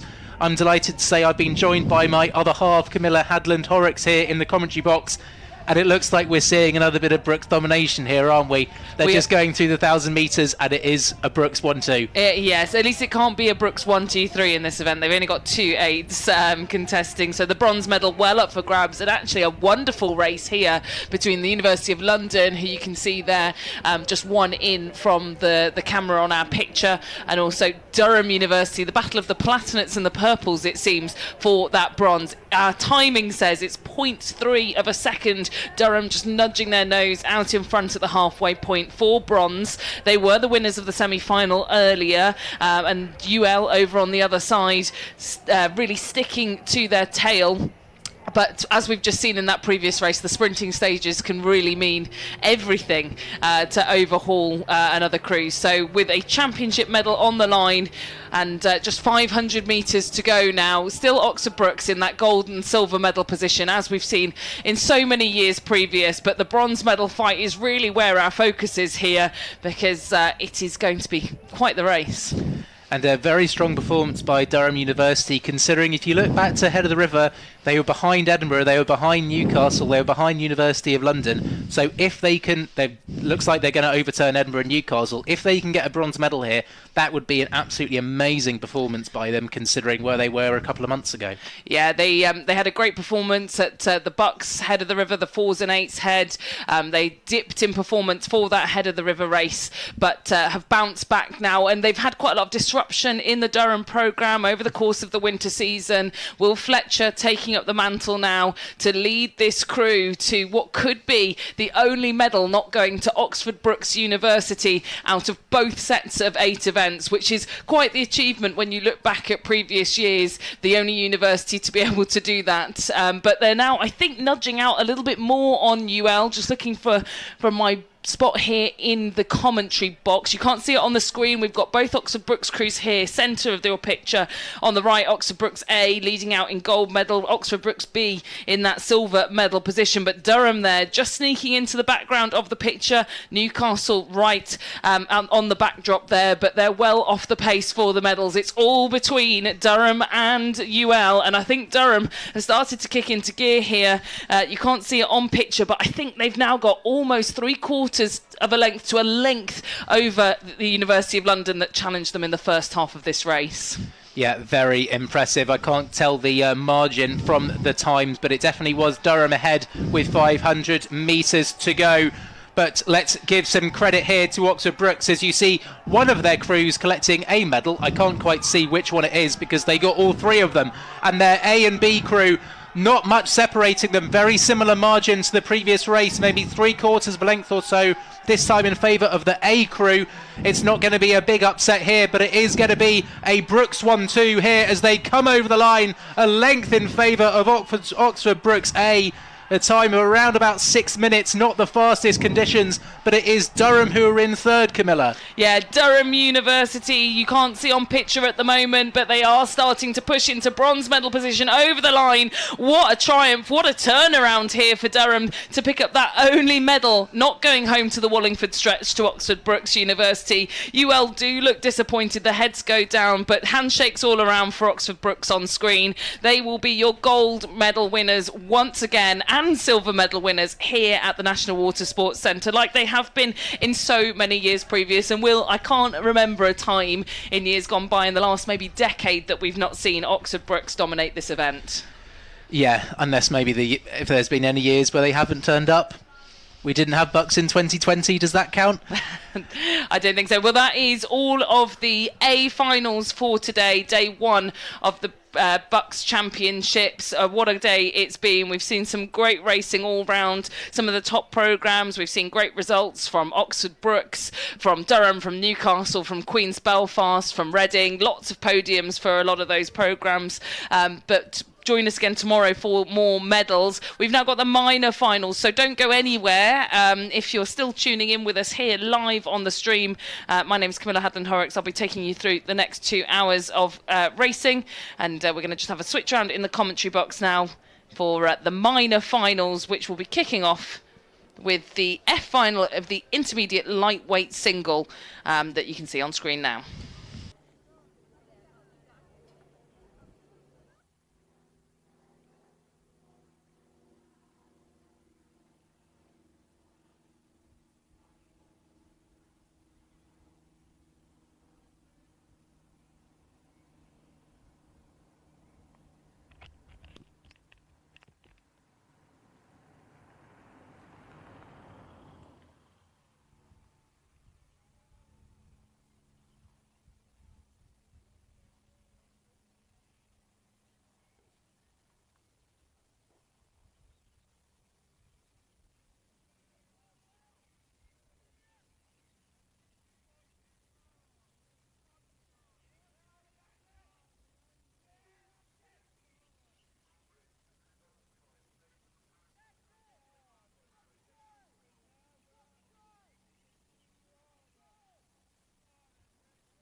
Well, welcome back to our coverage here of BUCS Regatta 2024. My name's Camilla Hadland-Horrocks. I'm being joined here in the commentary box by Sasha Lacey. Hi, Sasha. Hi. Well, thank you for joining us. We're now jumping into the minor finals. We've seen all of the repêchages. We've seen all of the A and B finals, the medal finals for day one. But now we're on to the sort of placing events. All of these minor finals determine your overall ranking that you will have coming out of this championships in each event. In the distance, you can see the first of the minor finals. The F final of the intermediate lightweight single is about the 1 kilometre mark now, just specks on the distance. And in the foreground, you can see here we've got the E final of the intermediate lightweight single sculls. From the left of your picture towards the right, we've got Birmingham's Finn Carpenter in 1, Ned Meredith of Harper Adams University in 2, De Montfort's Jack Edgar in 3, Pedro Moritz Gomez of Sussex in 4, Charlie Webster of Exeter in lane 5, and for Portsmouth, Oliver Greyer in lane number 6. So, lots of singles coming down now, Sasha. I feel like this is one of those events. The single sculls are a pretty tricky one to master. Yes, it really is. It's such a tricky one when you're on your own. It's having to motivate yourself as well, not just doing it for a crew. You're all by yourself out there, not to mention the balance, etc. So, yeah, it's never been my favourite, I can't lie. No, they're very, very brave getting out there in the single scull. And we've had a little bit of a head breeze, not a massive one here at Nottingham this weekend, but it's the slowest boat type, the smallest boat type. And with the headwind, that can make quite an impact too. Yeah, I'm sure it's when you have those smaller shells, they move around so much more in the wind, don't they? So it's much trickier for them both to row and to steer. Yes, definitely. And they're doing quite well here. It looks like all of the crews that we've got on the horizon are keeping well within their lanes. And we might get some shots later on of that F final coming into view of some of our meter markers. We've got cameras all the way down the course at each of the different timing markers, 500, 1,000, 1,500 metres, and then at the finish line. And you can just see here, this is our start line camera, just watching all of the crews get attached, which can be a bit of a feat in itself, hey? Yes, backing down in particular in a single when you're on your own, that's can be a bit of a nightmare, definitely. And just off screen here, Sasha, we've got little people holding the straight stake boats, which is those that are about to set off. Now, just pausing there before we bring you the action of what I think is most likely the F final. It was the medal pontoon that we just saw for Durham University Boat Club, the bronze medalists in the Championship 8s, and then Oxford Brookes will be getting their medals, both silver and gold. That picture has just disappeared for now. We might see them back in a little bit of time. But let's have a check-in. This is the F final of the intermediate lightweight single sculls. So a bit of a call of the runners and riders here. We've got Ben Wright of Bath in 1, Ollie Tompkins of Northumbria in 2, James Weller of Harper Adams in 3, Matthew Lees of Oxford in lane 4. We've got William Kesterton of Strathclyde in lane 5, and Henry Pryor of Birmingham in lane number 6. Now, this is the lightweight event we've got here, and it seems to me, if we just count inwards, that we've got the sculler from, I was going to say Northumbria, but I think it's actually Harper Adams out in front here. But a very tight race for second here, Sasha. Yes, they look like they're really fighting it out, and even out on the that's lane number 1. The who's that? Bath, the Bath sculler. Yes, that's also chipping in over there. So. Yeah, just off picture, the Bath sculler. I think we won't be able to see them on our screen, but you could see them certainly on the times, those timing markers. And it was just 0.5 of a second separating second here between Strathclyde University.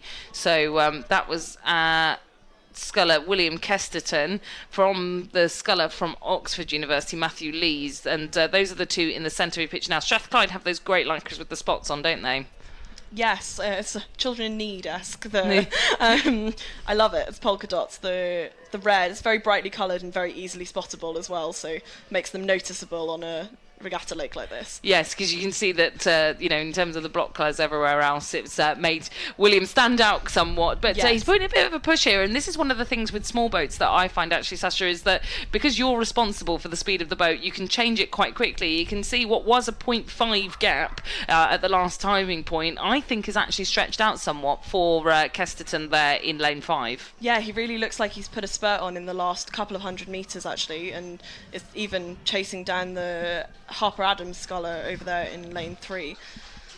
Yeah, and the Harper Adams sculler keeping the rate nice and contained here, despite being into the red buoys, which signifies that 100 metres to go. We're coming into the finish now. This is our finish line camera. He took a quick look across to his right there, James Weller of Harper Adams, and he's got a nice bit of clear water here leading out in this F final. Yeah, so even that sculler in lane 2 did look like he was gaining, but it's that sculler in lane 4 that's really taking it. So that will be a great win there in this F final for the Harper Adams sculler. James Weller ahead of Strathclyde University's William Kesterton, who managed to get a length over Oxford University's Matthew Lees in that final 500 metres, a 3-second gap there he'd managed to establish. Bath University, that's Ben Wright, will take the next positioning, and we're just waiting for the results to trickle through. It seems like Northumbria next, Ollie Tompkins to take 5th place ahead of the University of Birmingham's Henry Pryor in 6th. And these are the unofficial results we're just looking at on the screen there. Yes, and Birmingham Henry Pryor rounding out the field there. So we've got our winner on screen. Harper Adams is James Weller. A well done to him. And even to get into these side-by-side races, Sasha, there was a sort of time trial process this morning, right? Yes, they had to go through a field of, I'm not sure how many, normally 38, 50, somewhere between the two scullers this morning. So it's already the top segment of those scullers. Well, on screen now, we've got our winners of the Championship 8, Oxford Brookes University. We've got Ed Lamanovic, we've got Jack Cooper, Toby Lassen, Ben Newton, Domenico Arnerich, Fergus Woolnough, Maureen Aronich, Tom Bryce and George Bell, the Championship 8 winners, this year's edition of Oxford Brookes Championship 8 winners. And my word, that dominance that they've managed to assert on this Championship 8 scene is like nothing we've ever seen before. Yeah, it's beyond impressive. Being able to put out 5 8s from a single programme to dominate and at 2 events in that way is just phenomenal. Yeah, just phenomenal. But we'll probably see them back again tomorrow, racing in the 4s. So we'll keep an eye out again. If you're back here, remember we're live streaming all 3 days of the BUCS Regatta 2024. So do join us again. But jumping back in now to our minor finals. These are the races where we're determining some of the lower ranking placings. And this, to me, looks like the E final. Jack Edgar of De Montfort University is currently leading out by a few lengths, actually, ahead of his next placed rival, who I think is Ned Meredith of Harper Adams University. Yes, Harper Adams appear to be producing some good scullers in these minor finals this afternoon. They're winning the last one and heading up this second one as well. Yeah, a really good contingent from Harper Adams. We've got on screen there, that is De Montfort's Jack Edgar, more local, De Montfort University based in Leicester. They've not had too far to travel here in the East Midlands to this event in Nottingham, but you can just see the gap there that he's opened up ahead of Ned Meredith of Harper Adams, who doesn't quite have a length over the Sussex sculler, Monit Gomez. It then looks like Birmingham's Finn Carpenter over the line in lane number 1 ahead of Exeter's Charlie Webster. And Oliver Greyer will be the final athlete to contend that E-final of the intermediate lightweight single sculls. Now, if you've not joined us all day, we'll give you a bit of an explainer on what each of these categories means, because you'll have heard us saying things like championship, intermediate, beginner, all the different categories. So we're looking at intermediate lightweight single sculls here. So that is the event that kind of sits in the middle of championship and beginner, Sasha. Yes, that's right. It's I believe intermediate and championship are sort of interchangeable, but it depends on the level of the crew, and we quite often see the top crew from a top crew or several from a university in the championship, and then the second or so on in the intermediate. And then of course lightweights are 72 kilos for the men's, or under. So that's nice to break it up in some ways. I know that it's controversial, perhaps, but Yeah, and look, I feel like the thing with BUCS is that, as we've just explained there, with each of those three categories, you have the opportunity, if you start rowing at university, to progress through each stage of the championships, Yes, right? exactly. You can start as a beginner, racing beginner in your first year. You can then move through to intermediate, which are experienced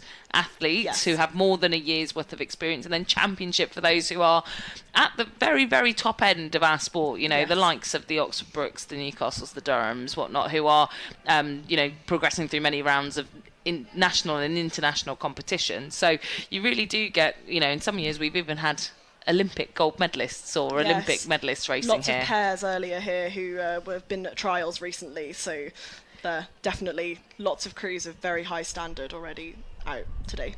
Yeah, and that's it. You can sort of progress through the full spectrum here, start as a beginner and race all the way through to being a championship athlete. So these are intermediate scullers, like we say. These are athletes that have got more than 12 months of experience quite often, but aren't ready to make that step into the championship category. And we've got loads of athletes here. This is the D final. We've got Aberystwyth in 1, Chris Thomas, Oliver Robertson in 2 for Harper Adams, Ben McDonald for Hartbury in 3, Joseph Bates for Reading in 4, David Watson, local boy from Nottingham, in lane 5, and Miguel Ferreira de Lima of Swansea in lane number 6. And confusingly, I've said those the wrong way round, in that lane 6 is actually on the left of your picture. So if you're reading from left to right, we're looking at Swansea on the left-hand side of your picture, moving inwards.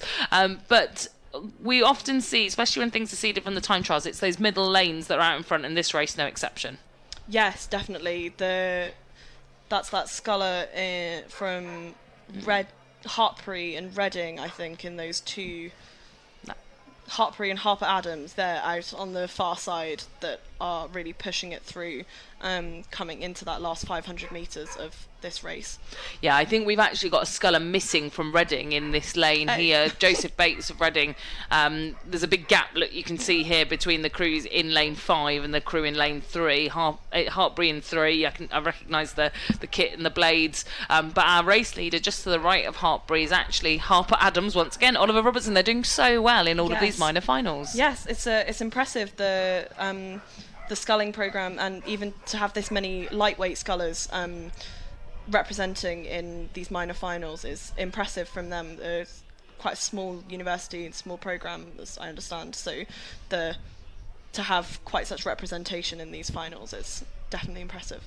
Yeah, Harper Adams University from just outside of Telford, Newport Way is where they are, and mostly known for being an agricultural college, an agricultural university. So a great finish here from Oliver Robertson, doing what Ned Meredith did in the race before him, and James Weller before that. A great performance crossing the line to win out this D final of the intermediate lightweight single sculls. A very close finish here between in lane number 5 Nottingham and Hartbury in lane number 3, just a second separating them and the there. lying down, the collapse on the finish line, you can see he's given it everything in that lane 3 there.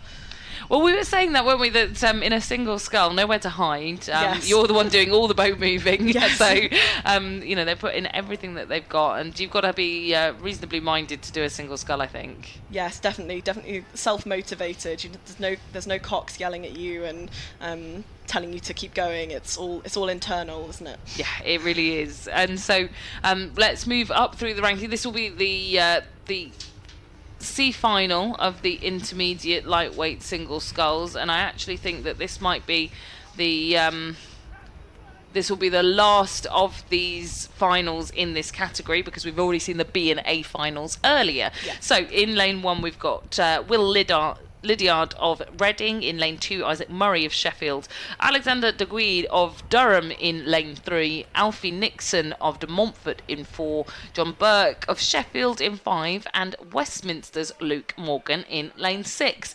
Now Durham are currently leading out, and given the lane draw, like we were just saying, they're in lane 3. Yes. It looks like it's going to the form book of the time trial. Yes, it would look so.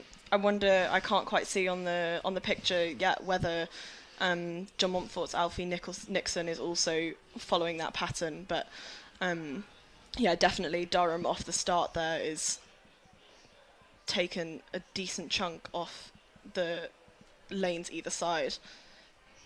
Yeah, so actually I think out of the form book for the 1,000-metre marker, it was indeed Sheffield University's Isaac Murray that went through in second place ahead of De Montfort's Alfie Nixon. But it's quite close here. We've seen some real spacing in the previous races, but looking across the field, behind Durham, really not much to choose between all of these scullers. Yes, and it's an interesting one to have coming into that final 500 as well, to have it quite so close and quite such a contested race there. And one of the things, I guess, with the single scull, you were talking earlier about how unbalanced and unsettled it can be, you know. When you've got to sprint and you're tired, we've seen a few crews really slip up in this last 500 metres. Yes, and you can tell, I'm sure, for these scullers who are fighting out for the second and third places, that'll be a time of pressure for them. They're making sure not to catch a crab or let slip off the pressure for even a moment, because that can lose you the medal. Yeah, no, absolutely. And in this, it's all about ranking, right? This C final, we're looking for athletes 13 through 18. So the winner of the C final will be placed 13th overall amongst the group of scullers that have gone all the way down to the F final. That was our first race on the comms, Sasha. So yes. I feel like there's loads of scullers to try and come away with a placing back to your university to say, look, I was 13th overall out of, you know, however many scullers started today's time trial. Yes, exactly. And it's really nice to see as well some of the smaller programmes like De Montfort and Westminster, I noticed on there, who don't often place in these finals as significantly as other programmes like Durham. So it's really nice to see all sorts of different programmes and universities on here today. Yeah, a real variety we've had kind of contending, which is what I love about BUCS, right, is that everyone who gets exposed to rowing, whether they would or they wouldn't when they're growing up, does get an opportunity to come here and race and race on a sort of blank slate, right? You say like Westminster, whatnot, you know, not big programmes. They've come here, they have the opportunity to race in a single, they have the opportunity to race lightweight against others that are of the same category of them. Yes, exactly. Now, this is a really close race we've got coming into the final here, and we talked a little bit about how in these smaller boats, the single sculls, you can really change the pace, change the gear with the flick of a switch, and that's exactly what Sheffield here, Isaac Murray, is doing into the final 100 metres, catching Durham napping. Alexander de Guy of Durham is going to be pushed right to the line here, and in fact actually overhauled, I think, with just a matter of strokes to go. We're going to look at this on the line. He can't respond here, Durham. It's going to be Sheffield. What a final fight there from Isaac Murray to win out that C final of the intermediate lightweight singles. Alexander de Guy of Durham will have to settle for second, and that's really taken it out of him. But look at that effort that's been put in. Reading will come over the line in third. Sheffield, again, the Sheffield B in lane 5 will come in fourth. But wowee, we've got to stay on the ball here. Yes, I know. I just had to stop and watch for a second. Yeah, that's Sheffield by 0.7 of a second only. I'm sure that Durham sculler is gutted, but an excellent show by Sheffield there. Yeah, that's Sheffield's Isaac Murray. Very impressive. Yeah, really, really quite good there to be able to, when it's hurting, and you know, you've been there, Sasha, as have I, when you're getting into that final 250 metres, 100 metres, and the last thing you want to do is go faster, push harder, but trying to do that just by yourself with no one telling you to do that. Yes, exactly. Super impressive. I couldn't do it, but yes, no, and to put it on as well in the last 100 metres like that. Yeah, the Durham sculler just couldn't respond. It was so, yeah, excellent move by Sheffield there. Yeah, brilliant move from Sheffield.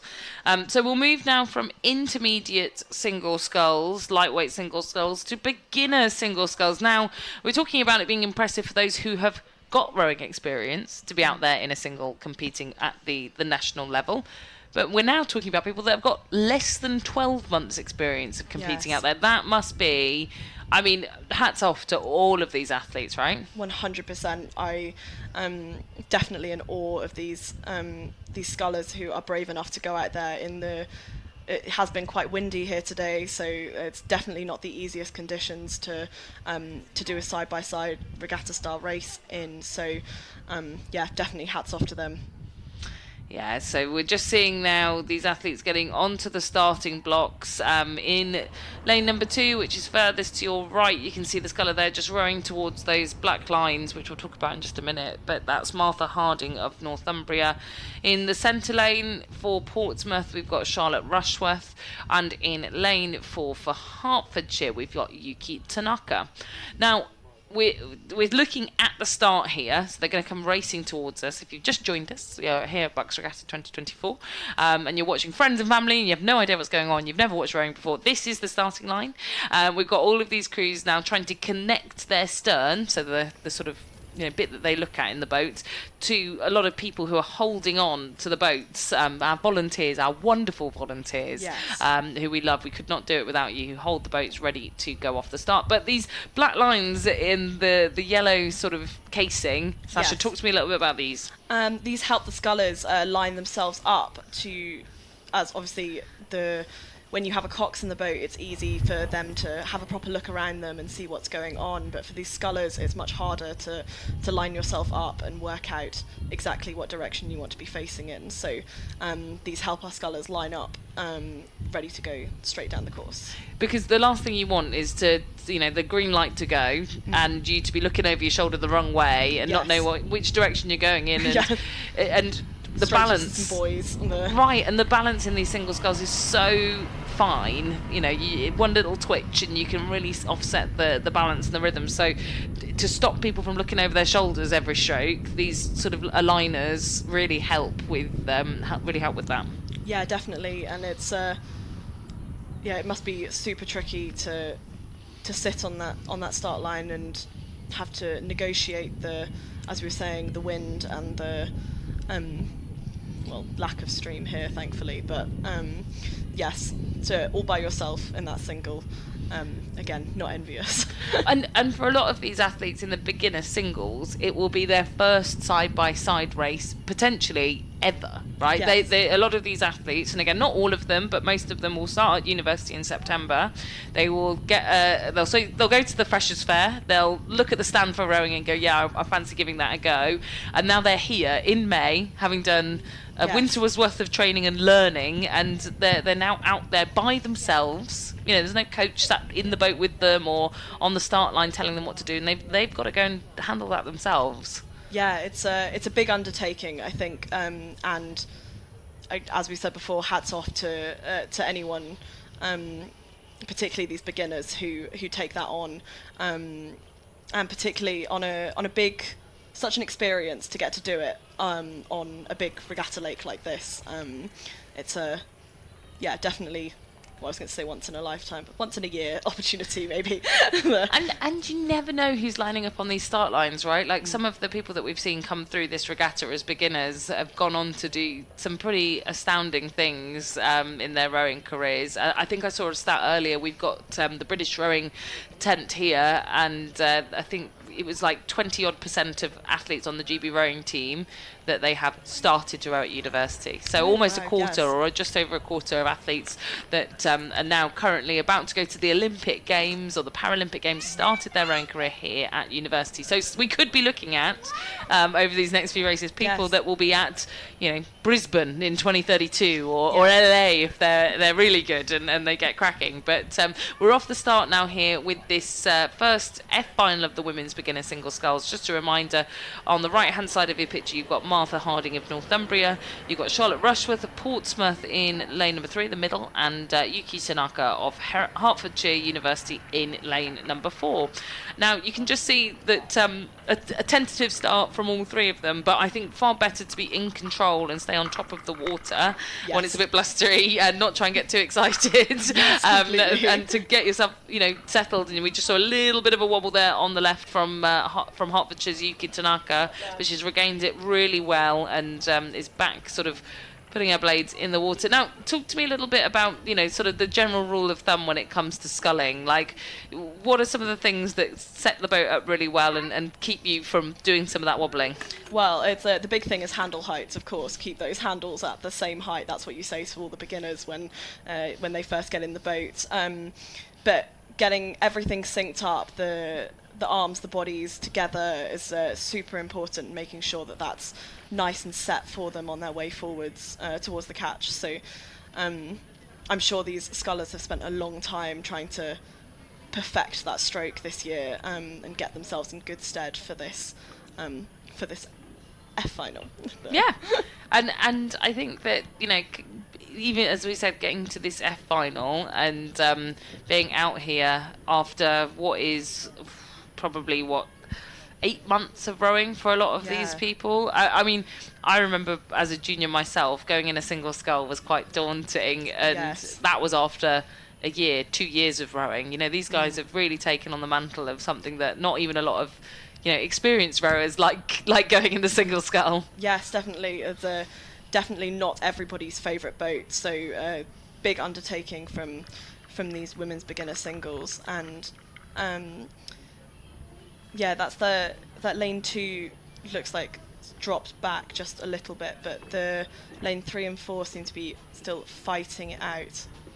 Yeah, so lane 3, that would have been the fastest of these 3 scullers from the time trial. Charlotte Rushworth of Portsmouth is out in front. She's the B sculler from Portsmouth. That means we'll see Portsmouth A. I think Alex Buxton racing later on in the D final. But for now, she is leading out this field in the F final. And I just also very impressed, like when there is a little bit of wind and it's a bit blustery, like negotiating all of these different factors can be really daunting, can be really scary, and they've just handled it extremely well here. And we're approaching the sort of 500 metres gone, and the sculler out in front, Rushworth, is keeping a really consistent rhythm, not sort of rushing up and down the slide or trying to sort of, bounce back and forth. Yes. And it can be really tempting, actually, when you're learning to row. The most stable type, think of it like a bike, right? Like the most stable that your boat ever is when your blades are in the water. Yes. Because, you've got something to push off. It's a bit like having stabilizers on. So a lot of beginners try and rush the slide, get the blades back in, try and get the oars back in, because that's when they feel most comfortable and most stable, and that actually can upset the rhythm, which is not happening here. Yeah, and it's that catch and finish where the tricksy things can happen, like the blades getting stuck, and but this sculler here is taking her time with both the catch and the finish in a good way. But yeah, she's moving back over to the centre of that lane now, so who's playing it fast and loose with those boys a little bit just there, but definitely recorrecting her steering and taking even more gap off that sculler in lane 4 as well. Those times there said almost 20 seconds. So. Yeah, gosh, she's really pushing on, and you can see she's looking very comfortable and stable out in front. Now, you were saying that she was sort of drifting towards the buoy line, which can be a bit terrifying, especially in a single. If you get one oar caught up, yes. The temptation is to let go of your blade or your oar, and actually you've only then got one left, so there's only one direction you're going to go in, which is in the water. So being able to centre yourself in those lanes is really important, which is easier when you've got 2 blades on each side sculling, one blade on either side rowing, a little bit more challenging, a little bit more tricky. But I always think actually steering in a straight line when you're doing the steering, which these athletes will be with pressure on each of the blades, yes. Can be hard, right? It's a bit like if you've ever driven a car on a video game, right, and you overcorrect and you end up sort of then ping-ponging almost like a pinball down the lane, because you overcorrect to try and get yourself back into the middle, and then you end up going to the other side. Yes, and that looks a little bit like what was happening to our Portsmouth sculler Charlotte Rushworth over there, the correct, who's now off the screen, but ahead of this Hertfordshire sculler, Northumbria sculler, sorry.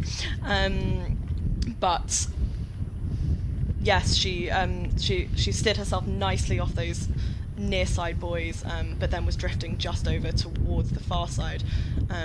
So hopefully when the camera goes back to her, we'll see that but she has still taken, that's 36 seconds of lead on the Northumbria sculler there, which is very impressive in a single scull.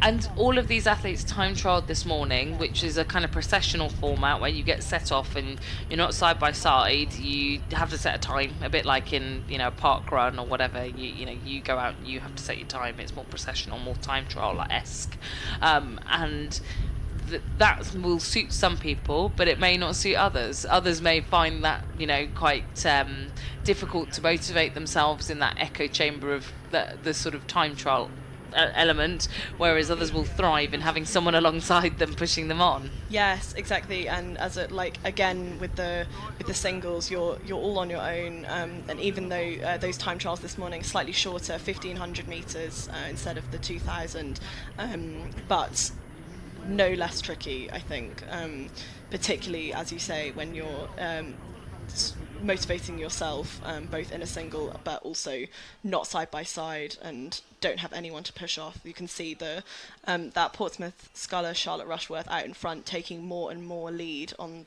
the two behind her. It's always so much easier to push off those scullers behind once you can see them, isn't it?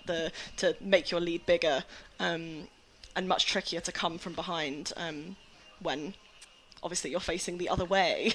well, do you know what? I'm sure people that watch rowing regularly hear this all the time, but if you are new to rowing, one of the best phrases that we always hear is that it's one of the few sports in the world where if you're winning, you can see your opposition. There's not many where you look back to look at the people that you're beating. And a little bit of a misstroke there from our race leader, Charlotte Rushworth, who just has disappeared off the left-hand side of your screen. She had to collect her blades back and sort of reset, which, again, can throw you off, throw your confidence off. But she is powering on now into the final 500 metres of her race. This is quite spread out, this F final of the women's beginner single sculls. But it's like all of them still on top of the water, which is no mean feat. I mean, I fell in like 7 times when I was learning to single scull. 100%. They used to call me Queen of the Atlantis when I was learning as a junior, because I spent more time in the water than I did on top of it. But so anytime I see people that are beginners racing in singles, I'm like, yep, you're doing better than I did when I first started. Just still in the boat, which is more than I could do. So yeah, we've still got everyone in shot in the boats, and look, a little bit of a clip of the boy there for Portsmouth, Charlotte Rushworth, our race leader, who's just managed to drift over to the other side of the lake once again of her lane. Yes, she's doing an excellent job to hold her lead there and to keep pressing on, because it equally, as I say, of course it's easier when you can see the other scullers, but it's equally tricky when you're that far ahead, to keep motivating yourself, to keep pressing on. Obviously, very kudos to her to have taken that much lead at this point in the race, but yes, definitely internal motivation needed to stay on it at this point. Yes, the motivation that you need even when you're that far out in front. It can be very easy to lose concentration and miss a stroke, miss a blade, which that's your race over, right? Yes. So to do what she's doing, and she'll be coming into where all of the support is, and I'm sure those from Portsmouth University are along the bank somewhere. I'm just having a quick look to see if I can see their tent from where our commentary position is. You'll start to see in a second as the camera pans around towards the finish. We're in the final 250 metres. There are tents all along the banks here at the National Water Sports Centre from all the various different universities, colleges, clubs that are representing here this weekend, and that's where you'll start to hear the cheers of the crowds, which can excite some people, but it also can give the spooks to some others, and we've seen a few sort of misstrokes, crabs, capsizes in this final 30 strokes or so this weekend. No, definitely, but I'm sure for single scullers, as she comes into those red buoys now, that noise will be really pushing her on, as she's been on her own for such a long time in this race, so really stepping it on and using that noise to her advantage now. as she goes on through towards the finish line. Yeah, we can hear the noise from where we are now. There's lots of cheering coming from University of Portsmouth as Charlotte Rushworth comes towards the finish line.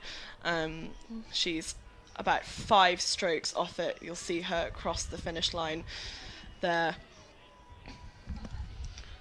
What a great race from Charlotte Rushworth from start to finish. Didn't get flustered, didn't get spooked, and will calmly row her way into the landing stages. Just a clip of one of those bigger boys there, just across the line. But she's done extremely well in this F final of the beginner singles. And she'll be welcomed home, I'm sure, by the other supporters from Portsmouth University. Next up, coming in towards the line, it looks like to me that's Northumbria's Martha Harding, and she'll appear on screen in just a second. But this is nice and calm here at the finish. Yes, and again, Martha Harding doing really well, being quite so on her own in this race, coming into those last 5 to 10 strokes. She'll also be using that noise to push her on forwards towards the finish line. But yes, they done an excellent job to have done, and to complete that race. Those boys are quite confusing, aren't they? The big ones. Yes.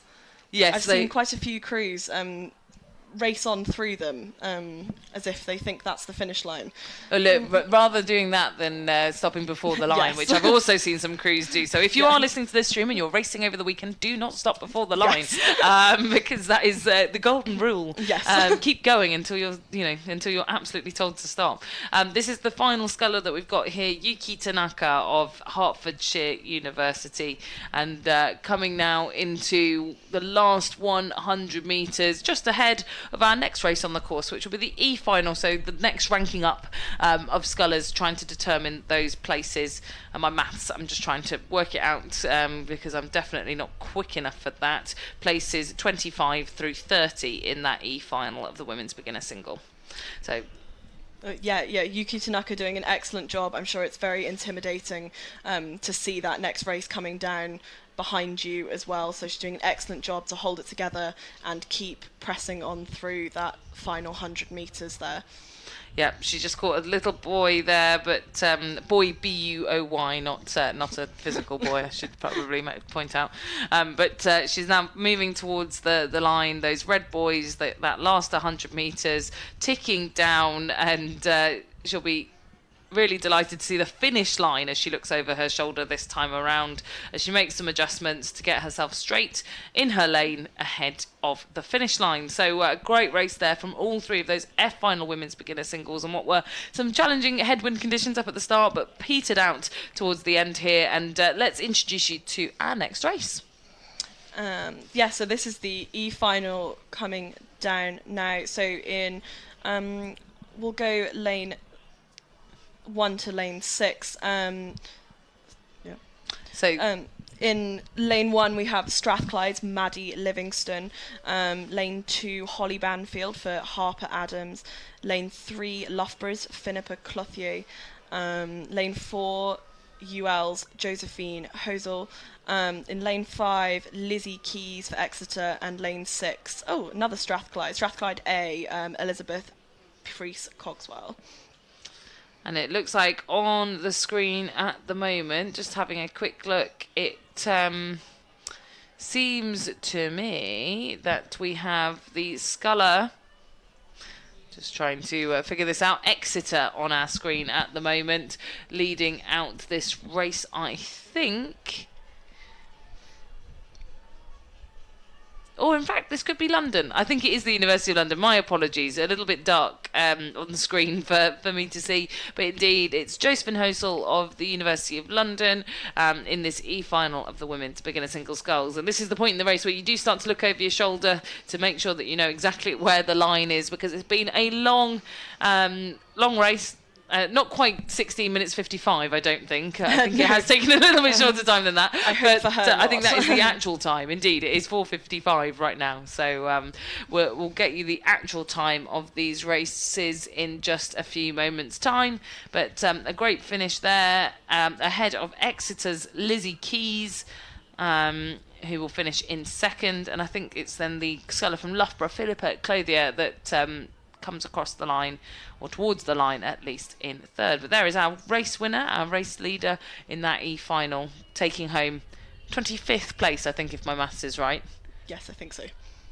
You're probably better than I am at maths, but that's where I'm at with trying to figure that out. Yes, I'm with you. 25th, I think. And an excellent effort from her to also take a nice lead over second place. And that's in lane 6 over there, just crossing the finish line. That's Strathclyde A, Elizabeth Priest Cogswell, putting up an excellent fight over Strathclyde B, Maddie Livingston, crossing the finish line now. But on our screen there, that must be the D final, heading off the start line now. I will again give you a run through of who we're looking at here. So lane 1 we have Bournemouth's Neve Hutchinson, lane 2 Claire Harrington for St Andrews, lane 3 Iona Fraser for Birmingham, lane 4 Alex. We just had a note to say that actually we're switching the races around. I think they must have had it. It's okay, don't worry. We've only just found out that actually we're switching the races around. This is now the C final of the women's beginner single sculls, which, you know, it happens. If we've got everyone there, we're trying to get all of these races done we're trying to get all these races done on time. So this is the C final of the women's beginner singles, we can see. So Katerina Gullub of Kingston in lane 1, Melissa Smith of Durham in lane 2, Mila Camden of London in lane 3, Summer Spear of Plymouth in lane 4, India Cleal of Royal Holloway in lane 5, and Amy Henderson of Heriot Watt in lane number 6. Yes, and there seems to be some wiggling around off the start there, some mixing, some, as you said, not quite ping-ponging, but definitely some little bits of weaving, trying to deal with this this wind off the start there in this C final. And I can't quite tell, but I think that's the sculler in lane 3, Plymouth. We seem to be missing our lane 2 sculler here. That's Durham's Melissa Smith, but yes, that is lane 3 and lane 4, true to form, seem to be pushing it forwards at this point in the race. That's University of London and University of Plymouth.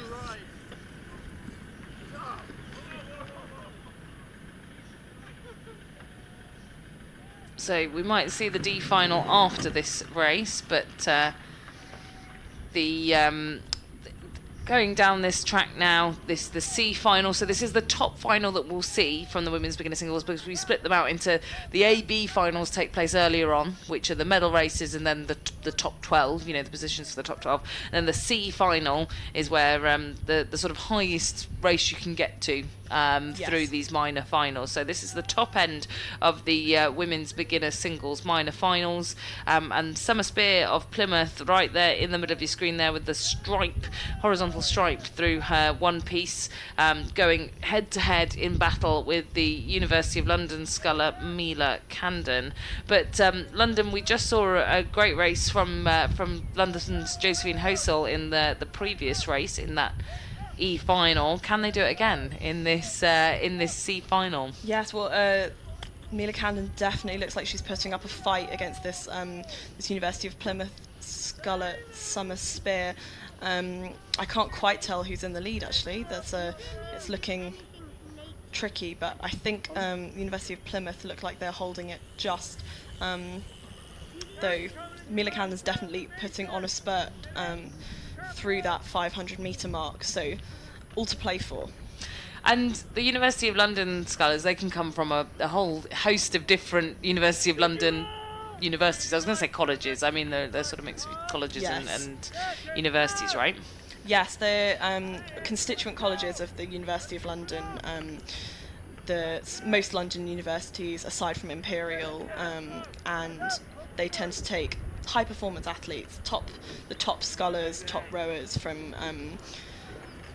each of these universities who want to take a step on that higher performance pathway.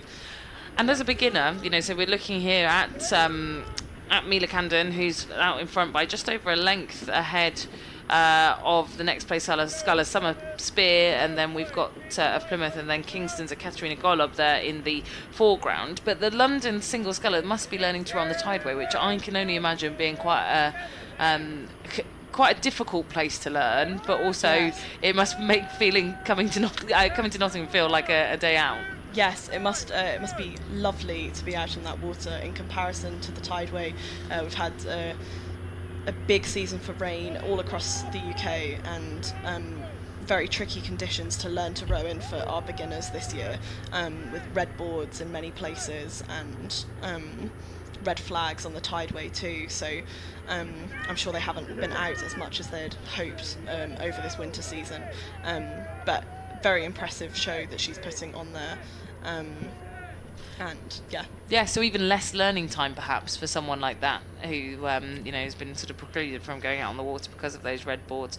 And the other thing to note actually, with there's been a lot of news stories at the moment around the quality of the water on the tideway too. When you're falling in a lot when you're learning, which I assume some people don't, but it is all part and parcel of learning to row and learning to scull. Is you do tip the boat over sometimes. More challenges, I guess, from a water quality point of view too. Yes, particularly in a single scull, where sometimes the best way to conquer your fear of falling in is to just go in. But I'm sure that's not been helped by water quality fears in London recently. Maybe that's not the best way to conquer your falling in fears, to give yourself a dip in that. Yeah, well, if you're tuning in and you do want to sort of join British Rowing and many others in the Alliance to sort of campaign for clean water, it will help all of these athletes in their future pursuit of water sports, not only rowing but anywhere else. Please do follow along and ensure that you're pressing for everyone should be able to enjoy sport without having to worry about what's in their waters. So that's just a side note, given that we've got a University of London sculler out in front. They've got much stuff to battle with, not only on the tideway in London, which is the course where the boat race is raced, that famous race every year, but many other clubs around the country too. So placings, I think, not too far changed, although I can see here, foreground we've got the Kingston sculler, Gola, but over on the far side I think it's Royal Holloway's India Cleal over in lane number 5, who's starting to challenge for that third place position in this city final. Very difficult when you're on opposite sides of the lake to try and keep tabs on your competition. Yes, definitely. I think it's much easier for those scullers in the central lanes like Mila Canden and Summer Spear to keep tabs on everyone when you've got the peripheral vision in both directions, but much harder for those lane 1 and lane 6 scullers to keep tabs on their opposition, particularly if, for example, like we're saying, that lane 6 sculler over there trying to keep an eye on where her opposition are, much harder for her. And this is where we're starting to get into those sprinting stages, and we were saying, if you joined us on the last couple of races, this final 500 metres where people are trying to up the rate, they're trying to put in everything that they've got, they're very unstable, and sometimes if you're tired, if you're losing concentration, you're trying to push and sprint for the line, you can start to make mistakes. And we did just see there for Plymouth, the sculler Summer Spear just rocking a little bit. Her riggers were starting to go into the water, but she's recovered really well here to continue pushing on towards towards the line.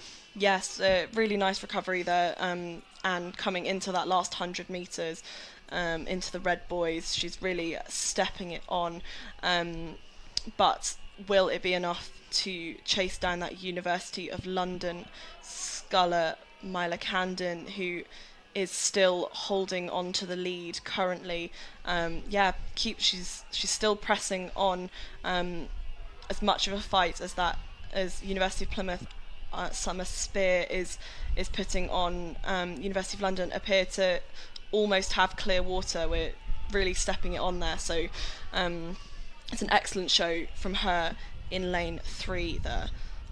Yeah, really brilliant performance, dominant from start to finish, and actually I think has opened out that lead even more, because she pushed all the way past Spear of Plymouth. But Myla Camden, amazing stuff from her, the University of London sculler, who continues to push on like a metronome, very set and consistent rating through the final 100 metres. It is now about 10 strokes to go before she'll cross the line and be victorious in this C final of the beginner singles sculls. So hard to believe that some of these athletes only started rowing in September or so through this academic year. Amazing stuff, and I certainly wouldn't be able to tell if someone hadn't told me that these were beginners singles. So about a length and a half, or almost 2 lengths, separating London from Plymouth in the 1-2, and then final few strokes here, and you can't see it on camera, but I can see it out the window that Kingston there, right at the bottom of your screen, just slipped a little bit before the line, but recovered in order to stay ahead of the sculler from Royal Holloway. And then finally rounding this one out will be Harriet Watt, who are just off screen at the moment in this C final. Yes, and an excellent job for Amy Henderson of Harriet Watt. As we've said before, really tricky to keep yourself going when you're in that position. When it feels like the rest of the field have left you behind, even if in reality it's rather close. And really tricky position to be in, and really commendable effort from her to keep plodding on, no matter what. This now coming off the start is potentially the D final. Yeah, I think this is back to the D final. So we've swapped over those races. We're back to the D final now. So this is in lane 1, Neve Hutchinson of Bournemouth. In lane 2, Claire Harrington of St Andrews. In lane 3, we've got Birmingham's Iona Fraser. In lane 4, we've got Alex Burton of Portsmouth. In lane 5, Abigail February of Nottingham Trent in lane 5, and in lane 6 we've got Nicole Dance of Bournemouth, and we're already into the final 500 metres here, and a home water scull here for Abigail February, who is out in the lead for Nottingham Trent in those beautifully bright pink lycras. Yes, I love the pink lycra. It's gorgeous and very eye-catching. Easy to spot when you're looking to cheer on your teammates. In the same way as those polka dots for Strathclyde. Really makes a statement when she's out in the water there. But yes, she's doing an excellent job of pressing away from those other scullers there. They're all rather close together, but she is definitely pressing on and taking more and more lead as we come into that.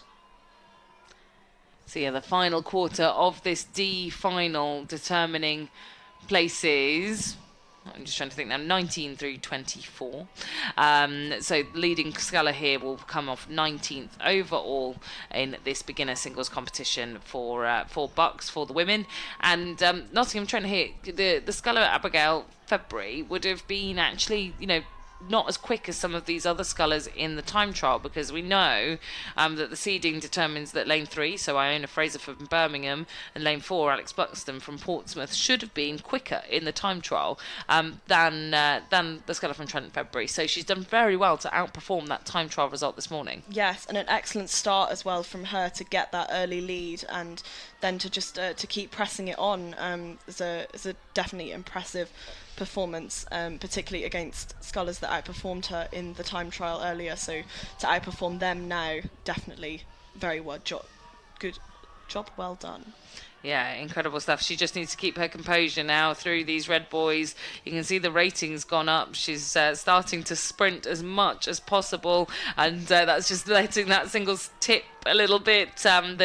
The ever familiar story of as the rating goes up, the more unstable the boat becomes. So it's a fine balance of trying to push as hard as you can whilst also trying to go faster while being above the water. But she's almost there now, really starting to get the fire in her stomach for a race here against, on the near side, you can't see, but coming into view for us, we've got the sculler from Bournemouth, Niamh Hutchinson, who's going to appear just in a second right at the bottom of the screen. That's who she was racing for that second medal position. There is her head look.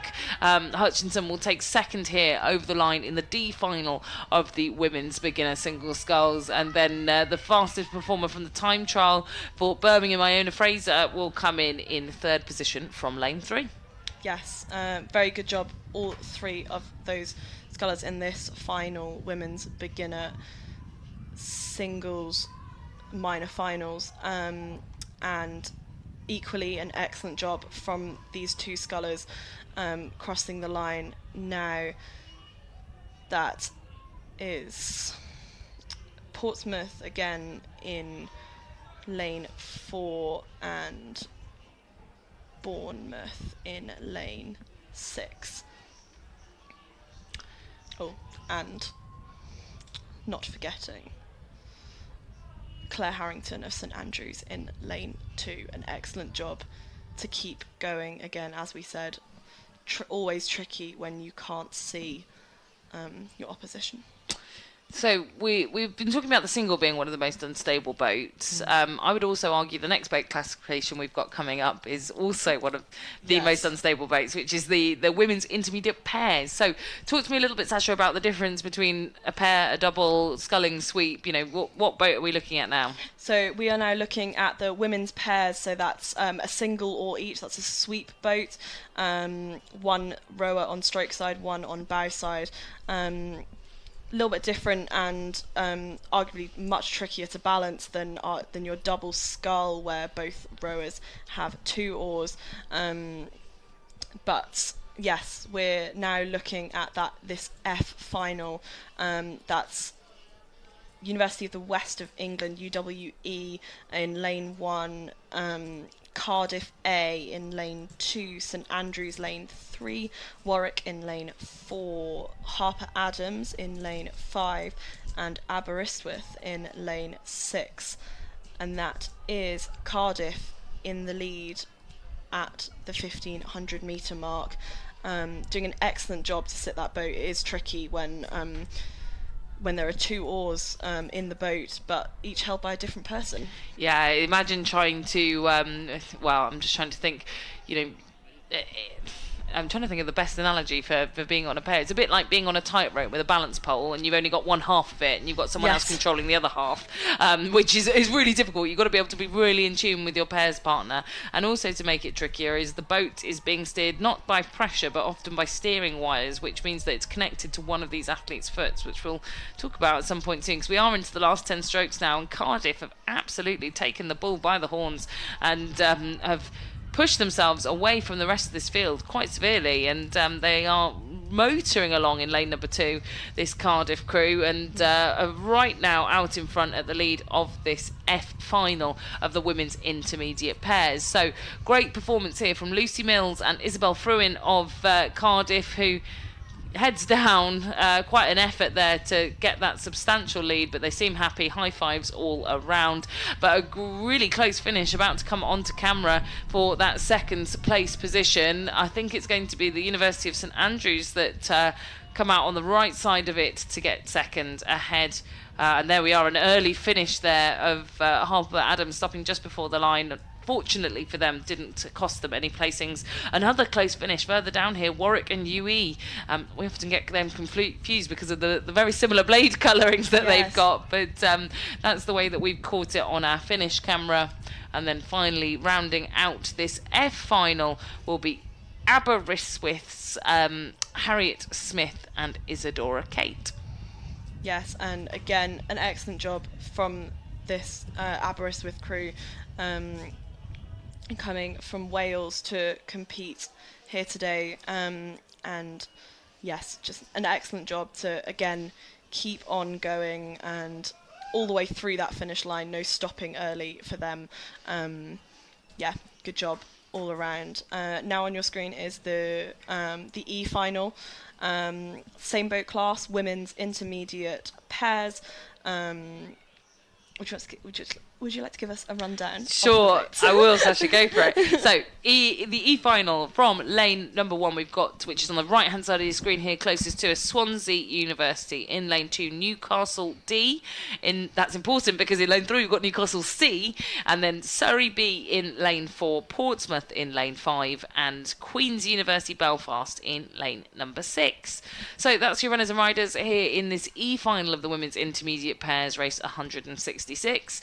And looking at the timing markers that we've got here, we're just going to have a quick look at through the 1,000 metre marker. It was Newcastle University D leading out Surrey, separated by well, really not too much at all. 0.5 of a second separating 1 and 2 at that halfway marker. It was then Swansea University over in lane number 1, just over a length back through the halfway point, and then Newcastle University C in 4th, ahead of Portsmouth in 5th and Queen's Belfast in 6th. But you can see here that has opened out somewhat, and actually, in fact, I think the script has flipped, because instead of it being Newcastle who were first through the 1,000, it's now Surrey who have pushed on and have really made the most of that third quarter, Sasha. Yeah, they seem to be really pressing it on. Look at the times here. We've got a 5-second gap between Surrey and that Newcastle D crew, who have got a nice solid lead over Newcastle C, so I'm sure they will be pleased with that performance. But yes, that missed out. Must give credit to Swansea University in lane 1, just off the camera there, who are currently in 3rd place and holding on to it.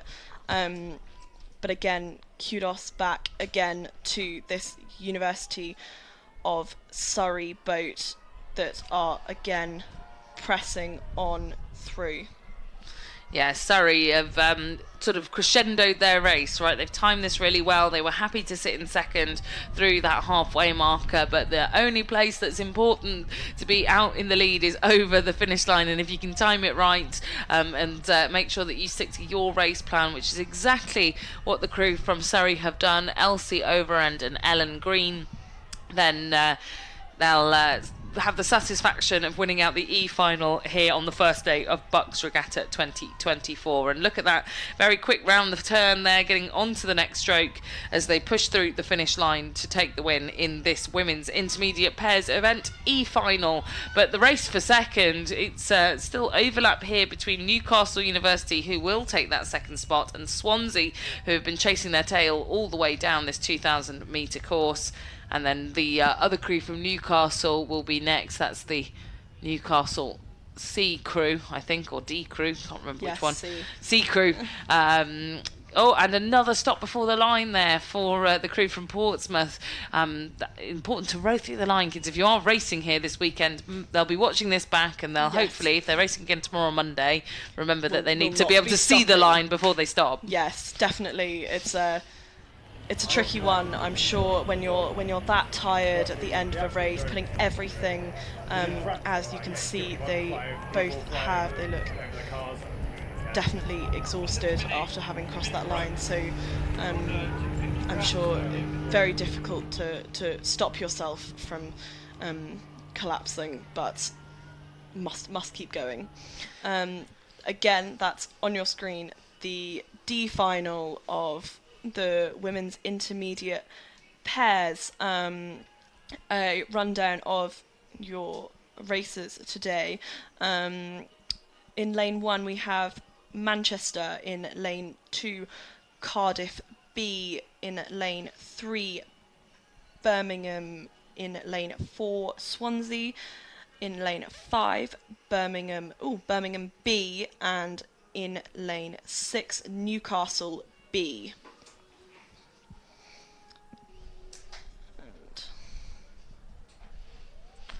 So that was the 1,000 metre time. You can see there that Cardiff were barely in the lead by just a second or so ahead of Manchester. Birmingham then a couple of seconds back in that third place position, and you can see Birmingham in the centre lane there, the red lycra. And I think that actually they're starting to push now after that third 500 into second place. And that's the thing with these small boats. We said it in the singles, but I think it applies in the pairs as well. If you can get it together with your partner and make a decision to put a bit of a push in, the boat responds really quickly because it's really light. Yes. And you can change the speed on it. It's not like a big heavy 8 where, you know, if one person goes or people go at a different time, it takes a bit of time to build up speed and pick that heavy boat up. But in a pair, that's not the case.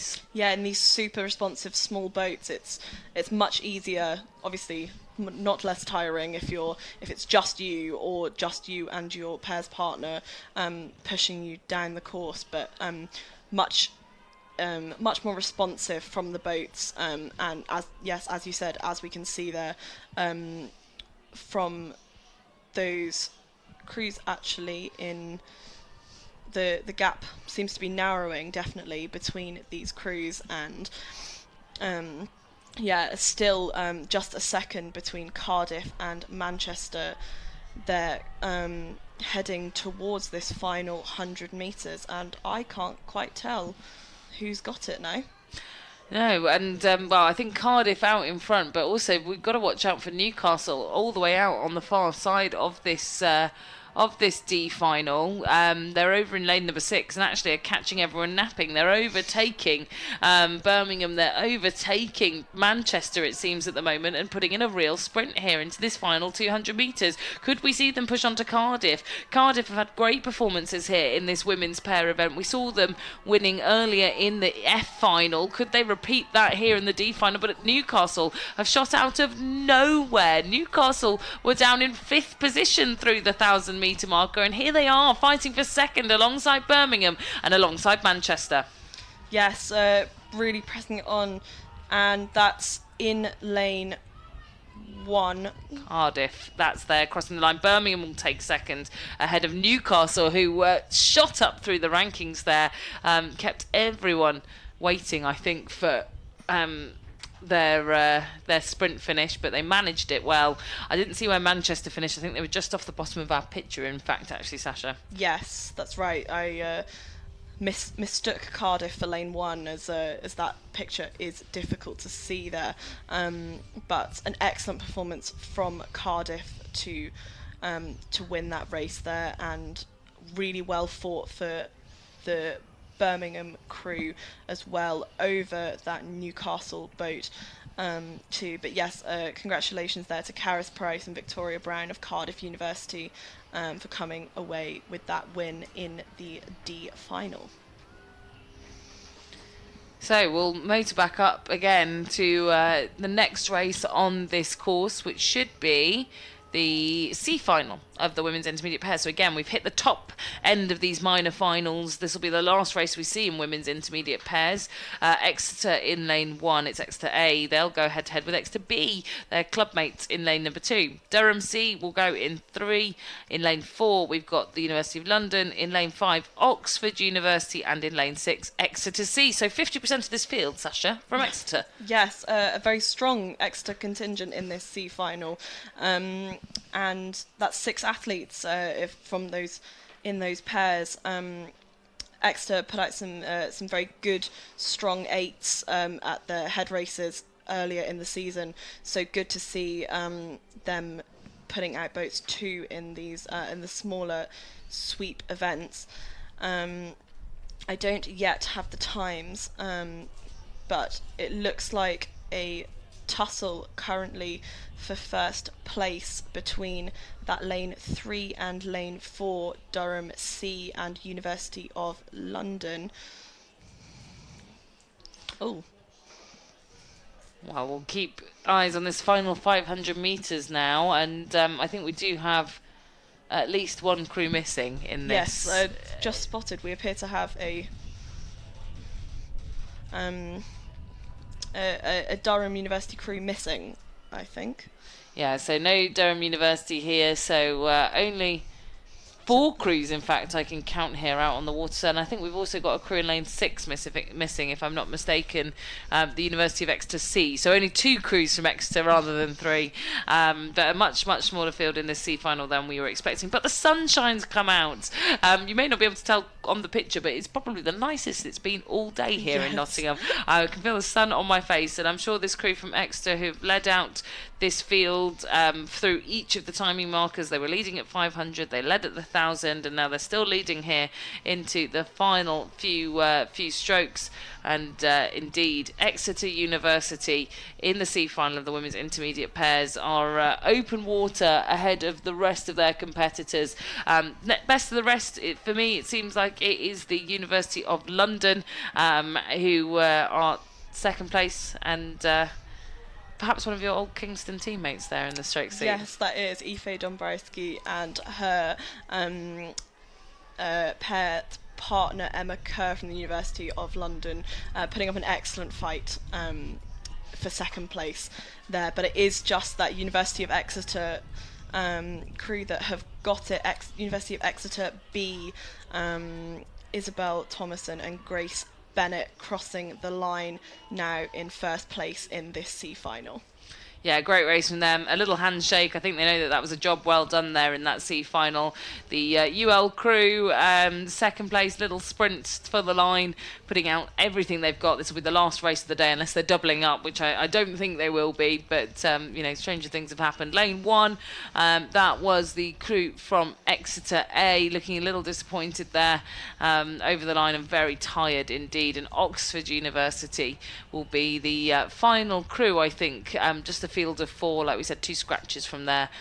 Harriet Hayson and Luisa Fernandez concluding the C final and concluding the women's intermediate pairs here on the Saturday of BUCS. So we'll go back to singles now. So we've gone singles to pairs to singles. So we're back in the singles now, and this is the Open Intermediate Singles event. Now this was the highest entered event at the whole regatta. We had over 80 single sculls. 80. Only 42, I think, able to qualify. Yes. Which is madness. We sent over half of the athletes home, or at least eliminated. So even to reach this F final was a bit of a scrap here. So in lane 1, we've got Trent Abraham of Reading. In lane 2, Andrew Gorry of Strathclyde. In lane 3, Sam Collins of Birmingham.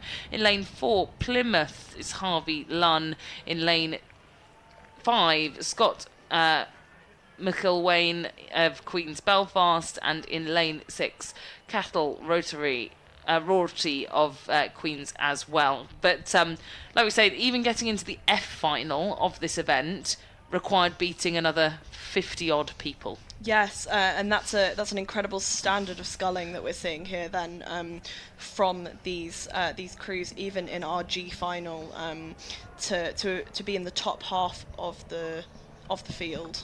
I've made a mistake here because I didn't even notice the G final. I went straight to the F final. So I've said the wrong athletes. So sorry, Sasha, that's my fault. So actually, my apologies. We've got Sussex in 1. We've got Jago Bailey. In lane 2, we've got Nottingham Trent's Cameron Black. In lane 3, we have James Edgar of Sussex. In lane 4, Felix Rainish of Strathclyde. In lane 6, we've got Will Sapansky of Durham.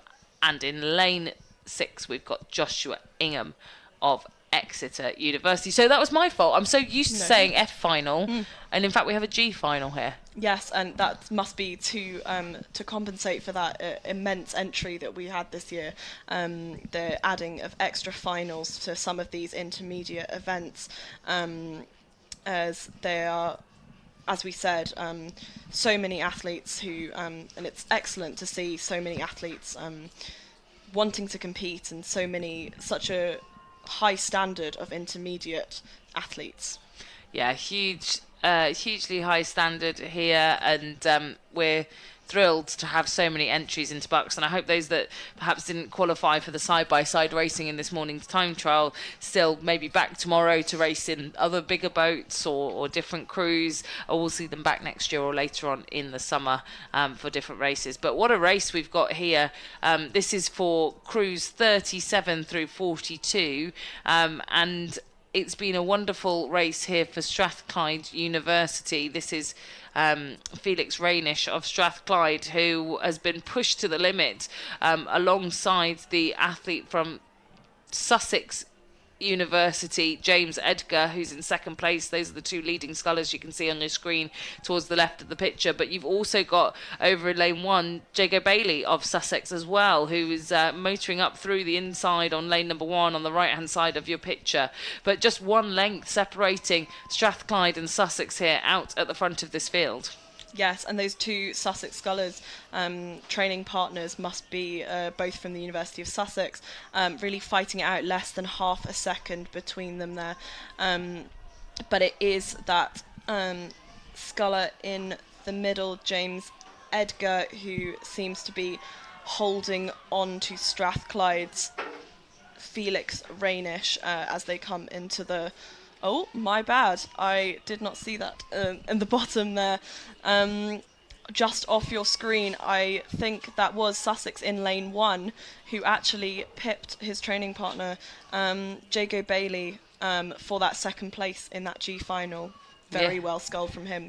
I did not see him. Yeah, it came from nowhere. I think it doesn't have, off the bottom of our screen is lane 1, so our camera can't quite capture it. And coming in now, the final sculler from Exeter University, Joshua Ingham, there at the top of your picture, and the 6th and final sculler here in this intermediate singles G final, which I can't quite believe I'm saying, but Yes. yeah, amazing stuff here. On to the F final now.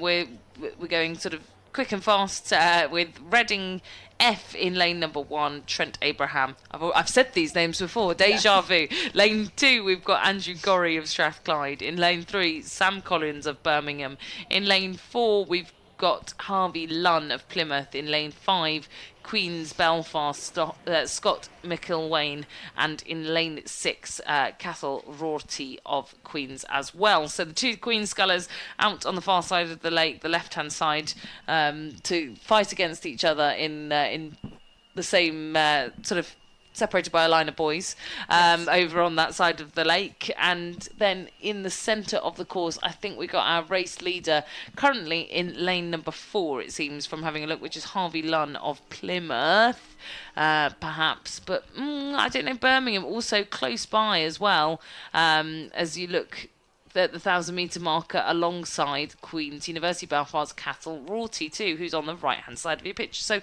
a great race so far. I can see separating second, first and third less than a second, basically. Exactly. And that Queen's University Belfast sculler in lane 6 also putting up an excellent fight against that against Harvey Lunn of the University of Plymouth as they hit the 1,500 metre mark. It's definitely all to play for as we come through that point, just waiting on the times for that 1,500 metre mark to see exactly what's going on, because from where I'm sitting, you genuinely can't quite tell. Yeah, and I think that's what's great about the time trials going straight into minor finals is, I was talking to some of the athletes that were racing in this category earlier. They were saying some of the races, it was a second separating first through sixth in their minor final. So it groups them together, puts them with other athletes that are of a really similar speed to them, and that's why we get these really close races in the minor finals. And we saw there going through the 1,500 metre marker still, bow ball for our top two scullers, for Harvey Lunn and Cathal Rorty, who are separated by merely points of seconds, 0.3 of a second, coming through 500 metres to go. So it's going to be all on their sprint here. Yes, and they do both look like they're putting on a sprint now, but it will be all to play for coming into these final couple of 100 metres. we're all gripped up here in the commentary box watching to see what happens. I also think Trent Abraham of Reading as well, off the picture, but I can see from the top of the tower here that is pushing on and trying to close that gap back down. He was right in the mix early on and trying to leave it all to the final 500 metres, final 250 metres, but is really motoring now. So let's not make the same mistake as last race by counting out lane number 1. But Plymouth still out in front here. I think he's managed to overturn Queen's Belfast into more of a half a length deficit rather than a bow ball deficit. A great sprint here, but Reading University on the near side, I think, is also starting to push past Queen's Belfast. Yes, it's a very close one. That definitely is Plymouth crossing the line, Harvey Lunn, but just by the tiniest margin, Reading's Trent Abraham in second. I think that will be, yes, less than a second. And then the Queen's University Belfast sculler, Cathal Roherty, an excellent fight from him. Yeah, what a sprint from Reading. That was excellent stuff from Abraham of Trent. Trent Abraham of Reading, that was amazing stuff in that F final to come from nowhere to take second place ahead of Roherty, who had been second through a lot of the timing markers. So a great finish there for those F final scullers in the intermediate single sculls. Still plenty of minor finals to come in this event. Another 3 in fact, so we're working towards we got a little break at race 174, so next 3 races are already underway, and that is the E final, race number 171 of the intermediate singles. In lane 1, Jake Ingham of Reading. In lane 2, James Cox of Manchester Met. In lane 3, we've got Jonathan Farr of Southampton. In lane 4, we've got Alexander Reid of Birmingham. In lane 5, we've got Nottingham's Joseph Palmer, and in lane 6, we've got Ollie Owen of Leeds University. Yes, and they're just heading towards that 1500 metre mark now, and again, all seems quite close in contention, all to play for. Just looking at the times here, we have the University of Birmingham. Oh no, I'm sorry, I stand corrected. The University of Southampton's Jonathan Farr, first through the 1500 metre mark, appears to have taken a lead. However, on our screen, yes, this is on our screen. Yeah, the University of Southampton's Jonathan Farr still out in front, but by 0.4 of a second over the Birmingham sculler Alexander Reid. Yes. Yeah, this is a really good race here for that lead. We saw it so close through the 1500 metre marker. Jonathan Farr and Alex Reid, you're right, but like we saw in that last race, in a single scull you can catch everyone napping and decide to really heat up the pace, and I think that in the last 200 metres we've got a few new contenders to think about here as well, because Leeds coming right back into the picture.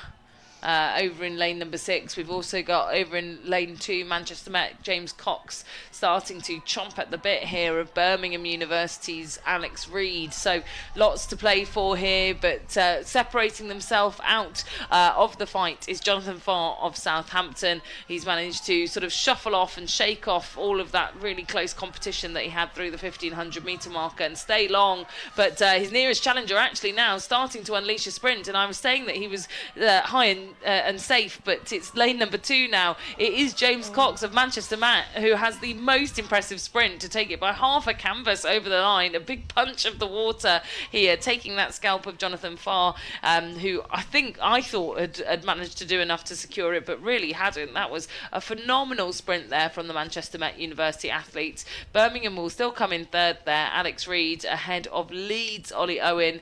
and Reading and Nottingham completing the field there in that final, that E final of the Open Intermediate Single Sculls. But my word, James Cox, that really was quite something. A phenomenal sprint in the last 100 metres only from him. Really did not see that coming, and I'm sure Southampton's Jonathan Farr also did not see that coming, to just pip him on the line there. But that coming up, this is our D final now, and again we have 4 crews from the University of Reading who have a very strong sculling programme, and that's shown here by the fact that we have 4 scullers from the University of Reading all in this D final together. That's Matthew Hand, Charlie Ingham, William Buckingham and Alfie Winter, all from the University of Reading, all in this D final.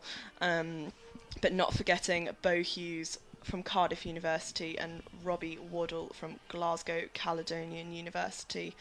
But it is that looking at the times here at the 1,000 metre mark, it is the University of Reading's Charlie Ingham that is in first place. Yes, and this was the event where I think Reading had a really stacked entry. Almost 10 single scullers, I think, that were entered round about that for Reading. A, B, C, D, E, F, G, H, I, J, K. 11 scullers. Reading K is David Wise here in this field. Phenomenal stuff for them to have that many. But in this D final, we've got Reading H leading the way still. Although actually, in fact, Glasgow Caledonian Robbie Waddell has had an excellent third 500 to gain a length. Oh no, it's switched back around again. Still Reading leading out the way, having had a look at the screen and had a look at the pictures. But yeah, Reading in lane number 4. That is Charlie Ingham, who is still pressing on, but not as comfortable perhaps as he thought, because also Reading bookending Robbie Waddell as well, as we take a look at that third place, which is being held by Matthew Hand. But given that we've seen larger gaps being charged down in the earlier races, Sasha, this is still, I would say, all to play for here. Yes, I would agree with you. I think there may be a tendency to take a couple of lengths in a single sculling race and think you've got it, but as we've seen with James Cox in that E final, it really is all to play for and all can be sprinted for when it comes down to it. Yeah, exactly. The single is one of those boats where as soon as you make that decision to start pressing on, it can respond really quickly. Exactly what we've seen all of these real racing athletes do in these minor finals is time it to perfection, and that is exactly here again what Glasgow Caledonians Robbie Waddell is trying to do. I think maybe has left it just a tiny bit too late in lane number 3, because Reading in control. In lane number 1 there, just out of view, that's Cardiff's Bo Hughes put on an excellent sprint, also just off our camera, but just at the bottom of your screen, to come in third place. A very well, and a raise of the hand there from lane 4, the Reading sculler. Very well done for him. Yeah, our victorious sculler, Charlie Ingham. And this is the last of the intermediate singles minor finals. We've rattled through all of them. Like we said, this is the biggest entry here this weekend at BUCS Regatta. And the last of the intermediate single sculls now make their way towards the finish line. If you squint, you might be able to see us right at the bottom of this 2,000 metre course in the tower. So, for the last time in intermediate singles, and for the last time between Sasha and I, we've got in lane 1, we've got Rowan Nolan of Queens. In lane 2, Tommy Fuller of Reading. In lane 3, David Wise of Reading. In lane 4, Jude Richards of Durham. In lane 5, we've got Callum Papworth of Sussex. And in lane 6, Scott Carr of Aberdeen.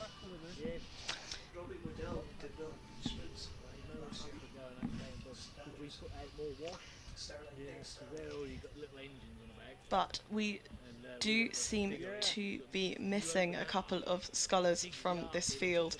Here, I think that lane 1 and lane 4 appear to be missing. We just have 2, 3, 5 and 6 on there. So that's Reading's Tommy Fuller, Reading's David Wise, and then Sussex's Callum Papworth and Aberdeen's Scott Carr. Well spotted, yeah. Just 4 scullers competing in this C final of the intermediate single sculls, and we've caught it right at the start of this race, which we've not managed to do because they've been coming down thick and fast. We've joined a lot of the previous races from around 1,000, 1,500 metres, but we've got the pleasure of having these intermediate single sculls right from the off. We get to see their races developing, and as we go through 500 metres, all much of a muchness really. An early start here for Reading in lane number 3, David Wise ahead of, I think, just having a quick look, Tommy Fuller of Reading. So the 2 Reading scullers at the front end of this race, then Sussex Callum Papworth through that 500 metre marker, then ahead of Scott Carr of Aberdeen. So just 4 scullers to keep abreast of, and as we enter the second 500 metres, they all start settling into race pace. I guess if you're from Reading and you're used to training with one another, both Tommy Fuller and David Wise, who are 2 and 3 in this race currently, will know, you know, they'll have been coached very similarly. They probably have the same coach, and Yes, so they'll have a similar race plan. Yes, I'm sure, and that I'm sure can make it easier to anticipate your opponent's moves, but also perhaps trickier as you know what's coming, and you know when they're going to sprint and what you're going to have to respond to. They'll know each other's strengths and weaknesses as well, I think, as scullers, if they train together and they know how each other fare in the Reading training programme down on the Thames, so down in Berkshire.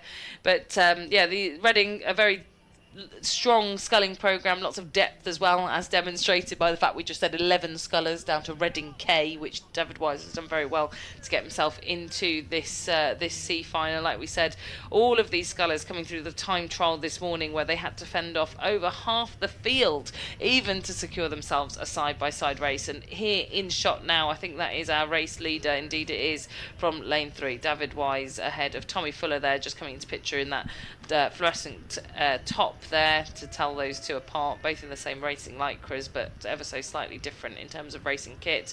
And that is the halfway point, so we've done 1,000 metres yet to scull, and well, they've managed to separate a bit of a clear water gap, I think, out from the rest of the field. I think nearest to them is still Sussex in lane number 5. That's Callum Papworth, and a great battle going on with the sculler from Aberdeen, Scott Carr, over there on the far side of the lake. The far side of the lake. Need to get my words in, Sasha. But they are split almost half and half, not only on the lake but also in terms of speed. We've got sort of, you know, left-hand side of the pictures, lanes 3 and 2 fighting each other, and the right-hand side of the picture, lanes 5 and 6 fighting each other. Yes, well, as we were saying, it can be harder to see all the way across in that peripheral vision when you're trying to row your own race. So in some ways, quite nice for these scullers to be in pairs and fighting with their next door lane partners. But we must remember as well, as we were saying before, of a field of 80 scullers, this is these scullers in the C final were placed between 12 and 18th in the time trial, so have already done excellently to get here into this C final, which is just heading towards the 1,500 metre mark now. Yeah, 500 metres left to scull, and it's going to be a real sort of motivating challenge here for Tommy Fuller, who sits in second position, to try and overhaul his teammate David Wise of Reading. Only a length separating them just earlier on in this race through the second 500, but through the third 500 I think that has closed. It could just be the camera parallax, but I think in fact that that boat length has closed down somewhat between the two scullers from Reading. We'll have a look once it comes alongside us, but a really great effort there in the third 500 from Fuller in lane number 2, who has continued to pester his teammate Wise through the middle chunk of this race. We've also got a similar effect happening over on the far side of the course, but maybe slightly broader distances between Sussex's Callum Papworth in third and Scott Carr of Aberdeen in fourth, but you can just see there how close those two kind of halves of the battle are faring out. Yes, and we're just waiting on those times. There we go. The 2 seconds separates those two University of Reading scullers currently, and less than a second between the Sussex and Aberdeen scullers there. So as you said, very close tussles in those pairs. But it is still the University of Reading K, David Wise, who is in first place coming into this final 500 metres. But in lane 6, we do seem to be putting a bit of a sprint on. Yeah, big push here from the Aberdeen sculler from Carr, who's got the sort of disadvantage on being on the outside of the lake. You want to be right in the middle with everyone fighting around you to push you on, but being on that far side can sometimes be difficult to keep your eye in with the action. But he's doing well to self-propel in this final 500 metres, and is chomping back towards the sort of third placing that Callum Papworth has, but I think too much of a gap to close perhaps to Reading out in front. I'm not sure actually though. We are coming into the final 200 metres and he's still plugging on, and actually I think has overhauled Papworth and is moving towards Reading, and both Reading scullers now starting to open up the sprint. We can see a blanket finish between 4 scullers here. I think the only sculler not going with them is Sussex's Callum Papworth, who's being dropped off the back here, but 3 scullers now going at it for the win in this C final of the intermediate single sculls. And we did call it. Tommy Fuller would have seen it as a challenge in lane 2, and he is really going for the scalp of David Wise in the lane next to him. 2 teammates here, and it is going to be Fuller who times it to perfection over the line by a canvas ahead of Wise from Reading, who led through all the other timing points, but the one that matters most, the finish line, goes to Tommy Fuller of Reading B in lane number 2. Wise will still finish with a second placing, and Scott Carr, what a phenomenal sprint from him from Aberdeen. He's managed to push himself into third place position and almost overlap on those top 2 scullers from Reading. Callum Papworth just couldn't quite stick with them through that middle part of the race, but my word, that was amazing. Yes, and Callum Papworth looks shattered on that finish line there, just having a nice little lie down to recover. But yeah, an excellent job, well done in that C final for 12th, 13th, 14th and 15th place in the open singles. Well, Sasha, it's been great. A big thank you from us for tuning in and listening to those minor finals here at BUCS. We've still got another couple of hours to go of coverage here on the live stream. I will be handing over. It's been a long day to Carol Wallace to take you through the remainder of today's races, and she'll be joined by Amy in the co-com seat, who will take on the last few races of the day. So a big thank you from us, and we'll look forward to the next races, which will be the women's beginner 8 minor finals. There's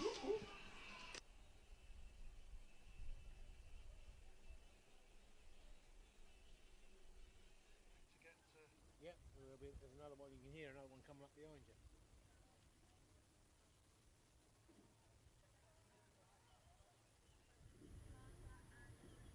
They just said one team twatted the other on the line. Yeah, so it was seen on the start camera that we've got clatter of oars. Yes. Does that mean it stopped it then? I know they're going. No.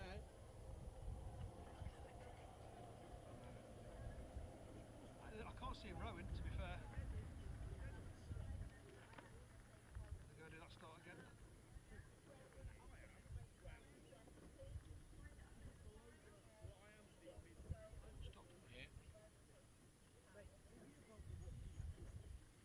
Have a restart on the 8 beginners.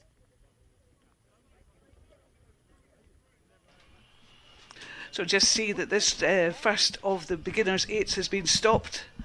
Probably it gets very tense on the start when you're in the 8s races, and there's a whole process to go through where there's the roll call, you're called on, you get onto the stake boats, and then the starter does a roll call. And then there's the attention, you get the red light, and then there's the green light, and the klaxon goes off. And you're sitting there, and it gets quite nerve-wracking. and it only takes sort of enough for one person to have a little twitch for everybody to think, oh, it's gone, so everybody tends to go. So I'm assuming that it's just a little false start. They'll be called back onto the start and get themselves lined up again. As I said, it gets quite tense, even as a senior athlete or sort of beyond that. But these are beginners 8s, and beginners 8s tend to be a wee bit more twitchy than the more experienced athletes. Amy? Yeah, I know from my own experience that beginner 8s, especially some of this late on in the day, can be quite chaotic at the start line, very busy, and a lot of the marshalling is trying to get everyone nice and quick onto the stake boats. But hopefully the final should be off as soon as everyone's spun back into their positions. So I haven't been up on the top of the tower this weekend yet, and I'm always amazed by how beautiful it looks. We had a bit of a wind earlier this afternoon, sort of midday, where there's always a bit of a wind. But if you look up the tower now, that wind seems to have dropped. The water conditions are superb, so I'm sure it'll take them no time to get back onto the stake boats. Always a bit tricky. They've done their time trial earlier, and this is sometimes getting a beginner's 8 onto the stake boat can take a bit of manoeuvring. It's always that tense moment, and I still feel a bit of tension when I get onto the stake boats myself. It's just that sort of feeling of, oh, this is it, where we really have to put everything we've worked hard for just straight on the line. Yeah, you have to remember, for a lot of these beginner crews today, it's their first regatta they're racing of the season, first regatta they're probably ever racing, so I can imagine how intense it can be and how nerve-wracking it can be at that start line. So marshals do their best job to try and get everyone into the positions that they need to be, so the race can start nice and quick and efficiently.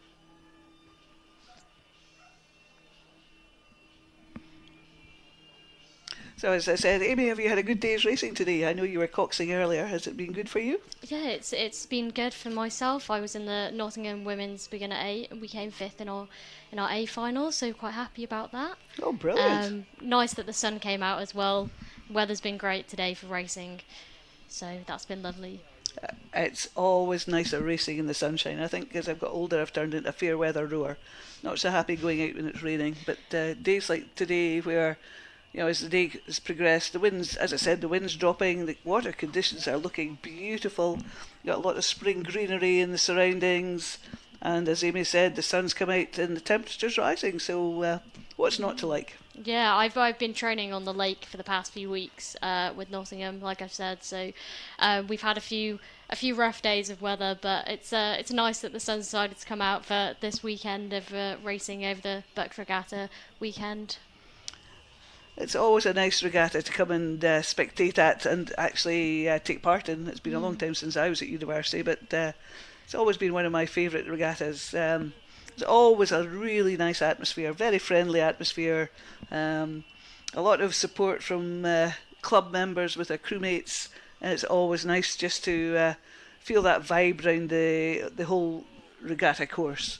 Yeah. As you can see, these 8s are just manoeuvring. There's a bit of a pick up sticks things going on here. Some of them aren't quite facing the right direction. But as you can imagine, these 8s, if you look at them, they're very long. And it takes some manoeuvring, and it takes everybody working together to get them twisted round, and it can be done fairly easily. But as we said, these are beginners 8s, and beginners 8s are quite difficult to manoeuvre. You need everybody listening to the cox's commands, and sometimes in the stress of the moment they sort of push the boat the wrong way or push the blade the wrong way and just make the situation worse. But we're just progressing there quite nicely now. Yeah, it looks like nearly everyone is in their starting positions. Just one or two boats left to get stake boated now. You're sitting here and you've got the camera on the start and you look down and you can barely see the finish tower in the distance. Yeah. You forget quite how long 2K is. When we're actually racing it, it doesn't feel that long. No, 2K goes quite quick when you're racing. Because you parcel it into small pockets of distance, so sort of 500 metres or 1,000 metres. You do something at 500 metres, the cox will make a call. So it's not just a case of you get off and you carry on rowing. There are various calls that the cox makes just to encourage you to focus the attention on something you may have been working on, or the cox can look across and see that there are other crews close in contention and make a big call to say, next 20 strokes, big legs, which will give you a bit of a push, and then try and manage coming back down off that. So we talk about race plans. Race plans you can have a fixed race plan, but you have to be quite fluid with what's happening around you as well. Yeah, you have to be flexible with it when it comes to a race plan, definitely. This will have unsettled some of these crews. This will make this next start quite difficult, I think. I think a lot of these crews will be quite nervous now, having already had to stop and restart. So I think all 6 of the boats that are at the start at the moment are going to be very nervous, but it's about getting their heads in the boat and having that concentration, that focus together as a full crew. So just thinking about that, we're talking about these 6 boats. I don't think I've actually told you who's racing. Gosh, that's quite it was just because there was this false start. So in lane 1, which is the lane closest to us in the tower, furthest right on your screens, we have Sheffield. Lane 2, Bath. Lane 3, Cardiff B. Lane 4, Lincoln. Lane 5, York B. And in lane 6, furthest to the left-hand side, is Exeter B. And this is the E final of the Women's Beginner 8s. I just think it's wonderful we've got so many Women's Beginner 8s today. There's a hefty number of beginner 8s today. I think there was 30 odd boats entered in the women's beginner 8s. So a very, very busy category, and nice to see so many university students picking up rowing and giving it a go, whether you're in first year, third year, whatever, doing a master's.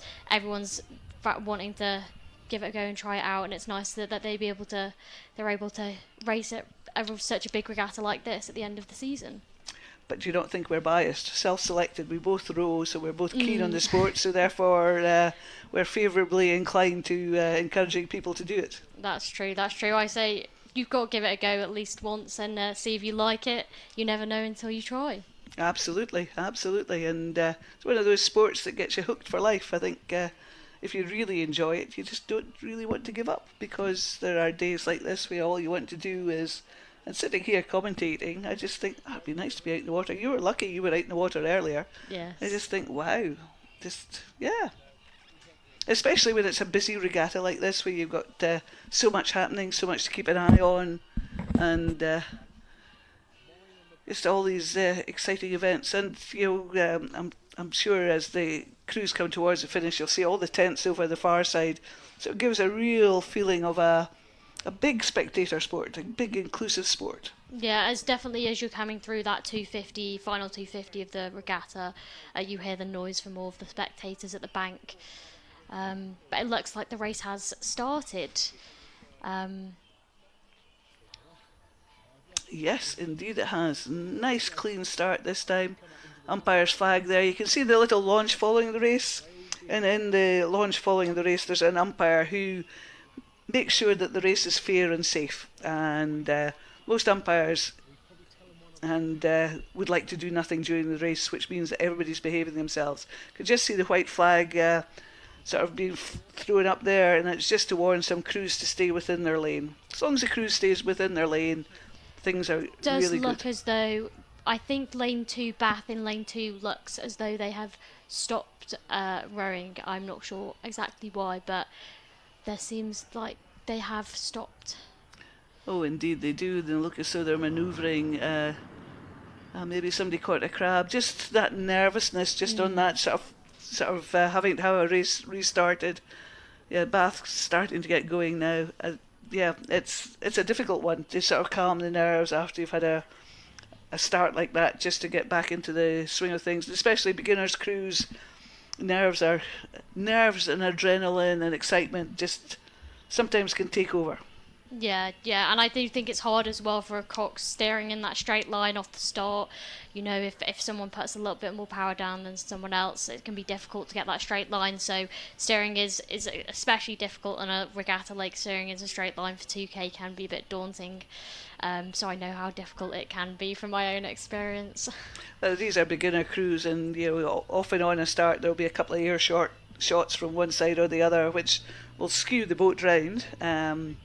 And you know, if you've no idea what these boats like, they're very long boats. You've got 8 people putting power in, and they're steered by maybe a 2.5 centimetre square rudder, so they're designed to go in a straight line. So if there's a bit of imbalance in power one side or the other, they will slew round and cause problems.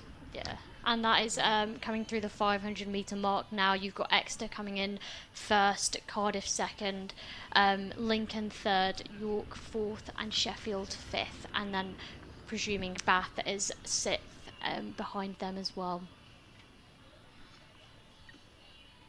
It does look like a tight race between that top 2 crews coming through that 500 metre mark.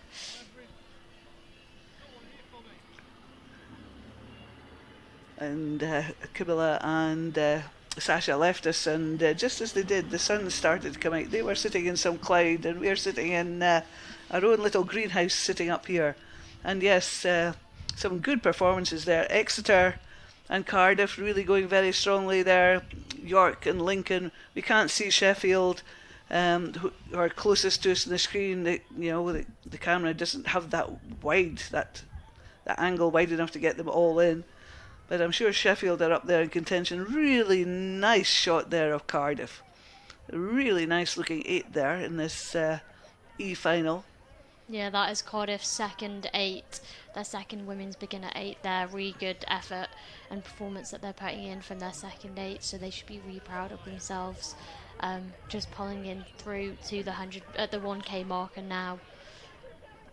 Be interesting. I think Exeter are going very strongly there as well. Good programme going on in Exeter, and managing to stay in front of Cardiff. And then we have Lincoln and York, and then now we can see Sheffield just coming back into contention there. I think Bath must be off the pace just at the back of the field. Really nice conditions there at 1,000 metres. Just so nice. Very nice and flat at that 1K, which is lovely to row in. Yes, coming through that 1K, you've got Cardiff in first, Exeter second, Sheffield just coming in third behind them, Lincoln with a close fourth as well. It just shows that it's nice to have these results confirmed, so that we can. So what we can sometimes see is quite difficult in the screen there, but good performance from Exeter and Cardiff. Sheffield too going very strongly there. These crews settling into that sort of middle section of the race. You go off the start quite high rating, and then you have to come down so you can settle, because high rating stuff is unsustainable for 2K. And then they come down to a settle where the mid part of the race is that they just want to be consistent, maintaining this boat speed that they've accrued over the start, and just maintaining that boat speed, and then having, just that last 500 of having to do something different depending on the crews around them. Yeah, that coming into that 1K marker is really about making sure that the crews are moving as one and sitting in nice, that you've got a focus. There is a bit of a it can be a bit difficult coming through that 1K, knowing that you're halfway through and you've still got another 1K to go. So it can be difficult, but they look strong coming into this 1K marker now, these crews. Yes, indeed. Just a lot of spectators out there still watching the racing. They're impeding our view somewhat. You just want to tell them to move a wee bit to the right hand side and just get out of the way. But it's still Cardiff and Exeter. Sheffield seem to be maintaining their progress there, and coming back on Lincoln and York. I can't seem to see Bath at all in the course. Maybe they've had an equipment issue, and maybe coming down in lane 0. Yes, I can't see them either, but I presume that there was something that happened unfortunately at that start, which is difficult for those girls. You just can see a shot of them now rowing on in lane 0 there. And it looks as though stroke person isn't rowing at all there, so there's maybe been an incident with the blade or some sort of problem on the start. It used to be where if equipment failed within 100 metres, the race could be recalled, but that rule has no longer exists. So six of the crew rowing down the course, and I'm sure that they'll be disappointed with that. But meanwhile, up at the sharp end, it's still good race going on here though. It's as you can see, it's Cardiff, Sheffield are up there in contention, but it's Cardiff and Exeter having their good battle there. Cardiff, Sheffield and Exeter, looking by the results coming from the 1500 metres, with Lincoln and York just slightly off the pace. So this is again the E final. So some cracking racing here. In fact, I think it's maybe it is Sheffield's overtaken Exeter, and I thought Exeter were making such a good showing earlier on. But Sheffield's certainly coming back on Exeter there as they come towards us into the last 250 metres of this race. Sheffield are putting in a really good performance now in this last 250, making sure that able to overtake that Exeter crew. Sitting comfortably in that second place now for Sheffield, and Cardiff nice and strong in first. Yeah, Exeter are having their own battle with Lincoln. I think Lincoln are starting to roll through Exeter there, just very strongly in the far side. Nice close look at the Cardiff crew there, just as they're coming towards the last little phase of their race. But just can't see them on the screen, but there is a big push coming from Sheffield just at where you can't see at the bottom of the screen, and but it's going to be Cardiff's race here. This E-final, Cardiff going through in that first place, and Cox very happy with that performance. You can just see Sheffield coming through now in that second place, and then we have indeed it's Lincoln who've managed to row through Exeter. A good performance from Lincoln in that last 500 metres. Yes, it does. The Cardiff crew do look very happy with themselves, as they should be. All the beginner women's crews in this race have put in a good performance. You can just see Exeter crossing the finish line now, and then finally it is York University B coming in 5th place. And you'll see the umpire just having raised a red flag there. No, he's just taken it down. The red flag means that there was an incident in the race, and in this incident it probably means that they started with 6 crews but only 5 finished. So they'll have a discussion with the finish judge and then indicate to the crews that the race was good. But from this E final, which was a good race, we're going to move on to the D final. And in this case, we have Warwick on the left-hand side of the screen, University of West of England on the left-hand side of the screen. We've got lane 6. The one next to it would be lane 5, which is University of West of England. Then Lancaster in the left-hand side of the middle of the screen, then Leeds, and then University College London, and then Nottingham B closest to the right-hand side of the screen. And as you'd expect, this is really close between these 6 crews. Nothing to choose early on. I'm just trying to look at the screen here. Boy, that is close. About 5 seconds between 5 boats. 500 metres in, that is probably less than a boat length, so you'd probably cover them with one small bit of section. But that said, there's a move going on here from is that the UE crew? I think it does look like the University of West England crew that are coming through. Good shift from them coming into that 1k marker now. But it does look like a close final, this, between the 6 crews. Oh wow, this is going to be a race.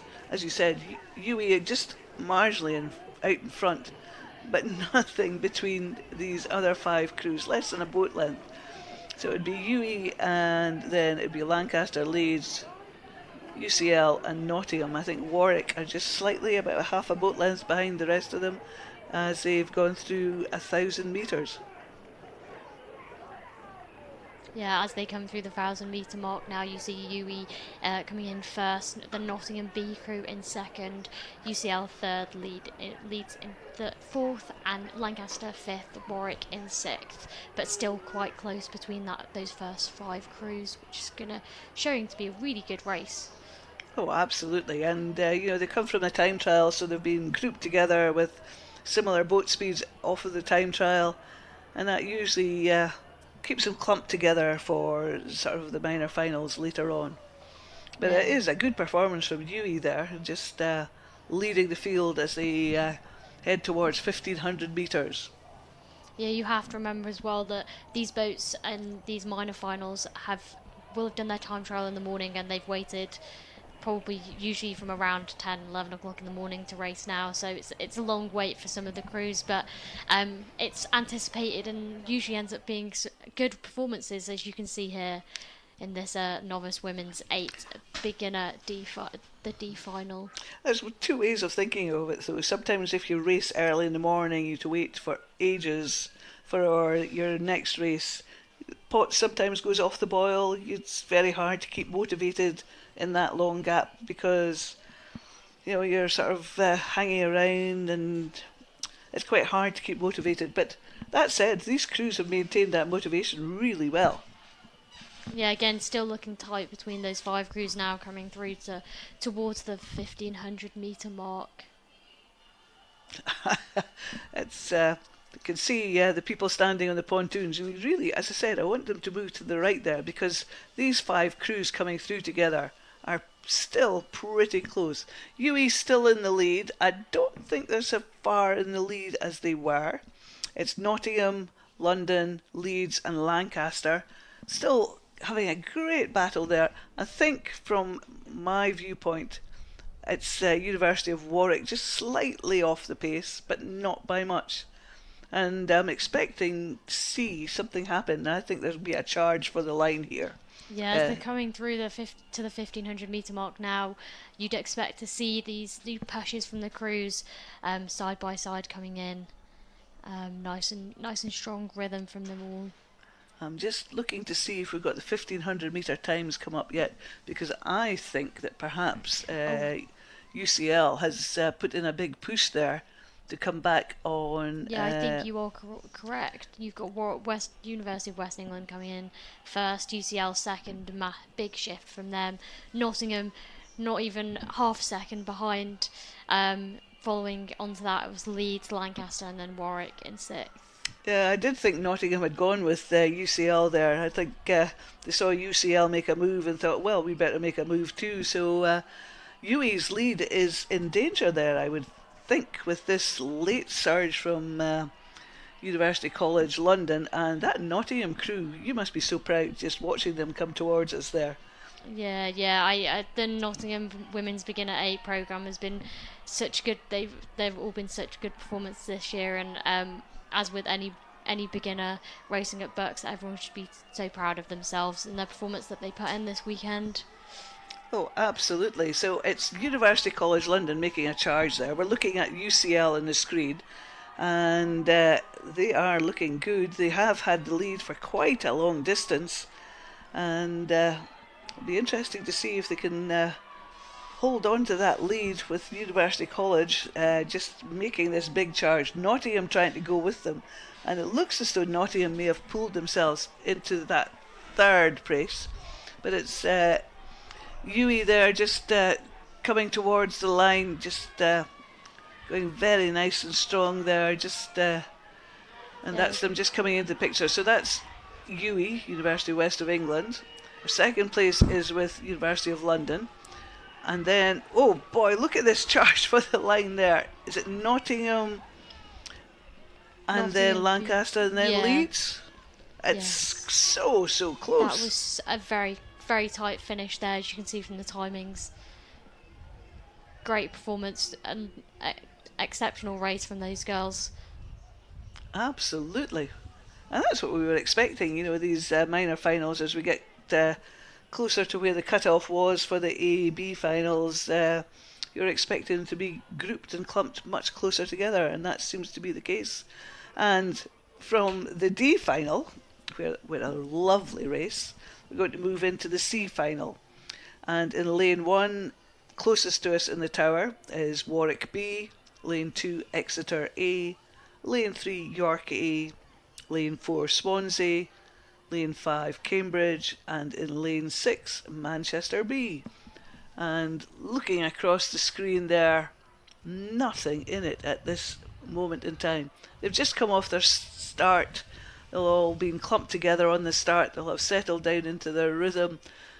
And it's Swansea leading Cambridge, and then Exeter and second place.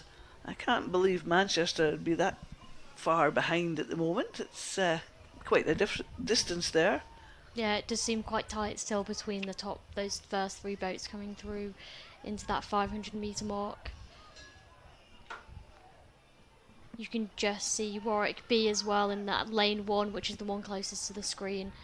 They're just behind the field.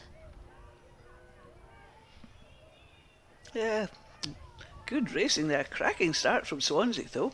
They must have gone out there like a rocket, because certainly coasted well to the front there just as they've come off the start.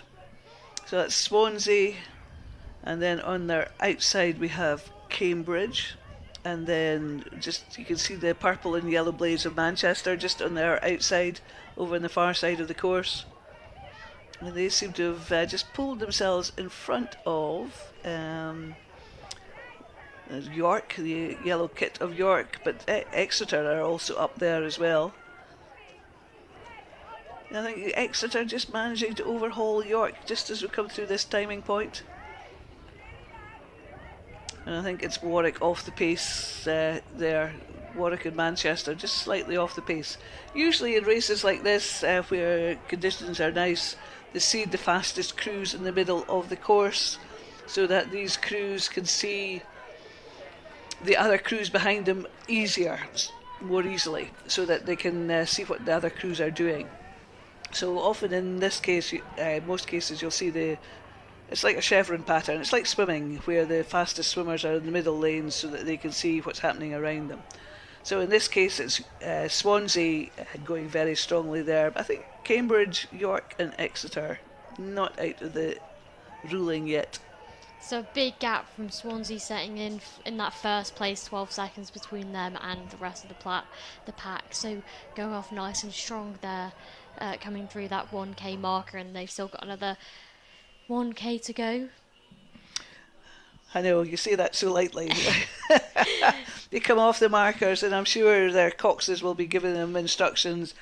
Often in the middle part of the race, the cox will call for, as I said earlier, big legs, or sort of a rating change, or just to do something, just to sort of snap the crews out of that boredom bit. You may sound ridiculous to say you get bored, but sometimes the attention wanders in the middle of a race. You've done the hard work at the start. You got into that sort of lull in the middle of the race, knowing that come 500 metres out or so, you're going to have to do something else. And you just settle into a rhythm that may not be the best rhythm you could be in. So the cox will often make a call just to pull you out of that and just get you to change something, make it a bit snappier, or just a bit more lively, or just think about length, or sitting up, or getting the legs on, or whatever works for that crew. Yeah, I know from my experience when I'm coxing crews, I do try and make sure their focus doesn't drop off in that middle 500 coming through the 1k marker, just making sure they've still got that focus inside the boat and keep moving together. And just got a timing flick up from 1500 metres. So coming through there in the first place was Swansea. They've had a really good race. They must have had a flying start, and having a flying start's given them that security of being in the lead as they come through the rest of the course. Good battle on here between Exeter and York. Look at that. Less than a second between them. And Cambridge slightly behind, with Manchester also in contention there. Warwick, but boat lengths behind Manchester. But nice performance from Swansea there. Yeah, it's a lovely shot here that you can see on the screen of at the 5 boats. You've just got Warwick B out of shot here, unfortunately, but nice shot from all of those 5 crews, putting in a good performance, really strong performance in the C final, the women's beginner 8s. It's hard to believe that these beginners 8s have only started rowing this academic year. You know, and most of them have gone to university September, early October, and picked up a sport. And here they are racing in the C final of the women's beginner 8s. You know, and weather over most of the country has not been the bestest for getting out on the water. I know up in the northeast of Scotland, the river has been pretty unrowable a lot of the time, but here we have these women's beginner 8s making it look easy. Great performance from Swansea there. They've pulled that lead out to about a length and a half. And then big push from Exeter there. They were pretty much level with York 500 metres ago, but Exeter putting in a push for that second place in this C final. But it's Swansea, the honours with Swansea. As I say, they must have had a really good start and they've held on to it, in fact increased that lead. But Exeter and York, look at this finish here, just cracking finish there between these two crews. Yeah, great battle at the finish line between the Exeter boat and the York boat.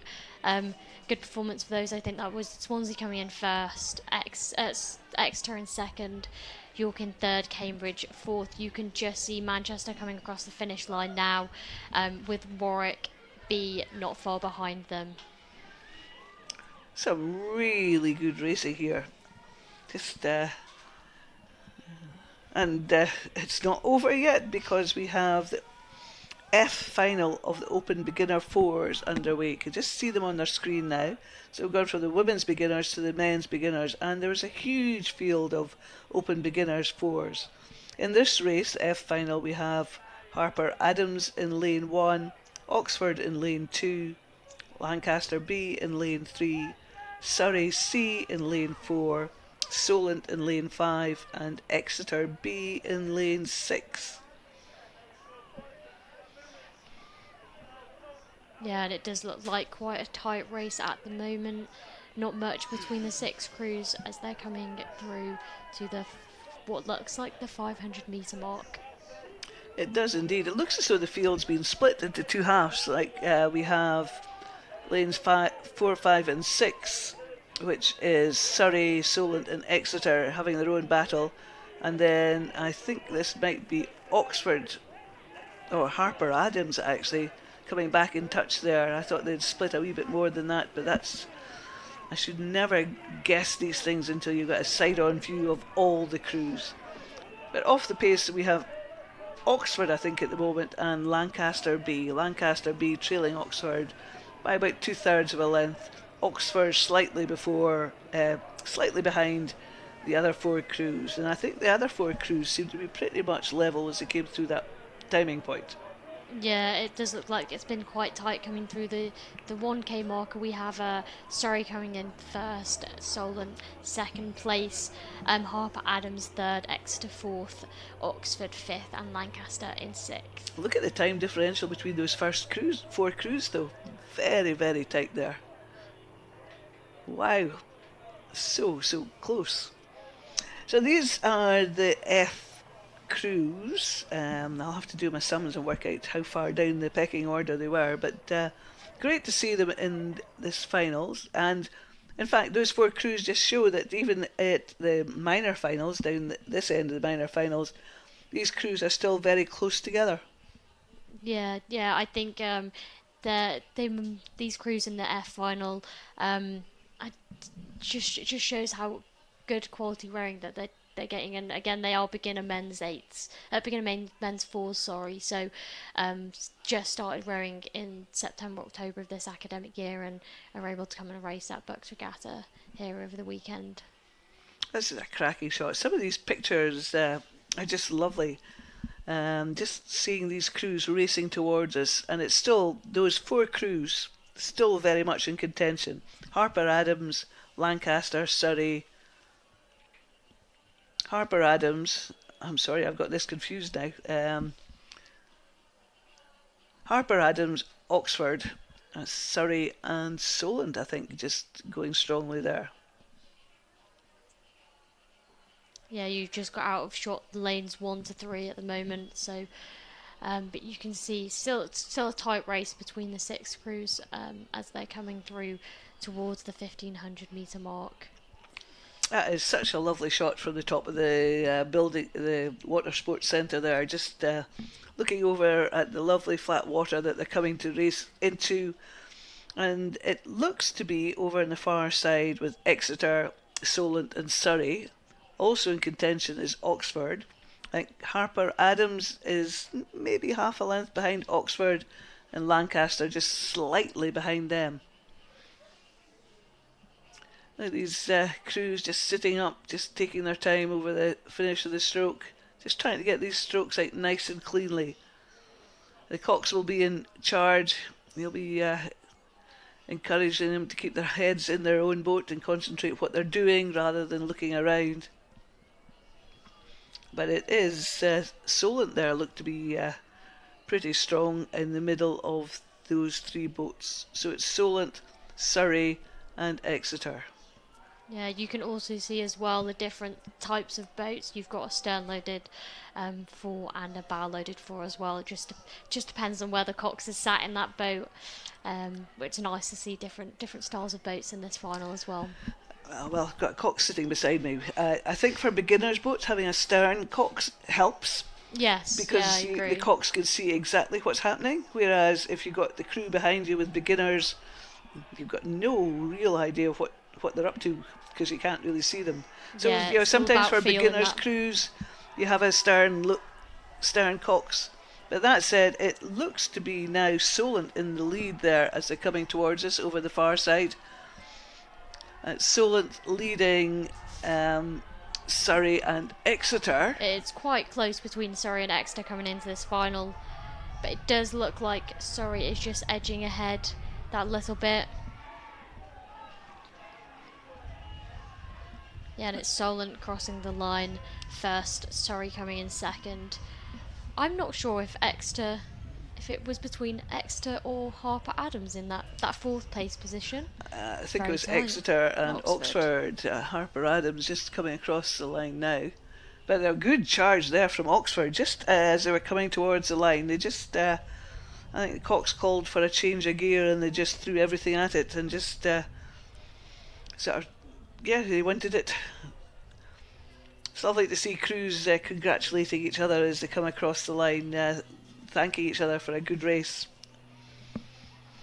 But from that final, we move into the E final, race 179 on our programmes.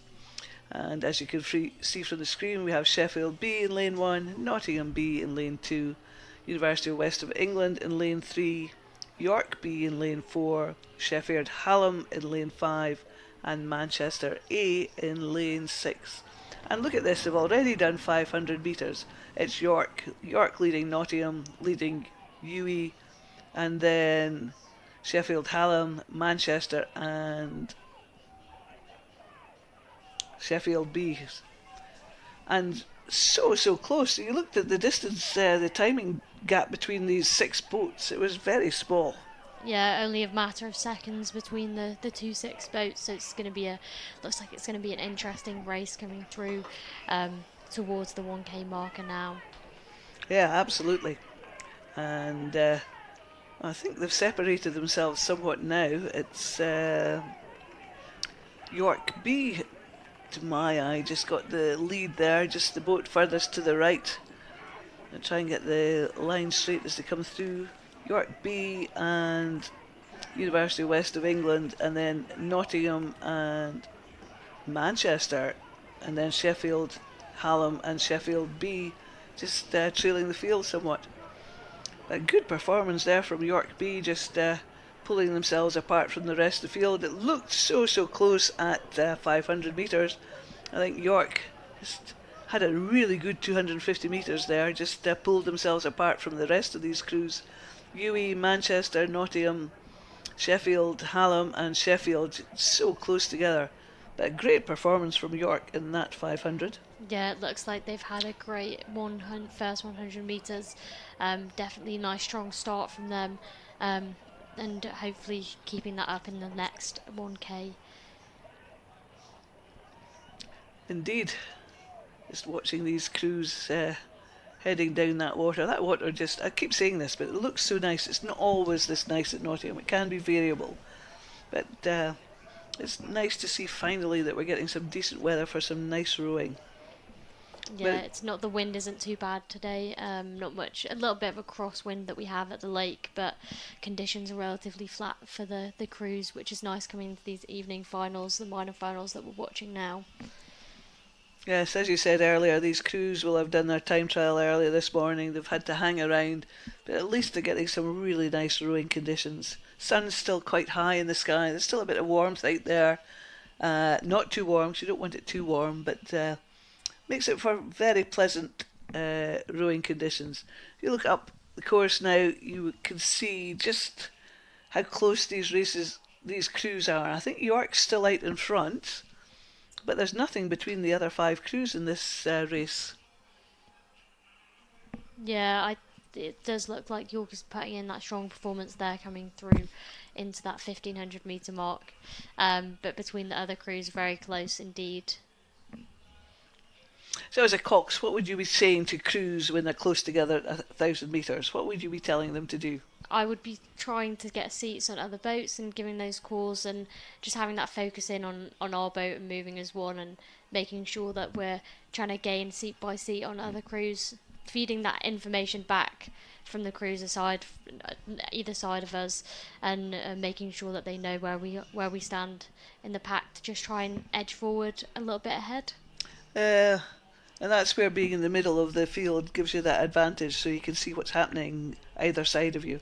Whereas if you're over in lane 6, it's really hard to see what's happening in lane 1 when you've got 4 other boats between you and lane 1.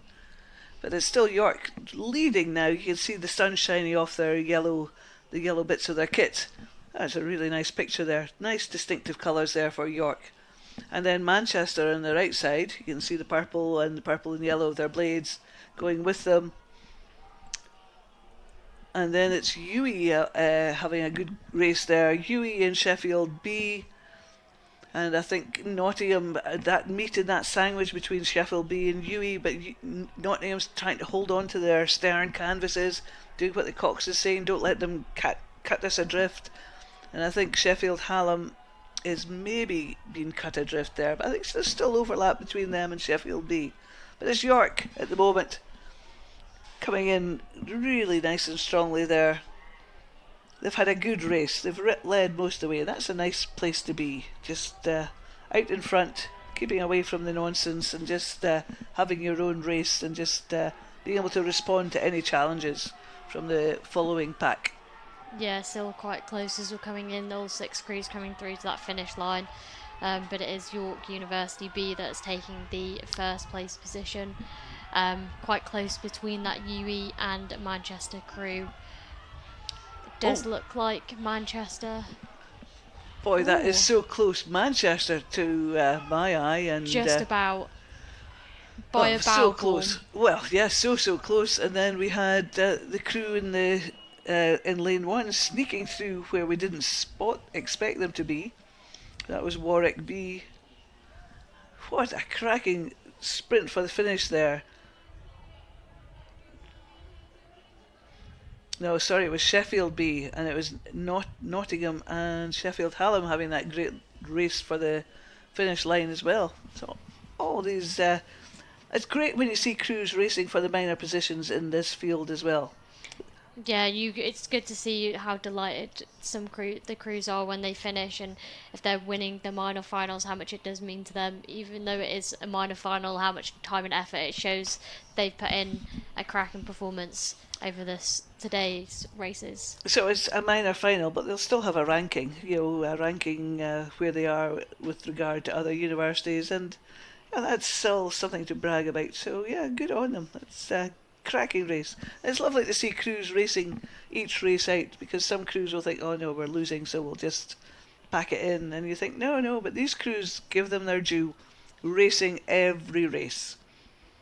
So we're back with another Open Beginner Fours final. Lancaster C in lane 1, Salford in lane 2, Lancaster A in lane 3, Southampton in lane 4, Sheffield in lane 5 and Lincoln in lane 6.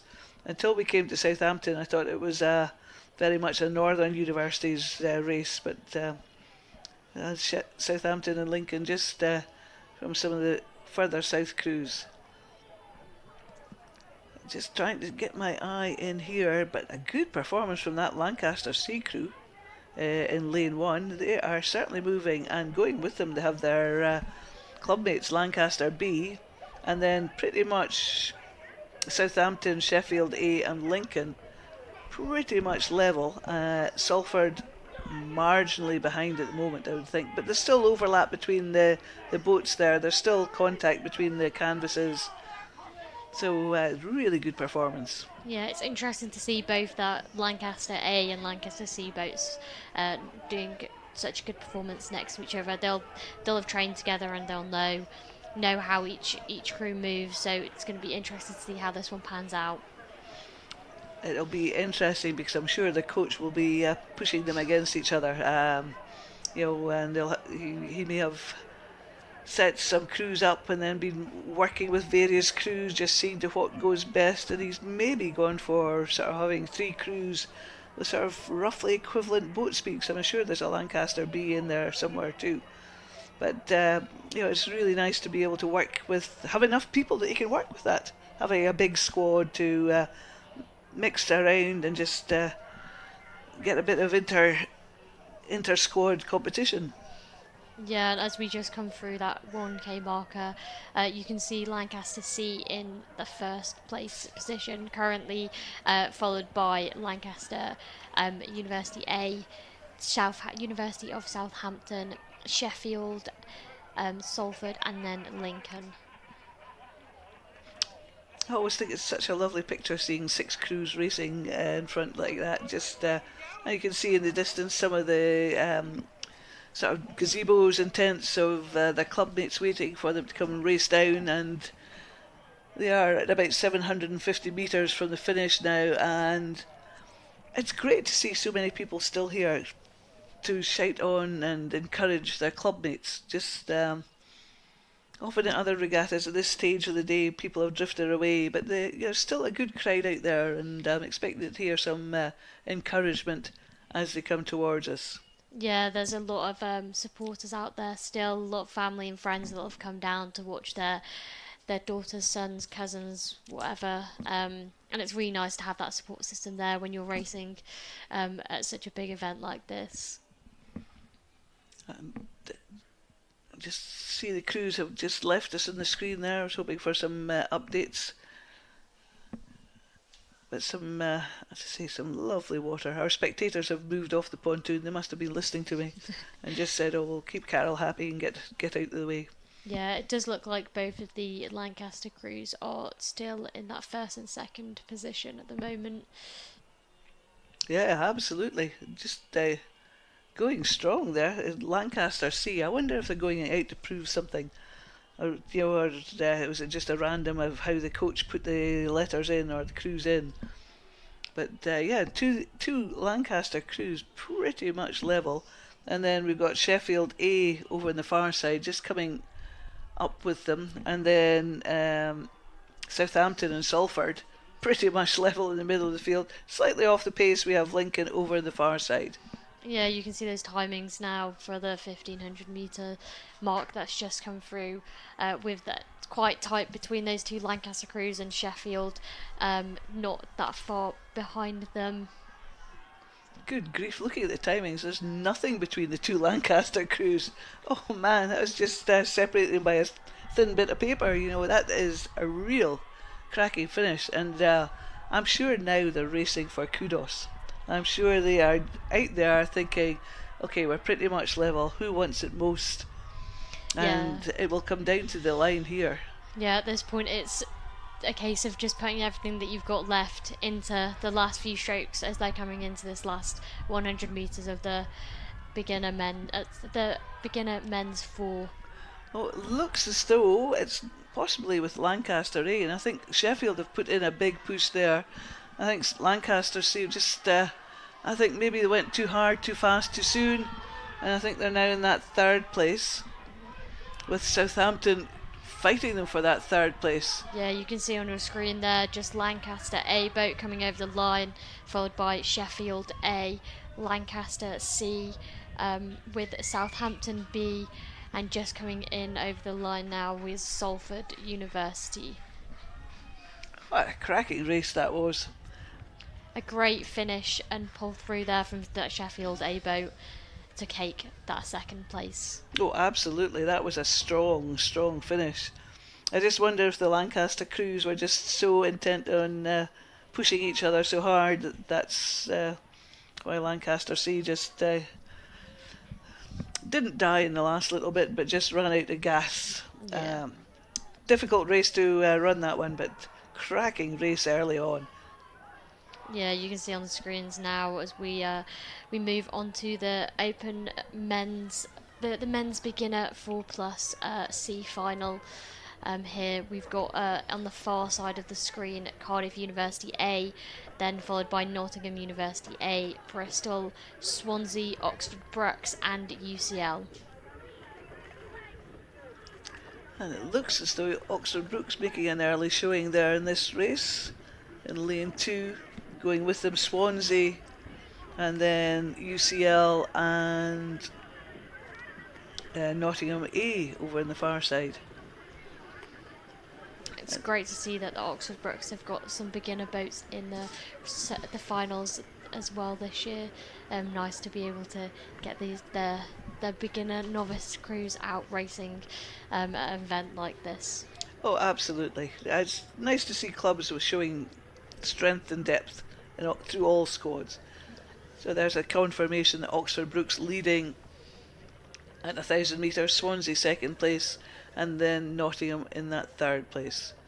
Swansea putting in a good push there, not letting Oxford Brookes get away with it. Yeah, it's quite tight between that first and second place at the moment, and close as well between Nottingham and UCL, not far behind them. Yeah, absolutely. And then Bristol just slightly behind those other boats.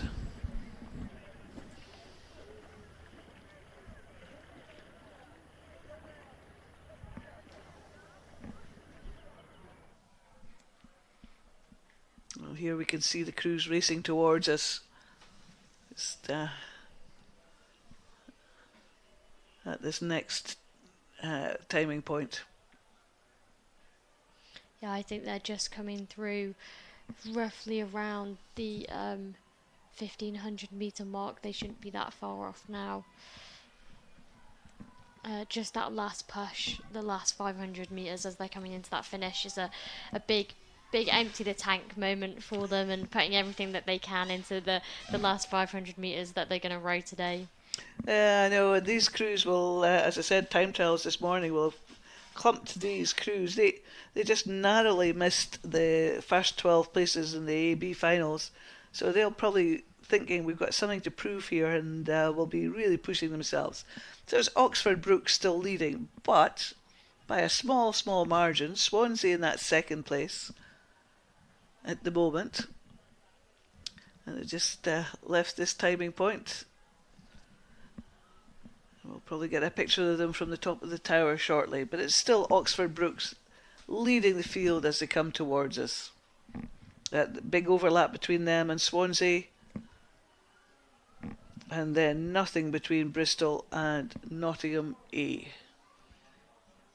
In fact, and UCL still in contention there as well. I think Cardiff A over on the far side in lane 6, just slightly off the pace there. Yeah, the just timings have been confirmed as they're coming through that 1,500 metre mark, with Oxford Brookes in first place as they're coming through. Does look like Swansea in second, Nottingham A in third, UCL in fourth, Bristol University in fifth, and Cardiff University in sixth. Desperately trying to sort of shade myself from the sun that's shining straight into my eyes, so seeing the screen is really quite difficult. But that's a strong performance from Brookes there. Look, they've managed to pull themselves almost a length in front of Cardiff now, but there's a big challenge coming over on the far side. The the Nottingham University A crew that's making that push to get that second place, taking Swansea University over. As we're coming through the final 100 metre mark now, you see that big push from all the crews. Oh, absolutely, just sprinting for the line. Oxford Brookes putting in a big push there, just pulling themselves away from their chasing crews. But look at that push for second and third. That is going to be very, very tight. Swansea and Nottingham A, just, oh, goodness me, just very hard to call there. It does look like Swansea have taken that second place by half a length. Nottingham University A coming in third. UCL just crossing the line now in fourth, with Bristol University fifth, and is it Cardiff University A just coming in sixth now, as you can see at the top of the screen. Oh, some really exciting racing there. Just as we were expecting for these, I suppose, minor finals, but these are the minor finals that were close to the major finals, if you see what I mean. Sort of 13 to 18 crews were placing. Yeah, you can see it's now the beginner men's quads coming down off the start. This is the D final of the beginner men's quads. On the far side you have Nottingham at Trent University C, De Montfort in lane 5, sorry this is coming from the closest to the screen, Bath Spa in lane 4, Sussex in lane 3, Portsmouth in lane 2, and UCL in lane 1 at the top of the screen there. So it's lovely to see beginner quads. In fact, we've got a whole range of quads coming up, which is going to be really interesting. So it's nice to see beginners being put out in quad sculls. Going back in the day, they would never put any beginners out without a cox to keep them under control or keep them in charge. But yeah, it's really exciting to see. Yeah, and I think as they've come through the first 500 metre mark, you've got Bath Spa currently sitting in that first place position, with the University of Sussex in second, Nottingham Trent University C third, Portsmouth fourth, De Montfort fifth, and UCL in sixth. But really not that much between the six crews, 10 seconds between them. No, these would have been crews 19 to 24 in the time trial this morning. So yeah, it's great to see so many. Well, we had so many open beginners coxed fours, but now we've got so many open beginners quad sculls as well. So that's just a real great spectator or spectacle to see. Just so many beginners taking up the sport at university. Yeah, it's great to see so many students getting involved in sports as they join university. And as I said before, some of these students will be first years and started in September, and some of them might be third, fourth years master's students. So you'll have that range of different students racing. But it's such a great opportunity to get involved in a sport that maybe a lot of people haven't tried before. Oh, absolutely. And it's Bath Spa seem to have a fair advantage in this race. I was trying to count the crews as it went through, and I'm sure it's Bath Spa in lane 4, and then Sussex after them, De Montfort, Portsmouth, UCL closest to us, just going through that timing point and rowing away from us, and Nottingham Trent over on the far side. That's some really nice performance from Bath Spa there, just pushing away.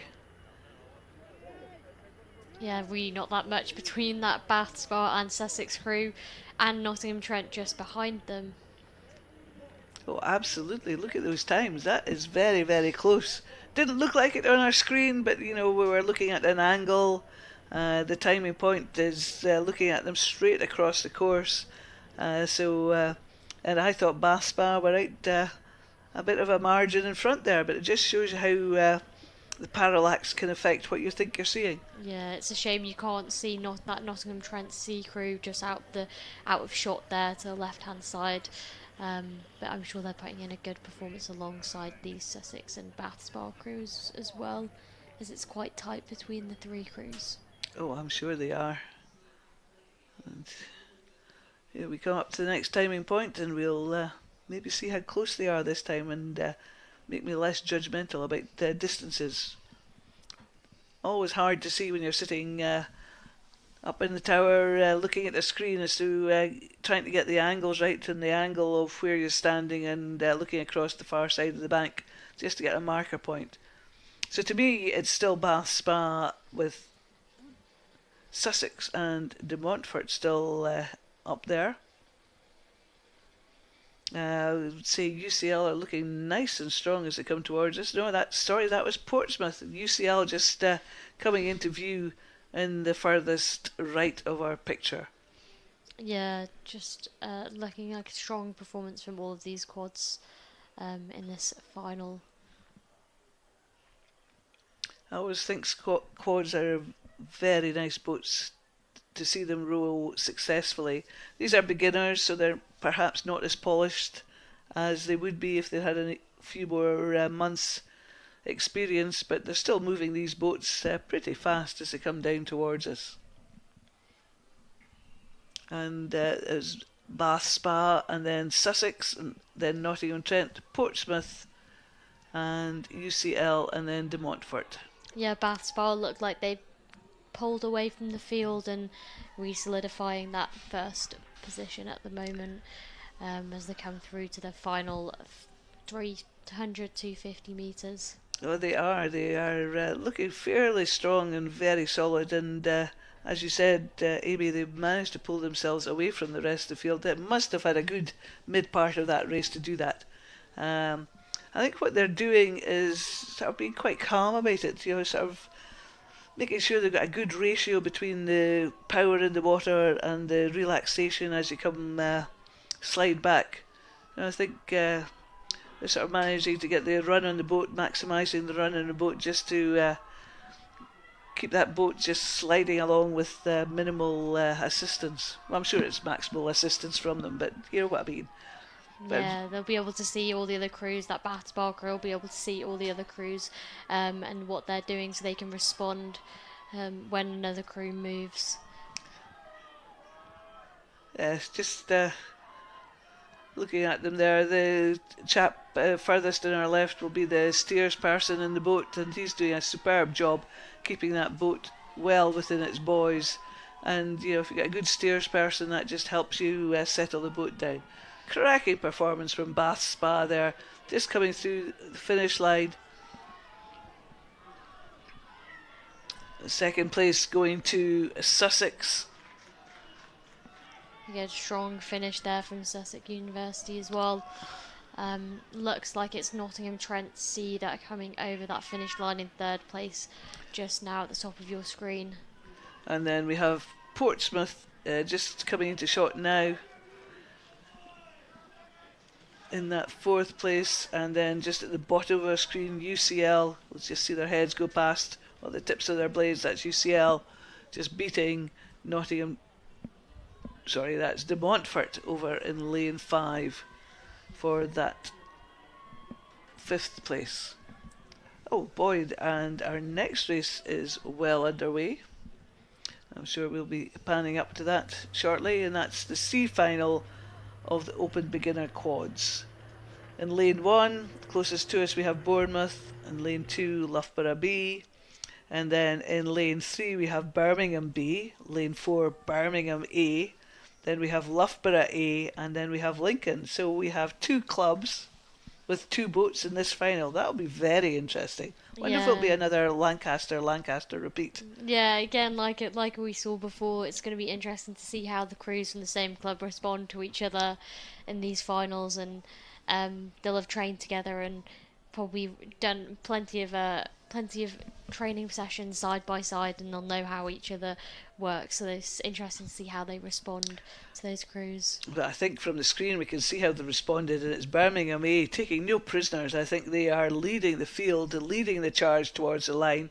Birmingham B sticking with them, but I think there's a bit of canvas, clear water between them. Birmingham B picking up now, just trying not to let their clubmates get too far in front. And then we can see the Loughborough B crew just behind them. And I think it's been Loughborough A crew pretty much level with the B crew there. But strong performance from these two Birmingham crews. Birmingham A still leading Birmingham B. I just looked at paper, looked at the screen and thought I got it the wrong way around. Now it's Birmingham A. I think they've pulled themselves even further in front of Birmingham B there. Yeah, they're showing a really nice, strong finish now coming into the final 100 metres now. That both Birmingham crews really putting in a good effort to finish off this this final of the C final of the men's beginner quads. This is a very well-schooled Birmingham quad there. The timing is pretty much spot on. Yeah, they're moving great. And then I just looked up and saw that Birmingham B had a bit of a wobble there. But that Birmingham A crew, as I said, well schooled. And they're still picking it up for the line. They're sprinting to go through the line. Just making sure that the club mates know how far in front they are. But Birmingham A, followed by Birmingham B. These two crews, that's some class because they are quite a distance in front of the rest of the field. Yeah, it shows how Birmingham must have a stronger programme there, bringing in two novice men's beginner quads, coming first and second in this C final. And then over, just coming into short just now, we'll have Loughborough A. Again, not far behind them is Loughborough B as well, so just having some slight steering issues there from Loughborough B. And then after Loughborough B we have Bournemouth. And I'd love to say the nice distinct blue blades, but you can barely see them at the bottom of the screen there. And over the far side it's Lincoln.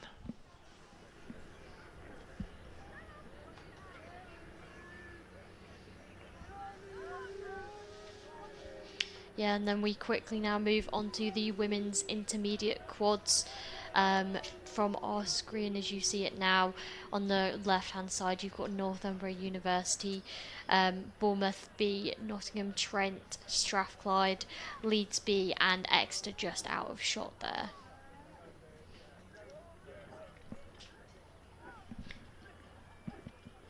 Seems as though we've got Northumbria coming in first, with Strathclyde just a second behind them, quite close still between those first four crews, as you can just see them coming into shot on the screen now. Yeah, very close still, I would say. Northumbria, Strathclyde, Nottingham Trent and Bournemouth still pretty close together, and don't exclude the crews over on this side. This is the G final of the women's intermediate quads, so wow, pretty close together there, Amy, just as they're coming towards us. Very impressive.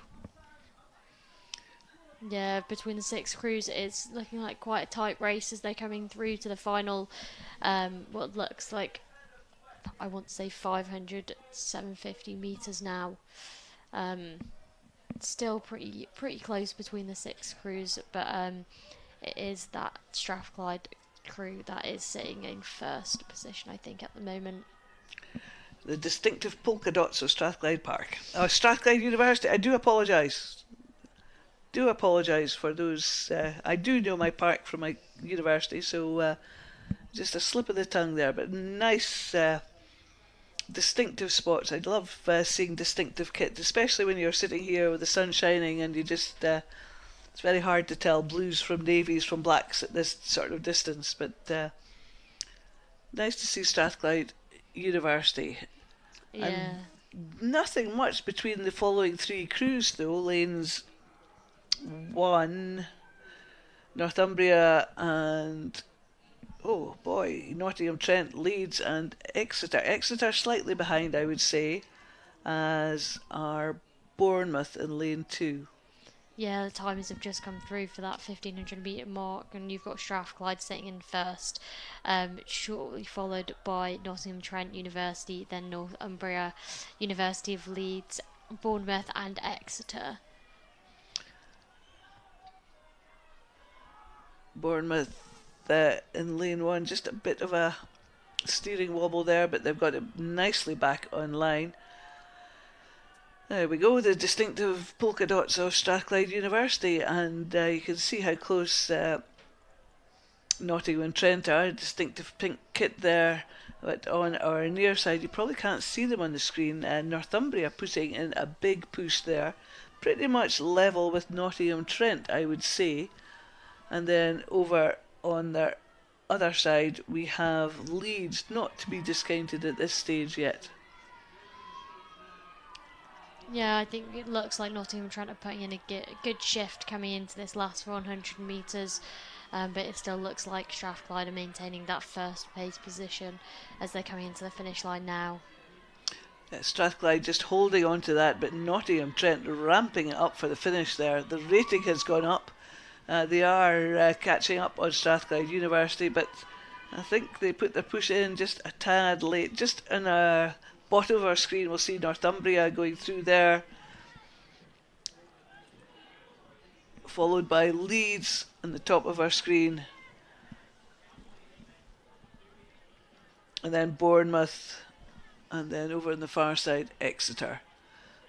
We can see some of the 8s heading up, so we'll be having intermediate 8s later on this afternoon. In fact, the last 3 races of our programme, last 4 races of our programme today are the minor finals of the Open Intermediate 8s.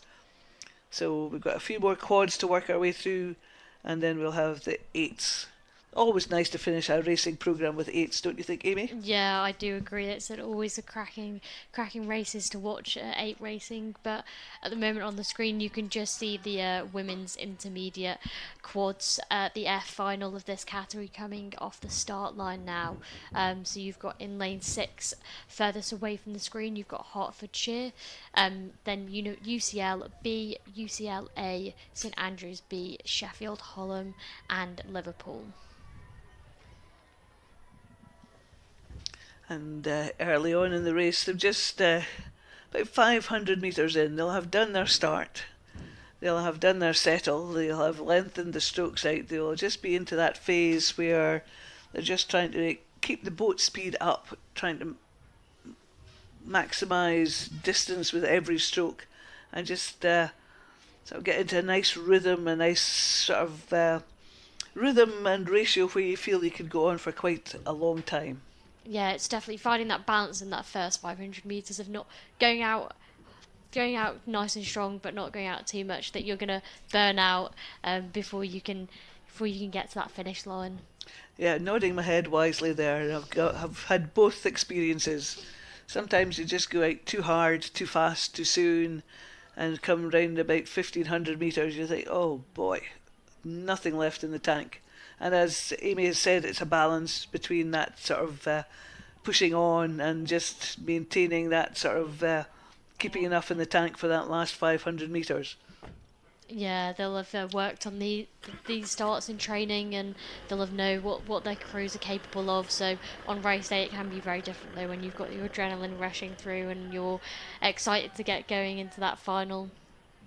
Yeah, and these are coxless boats, so they've got nobody sort of talking to them. It'll be one of the crew members be responsible for steering, and usually somebody else is responsible for making the calls.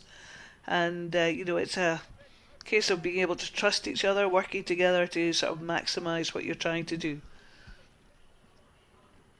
And I think the action again in this race, in the middle of the field, St Andrews and UCL A. St Andrews sort of pale blue colours there, but I think Sheffield Hallam are up there too. Liverpool, you can just see the white kit there on the far right of the screen. So I think it's St Andrews University, but I can't see. But that said, we've also UCLB in Hertfordshire also working hard there. Yeah, it still does look like quite a tight race at the moment as they're coming in towards what should be the 1K marker quite soon.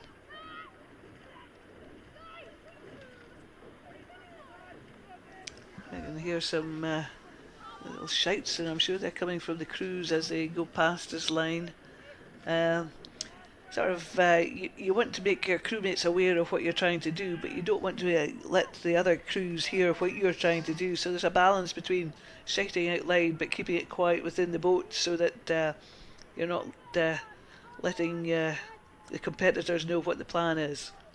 Yeah, it'll be like you said before, one member of the crew that might be shouting short, snappy calls for them to just sharpen up or move now, things like that. That'll make the crew just go that extra mile. And the steers person will be looking around to see where the other boats are in contention, and maybe they'll have a fluid race plan just to cope with what's happening around them. Yeah, the timings are coming in now as they've come through that 1k marker. So you've got Sheffield Harlem in first place, just followed by St Andrews in second, Hertfordshire third, UCL in fourth, and University of Liverpool in fifth. It does look like that UCL B boat though is not racing for whatever reason. We're not sure. Oh, I hadn't spotted that. I was so busy looking at the quality of the rowing there. I hadn't spotted there's a boat missing. Sometimes you just get carried away watching people row and you just don't spot the obvious that somebody's not there. A good race between St Andrews and Sheffield Hallam though, and I'm sure they're enjoying the experience of being close side by side with somebody else, and often brings out the best performances when you've got somebody pushing you along. Yeah, it definitely makes you go that little bit faster when you've got crews so close to you, and gives you that extra bit of drive to just get away from them and shift your boat just that edge bit further in front. Yeah, it's a great incentive not to back off. Just keep working hard, because you know that if you back off, somebody else will win, and you don't want that to happen. But yeah, it's still St Andrews University, Sheffield Hallam there, just going very strongly now. Look, you can see the very delicate blue of St Andrews University there, just in the middle of the screen, and on their outside it's UCL. Yeah, I think Liverpool University in that lane one are just having some slight steering issues. It looks like as they're coming through into the final 750 now. Yeah, it's without a cox in the boat. Sometimes you'll be working hard. You're 3/4 of the way down the race, and for some reason or other, you just get a bit tired, and the steering goes a bit off, or your leg wobbles. These boats are steered by a steering plate sort of attached to your foot, so a little wobble of your foot can just send the boat off. It doesn't take much for a rudder to just flick on slightly and just give you a bit of an issue there. Yeah. But it's St Andrews University still leading there as they come towards us. Yeah, I think with that Sheffield Harlem crew, is it just coming into that second place now, just behind them, and quite tight still between the other three crews. Oh, absolutely, between Liverpool, UCL and Hertfordshire.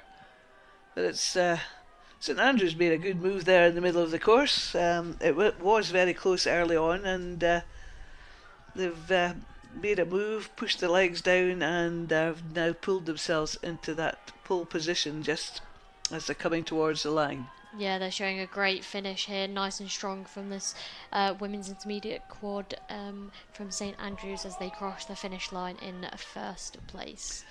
Second place going to Sheffield Hallam. And then, as Amy said, really good finish here between these other three boats. I think honours could be with Hertfordshire over on the far side. You'll just see them pop into the screen first there. There they go. That's Hertfordshire. And then I think it's going to be UCL. And then on this side you'll just see the tops of their heads or their blades. It will be Liverpool just at the bottom of our screen. Yeah, and as one final finishes, another one is already underway.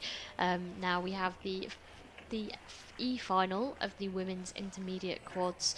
On the left-hand side of the screen you have the University of West England, Edinburgh B, Birmingham B, Queen's B, Bath B and Manchester. I know, another great field of rowing there. Just and sort of looking as they come towards us, I would say it's probably less than 2 boat lengths separating these 6 crews. It's just hard to pick out who's in front there. It's Birmingham and Queen's Belfast, maybe. Yeah, maybe Bath University as well, maybe edging into that top 3 as they come through. You can see on the camera there, I think Birmingham is sitting nice and strong in first place, but very tight between the 6 crews. Yeah, absolutely. You can see the red colours of University of West of England there, and the pale blue of Edinburgh just coming past us, and then over on the far side I could see the purple and yellow of Manchester.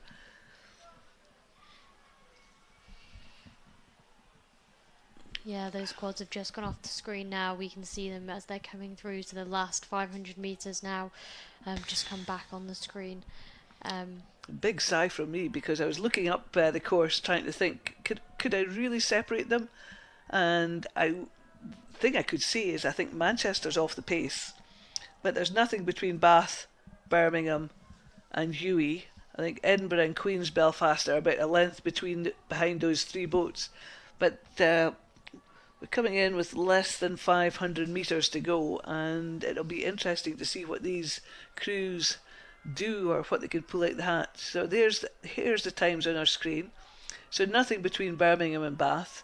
Slightly behind them we have Huey, and then slightly behind Huey with Edinburgh, and then Queen's and Manchester off the pace. So I got that wrong, I do apologise. Queen's were still in the mix there, but it's Queen's and Manchester slightly off the pace. And we've got these 4 other crews charging towards us. I think Edinburgh's just dropped off there. So it's Bath, Birmingham and Huey.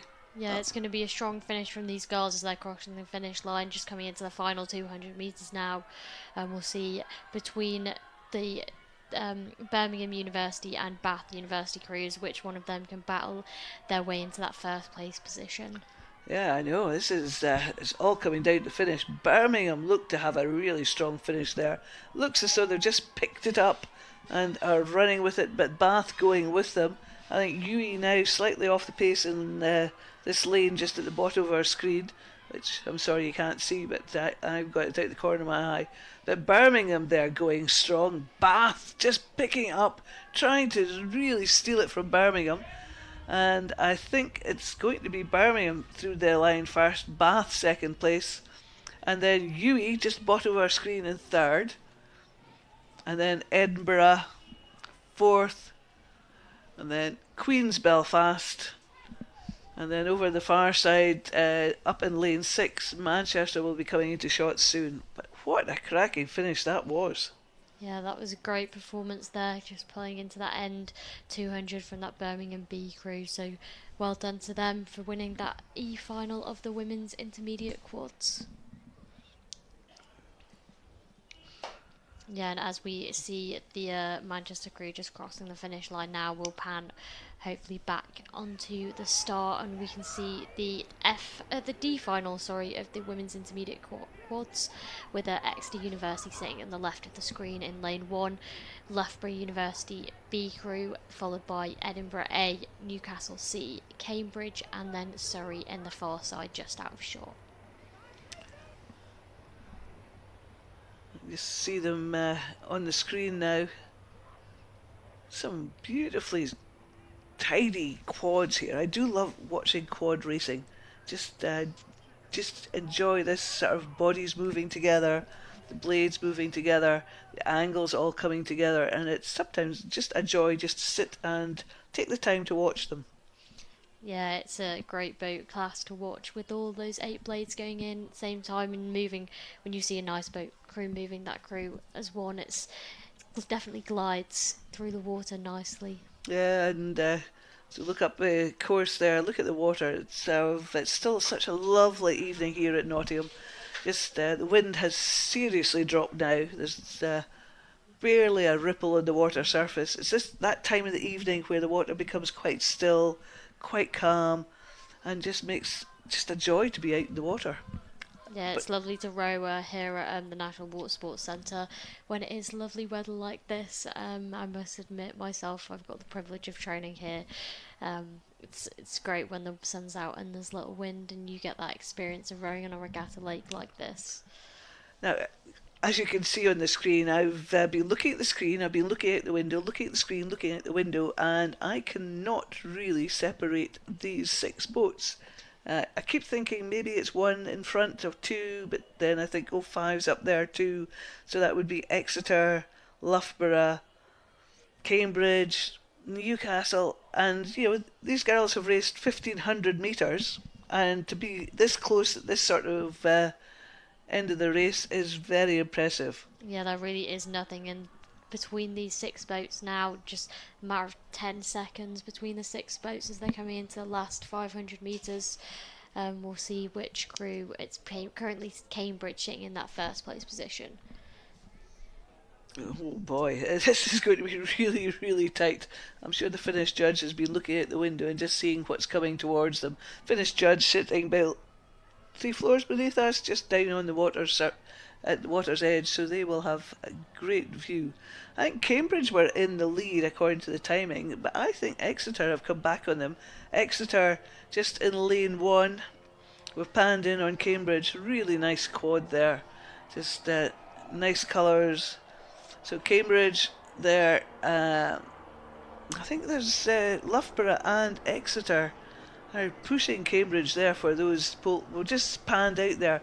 Look at where Cambridge are and Loughborough are. If you have a line of boys and look across, you get the angle of the line of boys. We're looking at an angle here. I don't think there's much between those 2 crews. No, it looks like Exeter are really pushing into this last 100 metres. Sorry, just at the bottom of the screen there. I'm just enjoying this experience because there are so many people on the bank shouting both these crews on, Exeter, Cambridge and Loughborough, and it's going to come really, really close to the line here, and boy, that's hard to call. I think it's maybe Cambridge just holding on to it there as they go through the line in that first place. Shortly closely followed by that Exeter crew in second. And then Loughborough third. Oh boy, and then it is Surrey, Newcastle and Edinburgh, but don't quote me on that because that was such a phenomenal finish from all 6 crews there. Yeah, such a great race that those 6 crews have put out, those women's quads, and strong performance from all of them there. Gets more and more exciting the further down the page we go. So we're going through all the minor finals. We're up to the C final, so that would be crews 13 to 18 in the programme. So I am expecting another close race. So the C final, we have Bournemouth A in lane 1, Exeter A in lane 2, Leeds A in lane 3, Birmingham A in lane 4, St Andrews A in lane 5 and Reading B in lane 6. So taking an early lead. I've just got the timings coming up in front of me. It was Exeter leading Birmingham with Leeds in that 3rd place, and then Reading, and then Bournemouth, and then St Andrews. Yeah, it looks like Exeter University A is just pulling away from that field now as they're coming through. So what looks like their last 100 metres. As they're coming towards the screen, you can see that Exeter crew there just pulling, as Amy has said, just pulling themselves in front, but not by much, I wouldn't have said it. Or maybe they have snapped the elastic between them and the other crews. I think maybe Exeter has a bigger lead than I was expecting there, just as they pan through the angles there. In our screen now we have Bournemouth in lane 1 just coming through their timing point. Yeah, it's looking quite tight between those 6 crews still, but Exeter University definitely pulling out away from the field, followed by Leeds University. Leeds, Birmingham. In fact, if you look at the other crews, we've got Exeter out in front, and then as we pan left, very little between those other crews: Leeds, Birmingham, St Andrews and Reading. Possibly so. Bournemouth just slightly off the pace there, just coming into our right hand side of the screen. Yeah, it's going to be a strong finish from the 5 of the crews that are sitting outfield, seeing who can get that second place if Exeter manage to keep that first place currently as they're coming through that last 200 metres. Exeter, I have to say, are looking very strong. I think they've certainly got this final in under control, and I think maybe that's what they wanted, to go out hard and fast and just be able to see what the other crews could throw at them. But it's Exeter, and they can see where they are in the course. They can see all the gazebos over on the far side, and I think they're actually sprinting for the line, even though they are in the front anyway. I think they're just pulling themselves away from any perceived danger. Yeah. And the race is on for the other positions, I think. Yeah, it's very close between the other 5 crews even. As they're coming through, you can see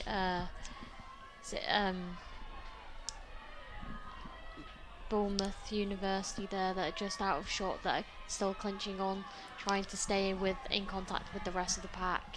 It's Leeds and St Andrews really pushing for that second place, but that's Exeter going through the line, taking that first position, but really close between Leeds and St Andrews. It looks as though it's Leeds, and then St Andrews, and then Birmingham. Gosh, this was exciting. And then Reading over on the far side, and Bournemouth just coming through in the bottom of the screen now. Such a close race there, but what a performance from Exeter, there.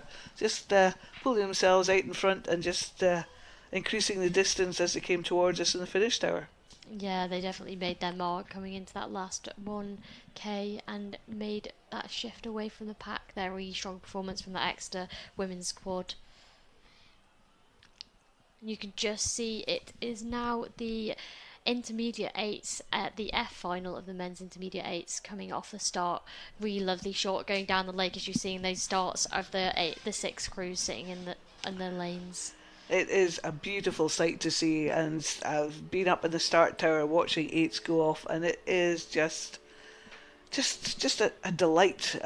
Also, if you're in an 8 and you go off in a start like that, and there's 5 boats either side of you, that's a great feeling too. Just feeling all this power and surging going round you. It's just so exciting. As we look down the screen, very little in it at this early stage, and you'd expect that because they're fairly early into their race, and these are intermediate 8s, so they will have had some degree of racing experience in their lives, so they'll know what's expected of them, and they'll know what to expect of the race.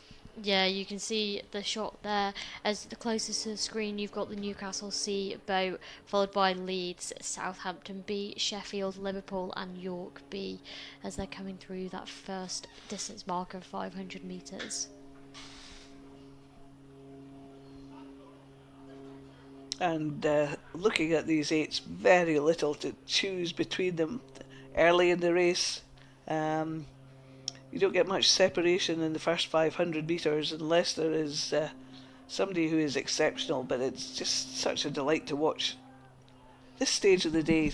And we've got so many of them to come. We've got another 3 after this, so 3 6-boat 8 race finals. What a great way to finish a day's racing. Yeah, you can see those timing markers coming through there. Just Leeds University sitting in that first place, followed by Southampton, Newcastle, Sheffield, Liverpool and York. But again, a close race between them, only about 5 or 6 seconds, so still quite tight between those 6 crews. And I'm sure if you're up there at the top of the course, you'll hear the coxes certainly giving their all. You know, people think coxing's an easy job, and I know it isn't, and it's I think they threw themselves really into their crew, and a good cox is worth their weight in gold, I always say.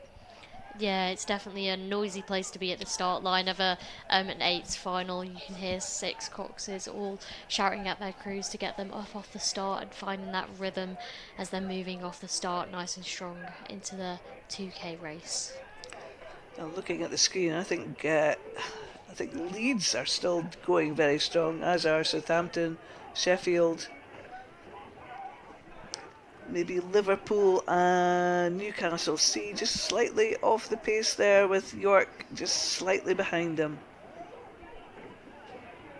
Oh, there's a lovely shot just as the crew's racing through the sun, glistening off the water there.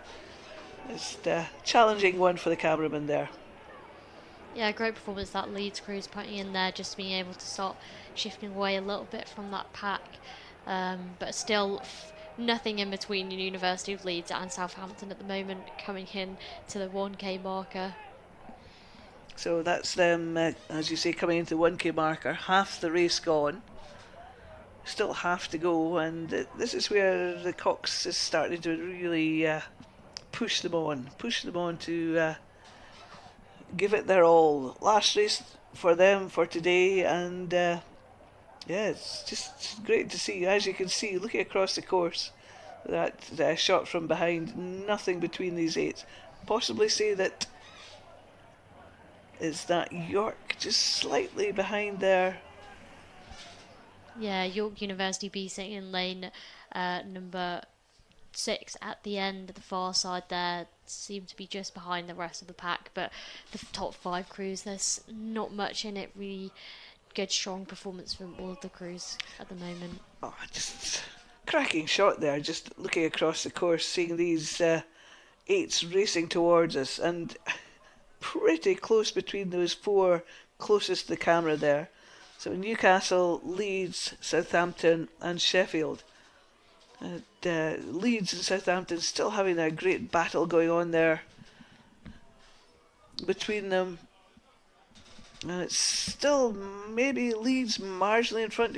Great shot from the top of the screen there. It is Leeds still in front. The question is, though, who's in second, because I'm not sure the timing has just come through there. Still looking quite close there. Surely not much between those top 5 crews. If you see that shot. Looking at the screen, that is just a stunning picture, isn't it? As you said, looking at the timings. Oh boy, less than 2 seconds between the first 4 crews, and if you look at the screen, that has shown up. Liverpool slightly behind but still in contact. York slightly behind, still in contact with Liverpool. But look at this charge for the line. Yeah, last 250 left now for these crews, and they're really going to be putting everything they've got into the last 250 metres now. It still does look like that Leeds University crew in that front, but looks like... I think Newcastle are putting in a push there. Shift. That Southampton maybe slightly back there, so it's Newcastle and Sheffield really motoring now. Oh, and Southampton picked it up. They had a wee bit of a wobble, but they're just back on the case there. And lane 4 is Sheffield. Sheffield coming back very strongly there. Yeah, I think Sheffield might just be edging forward into that first place position. We'll see as they come across the finish line. What a finish from Sheffield if they do this, because wow, this is a fantastic finish here. Just so exciting. Coming into the site is Sheffield, and then Leeds.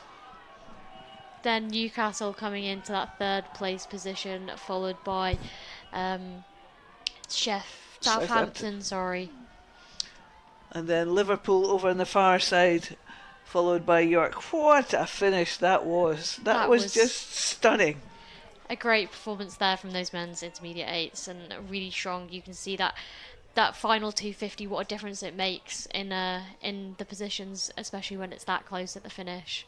Yeah, I would have, with Leeds being so strong so early in the race, I was sure they were in with a good shout there, but boy, that was a performance from Sheffield, just as you said, beautifully said, on that last 250, they really threw everything at it. Wow.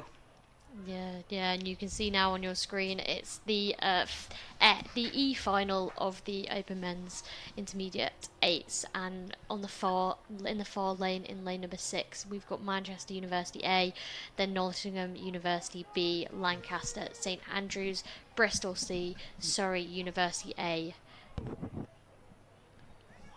And again, I think it is quite close in this final.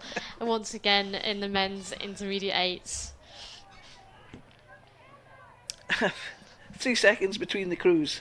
Yeah, absolutely quite close, doesn't quite describe it. It is, to be in the midst of that through excitement. It is excitement, isn't it? Just, it's excitement for the crews racing, and just, yeah, that's when you have to focus very much on what your boat is doing, not what's happening around you. It's sort of almost like you want blinkers on just so that you can focus in and just really work as hard as you can.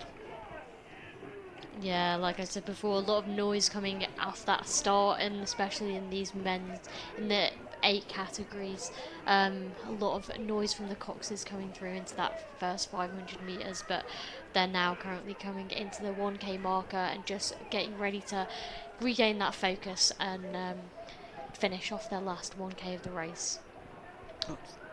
And looking up the course, looking at the screen, still very little in it as they've come through 1,000 metres. You look at the screen and you get to see how close they are, and none of these crews can relax. They really have to work hard all the way through this mid-1,000 of the race.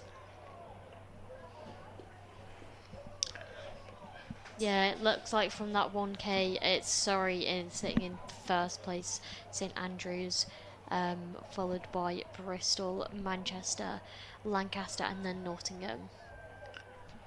Still really nothing in between these 6 crews as they're coming into the final 500 metres. And as you can see from the screen, as they head away from that timing point, there is nothing in it. Just you've got the boys on the lanes, and you know, you need them to be straight across the course to get an idea exactly who's going so well. And I think this one is going to come down to a charge for the line. Looking at it so far out, there is so little between these crews yet again.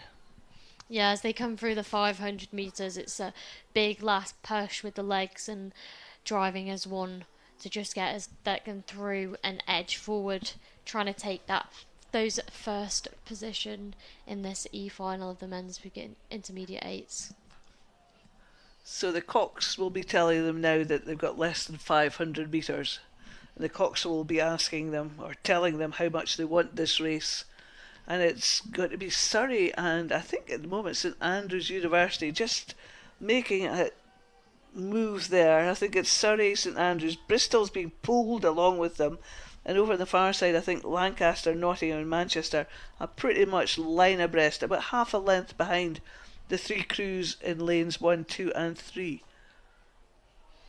Yeah, like the last final that we had just before, a very close final from this intermediate men's 8 as they're coming into the last 250 now, and it's still is that St Andrews crew, I think, that are edging forward, but potentially we have the Surrey crew taking it quite close, and Bristol as well. So that second place. Amy and I are sounding very calm and collected here. We can hear the wall of sound around us from all the supporters on the bank, and it's St Andrews and Surrey, and Bristol are being pulled along with St Andrews and Surrey. St Andrews lifting it, Surrey lifting it, Bristol going with them, and then there's a charge from Lancaster, Nottingham and Manchester, not to be excluded yet, but what a performance from St Andrews University there. They've just pulled themselves in front there, and there they go. You could just see them come through the line in that first place, and then charge. It's Surrey, Bristol, Lancaster, Nottingham and Manchester. Wow, what another cracking race, Amy. Yeah, really close finish again between those 6 intermediate men's 8 crews, and a solid performance from them all.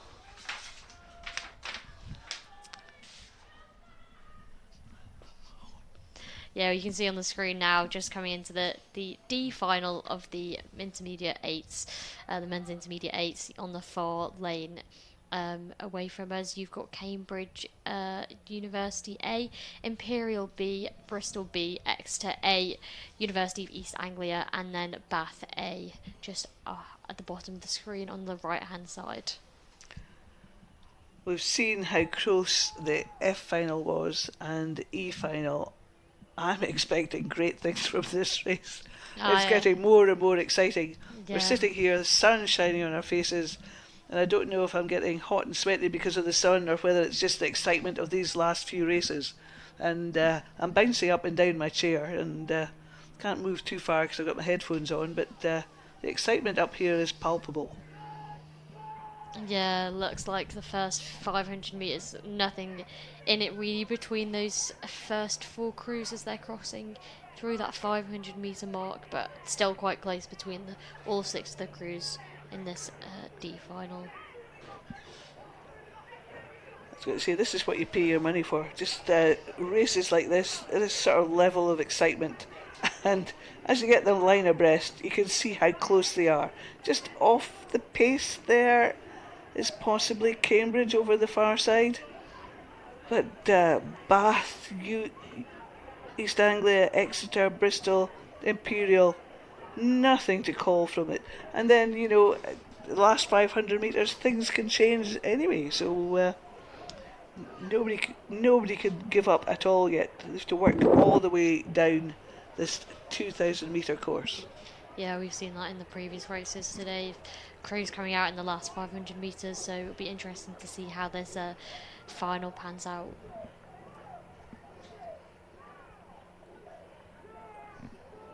It does look like Cambridge University in that lane 6 furthest away from us is just dropping off away from the field, but still quite close between the other 5 crews.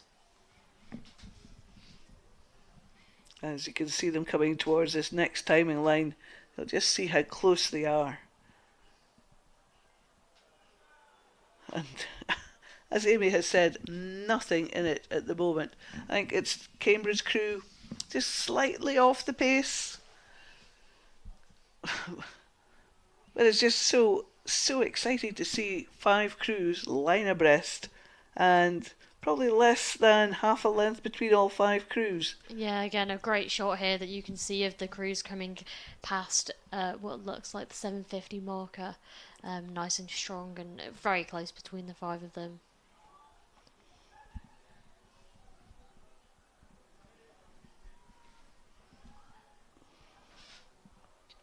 Yeah, just superb to watch. And here we get this lovely shot. And I thought Cambridge were slightly off the pace. I don't think they're that far off the pace there from this shot. So Amy, if you had money to bet, where would you put your money in this race? Oh, I think that is it the Bristol University B boat might take that first place position, but again, as they come through the last 500, it's hard to tell, hard to predict. I think I'd have to spread the money because I really could not call this one. And, you know, we can see it on the screen. I can look up the course. I could sort of tilt my head one side and the other side to see if I can get an angle. And I really cannot get the angle. I wonder if maybe Bath in lane 1 are up there. Bristol are up there too. But going with them, East Anglia. Oh my, this is amazing. Imperial not off the pace either. Bristol lifting it there, just going for it. Bath going for it. East Anglia going for it. Exeter going for it. And Imperial going for it. I think Cambridge are just being left behind here, but these 5 crews just throwing everything at them. Look at them go. It's Bristol, I think, just marginally in front, maybe?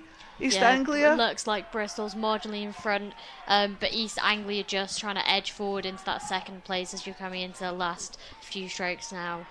I can't sit down for this, it's too exciting. And here we go, it's Bristol. Gosh, look how close this is. East Anglia, Exeter, Bath, and Imperial. And I don't think I got them in the correct order there, but boy, that was such an exciting race. Cambridge just having to settle for 6th place in that final. Yeah, you can see the timings there, not even a second between the Exeter and Bath crews. Great performance again from the men's intermediate 8s. And it's not over yet, Amy. We've got the C final to come. Yes. Over the page. Yeah, we have the final race of the day. Absolutely, and Yeah, so These coming have in. been superb, really good racing. Yeah, you can see that shot now of the final race that we have today, the men's intermediate 8s C final. In lane 1, closest to us on the right hand side, you've got Swansea University, then Nottingham University, York, Warwick, Southampton and Exeter B. I know, and boy, this is close again, as we would expect. The Exeter B maybe slightly off the pace there over the far side. Hard to tell this early on in the race. As I said before, some of these shots are just beautiful, very very artistic, as we're catching them from the cameraman there. Yeah, as they're coming into the 1K marker now, you can see Southampton University just in that first place, followed by Nottingham, University of York, Warwick, Swansea and then Exeter.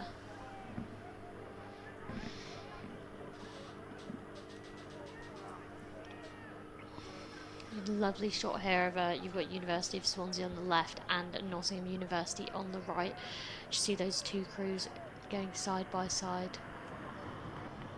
Isn't it just? And you can see the gazebos in the distance as they head towards the finish line, the scoreboard, and sun shining on everything. So beautiful to watch.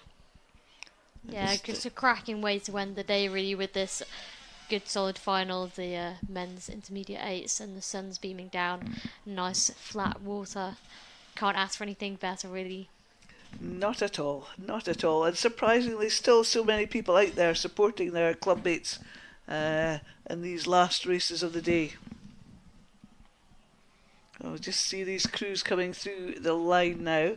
I think Exeter B slightly off the pace there, but yet again we have 5 boats charging towards us in the finish tower there. They're just coming through the 1500 metre mark there, just see them go past. Yeah, again, like I said earlier, the last 500 metres, it's really about emptying the tank and putting everything that you've got left in it, leaving that on the water, which is difficult after just rowing 1500 metres. Well, absolutely. So now I thought it was maybe Southampton in the lead there, but the timings have come up. It's York, followed by Warwick, followed by Nottingham, followed by Swansea, followed by Southampton, with Exeter just slightly behind. 5 seconds between these first 5 crews.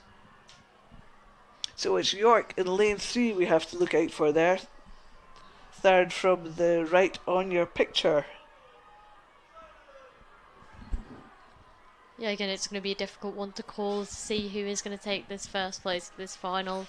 But I do think it is the York University A boat that's just edging forward now. I think Nottingham have decided to go with them. I think they're charging for the line. Swansea have picked it up. Warwick are picking it up. Southampton are picking it up.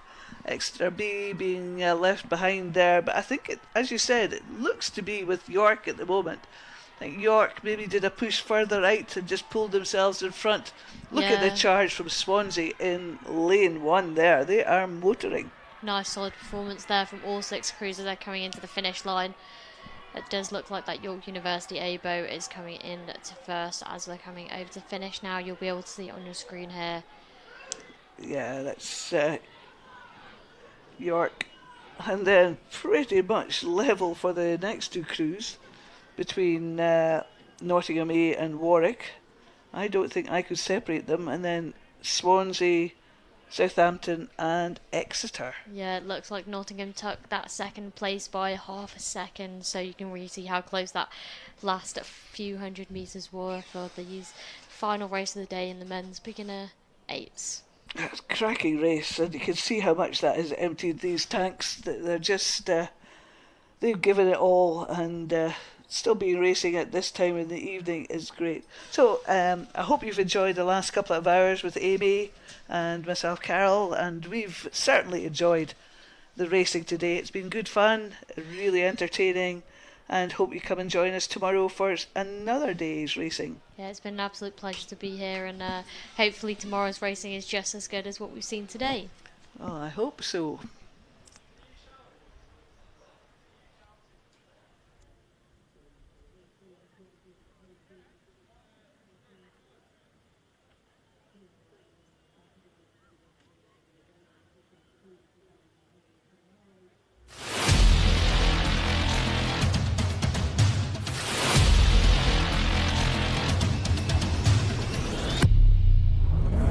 BUCS is back, and it's bigger than ever. We've got a man in the corner, and it's caught! Can he hold them off? The roof will be raised in Bronzeford. Like an enemy in the night, mission impossible for two.